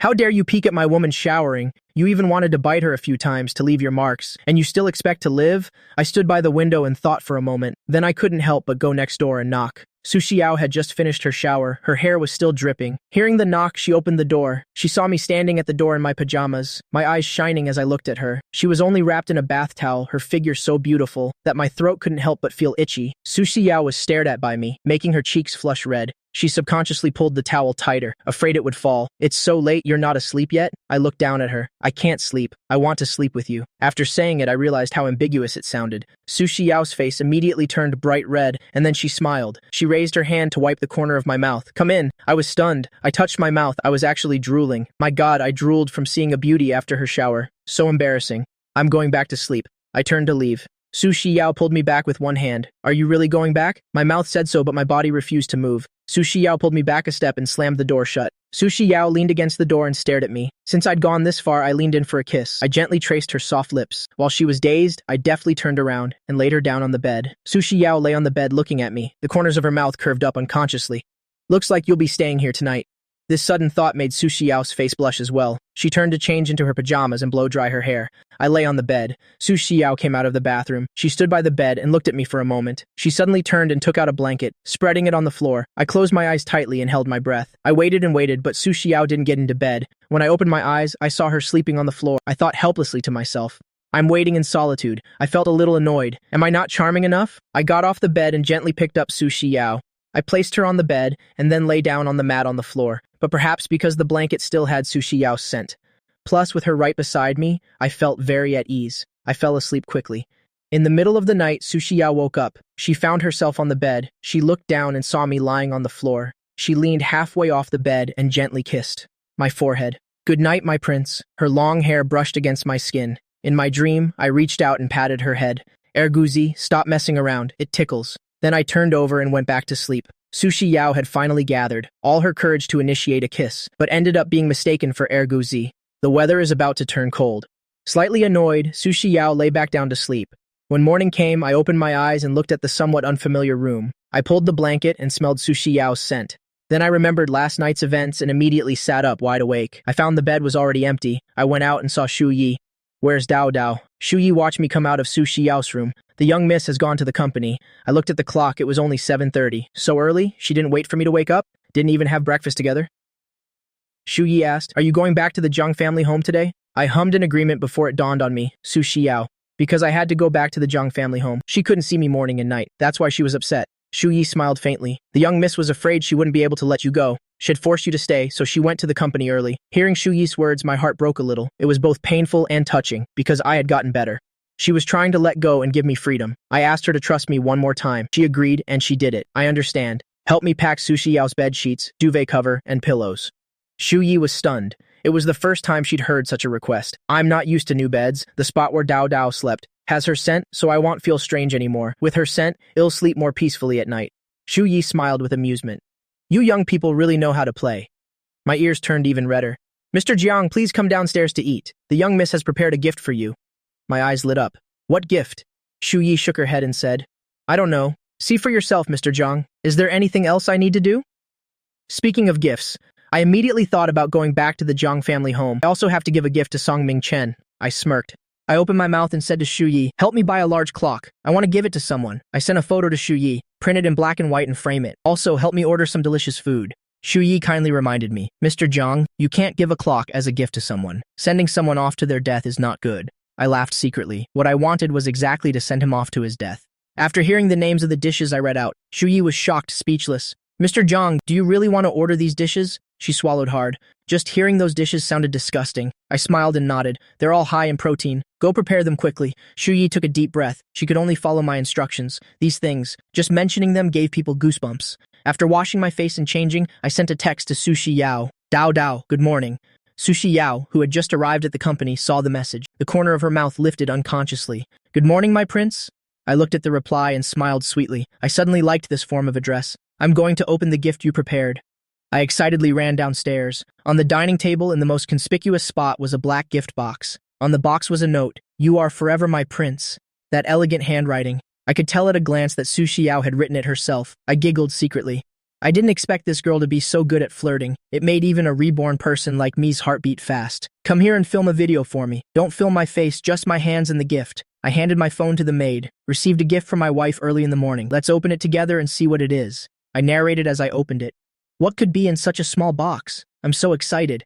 Opening layer after layer of wrapping, I was surprised. Is it a hanging decoration? I took out a hanging object encrusted with diamonds. The handle of the dog beating stick fit perfectly in one hand. Huh, there's a switch here too. I laughed and said, "Don't tell me it plays music when you press it." Su Xiao is so childish. I pressed the switch. With a whoosh, a 1-meter-long stick popped out. I was completely stunned. There was another note in the box. "To beat dogs, don't use your hands, use this."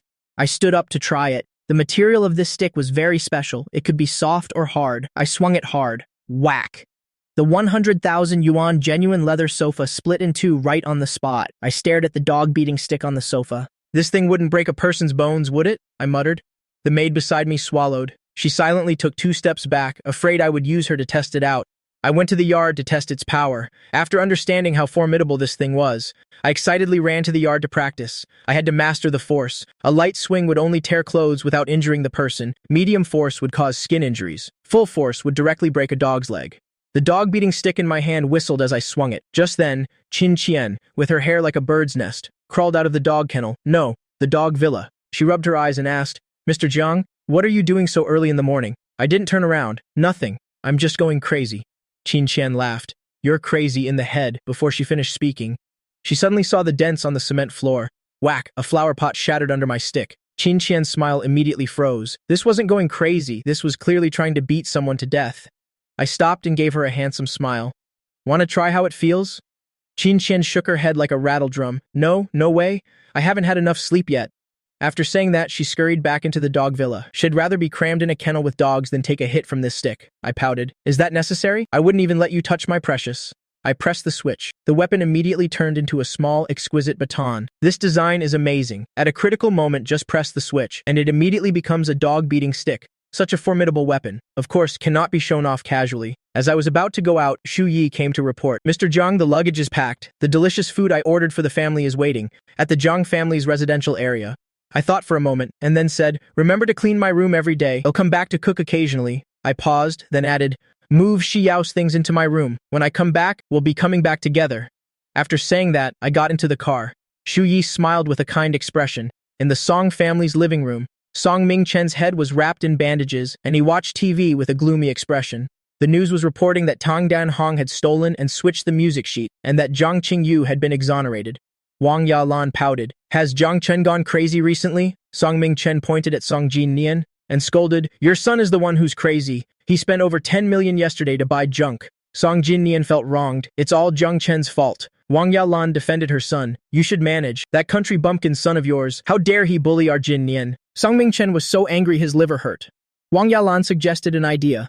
"How about we just let Zhang Chen marry into another family?" Song Mingchen sneered. "Someone like Shen Xinyi?" Wang Yalan rolled her eyes. "She's barely qualified to be a security guard, and she still wants to find a rich young master." This statement hit Song Mingchen's sore spot. He used to be a driver, and he hated it when people brought up his background. His face darkened as he said, "He's my son after all. If he marries into a terrible family, he'll lose face too." Just then, the maid came in to report. "Sir, Adam, the young master is back." Song Jinnian's hackles rose. "Who allowed you to address him like that?" Wang Yalan snorted coldly. "A bastard child is worthy of our reception?" I walked in carrying large and small bags. Beside me was a silly-looking husky. I smiled and greeted them. "Mr. Song, Mrs. Song, good morning." Song Mingchen glared. "I am your father." Wang Yalan puffed out her chest. "A stepmother is also a mother," I sneered. "A live-in son-in-law who has married another woman? What kind of thing is that, father?" Then I turned to Wang Yalan. "My mother is lying in the cemetery. How about I carve a tombstone for you?" Wang Yalan immediately shut her mouth. "Only the names of the dead are carved on tombstones." Song Mingchen's expression wasn't good either. "Even though you grew up in the countryside, you should learn some rules and etiquette. If you don't know, learn from your brother." Song Jinnian raised his head to look at me. "I will teach my younger brother well." I chuckled. "Learn what? Learn from the foolish Song Jinnian who steals gems? Learn from him how to eat shit in the bathroom?" Song Jinnian was provoked by me into silence. I narrowed my eyes. "Isn't it just about etiquette?" I came back this time with gifts. Everyone will surely be moved to tears. As I spoke, I clapped my hands. The driver and bodyguards entered, carrying very large gifts. They were covered with cloth, looking very mysterious. Song Ming-chen's expression finally improved a little. That's more like it. No matter what, I am your father. I only want what's best for you. Wang Yalan didn't think much of a country bumpkin. He wouldn't have any taste in choosing gifts. But as long as it was valuable, it was fine. She could give it to someone poorer than her to save face. This is the right attitude. Your aunt will find you a good woman in the future. I smiled. Then everyone, open your gifts. The driver and bodyguards placed the gifts in front of them. Song Jin Nian looked in front of him. There was one for him too. He looked at me in disbelief. I have one too? I nodded. That's right. I'm coming back to live here. We naturally have to build a good relationship. Don't be angry about yesterday anymore. Let's call it even. My expression, which seemed to want to make peace, made Song Jin Nian secretly happy. Then ill decide after I see the gift. Song Jin Nian's family eagerly opened their gifts. Song Ming-chen opened his and saw a clock. His face immediately darkened. Giving a clock is a homophone for sending someone to their death. Wang Yalan opened hers. It was a black and white portrait of herself. She was so scared her face turned pale. A black and white photo plus a large frame. Isn't that a funeral portrait? Song Jin Nian had just opened his, and it was a centipede. It crawled from the box onto his hand. Song Jin Nian immediately jumped up, swinging his arm violently. As a result, he jumped too hard and fell directly. Then, with a crack, his arm broke. Even I felt pain hearing the bone break. Just hearing it felt so good. Song Ming-chen slammed his hand on the table. Jiang Chen, what exactly do you mean? I blinked innocently. Giving gifts? Being filial to you? Is something wrong? Song Ming-chen was trembling with anger. You give me a clock, you give her a funeral portrait, you give your brother a centipede. I still maintained an innocent expression. A son sending off his father. Is there anything wrong with that? I'm just reminding you of the time. As for her, I think she looks so special. If she doesn't take a photo to be passed down for generations, it would be a disservice to that face. And the centipede doesn't bite. It's even better for Song Jin Nian. I heard centipedes can treat scars. After I finished speaking, I bent down and held out my hand. The dizzy centipede crawled onto my hand. The centipede said aggrievedly, I almost fell to my death. I smiled and brought the centipede in front of Wang Yalan. Look everyone, this good baby really doesn't bite. She screamed in fear and immediately jumped away. I then walked over to Song Ming-chen. He was so scared he almost fell to the ground. Take it away, I blinked innocently. Don't you all like this gift? Then please taste the delicacies I brought back for everyone. Song Ming-chen saw me setting plates on the dining table. He felt a little scared and turned to look at Wang Yalan. Wang Yalan already hated me to death. She gritted her teeth and said, go take a look. Could he really have brought a piece of shit back? Invited them enthusiastically. Come and eat quickly. It won't taste good if it gets cold. The three of them, Song Ming-chen's family, didn't want to come over. Woof, woof, woof. Arguzi bared its teeth at them, with an expression that said, if you don't come over, it'll bite you to death. Song Ming-chen had witnessed the Huskies' fighting power, and was terrified. The three of them had no choice but to walk over. Song Ming-chen asked with a dark face, what is this? Wang Yalan frowned. It looks okay. Song Jin Nian covered his mouth. Why does it feel like insects? I raised an eyebrow and sat down. Let me introduce it to everyone. The three of them smelled that it was quite fragrant. Let's try it. I served them food. I want to come back and live here. I don't want to make things too tense. This is a takeout dish from Shiwei-Tian restaurant. The starting price is 10,000. Song Ming-chen saw the logo on the food container. This was a famous restaurant in Jincheng. You needed money and status to get a reservation. This live-in son-in-law basically couldn't get a reservation. As soon as Wang Yalan heard the price, her eyes lit up. Song Jin Nian immediately took out his phone to take a picture. This was the pre-meal ritual. I sat elegantly and watched them. Song Ming-chen picked up his chopsticks. He thought to himself that he still had to rely on them. This meal must be to curry favor. Wang Yalan also picked up her chopsticks. Ah, Jiang Chen, although I'm your stepmother, I will treat you well. You're from the countryside. It'll definitely find you a rich woman. Song Jin Nian said as he ate. Jiang Chen, you have to transfer the company's shares to me as compensation for the 1 billion contract that you snatched from Shen Xinyi. I smiled and began to introduce. This dish is called the revenge of killing a mother, dying without a whole corpse. It's stir-fried grasshoppers.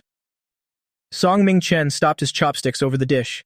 He had just eaten the top layer, and saw that underneath it was all winged grasshoppers. His expression changed immediately, and his stomach churned. I turned to Wang Yalan. This dish is called a life for a life, a tragic end. It's crispy fried maggots, especially fragrant. Wang Yalan's face turned pale. Maggots? I pushed aside the top layer of vegetables. Look, this kind of insect is still alive. Eating them raw has more protein. Wang Yalan saw a fat white maggot wriggling. It felt like the thing in her mouth was also moving. Song Jin Nian's hand trembled. Mine must be normal, right? I smiled and pushed it aside. This is called stealing chickens and catching dogs, dying a restless death. You'll like it. As soon as Song Jin Nian saw it was a dead rat, he immediately turned around and vomited on the spot. It was unbearably disgusting.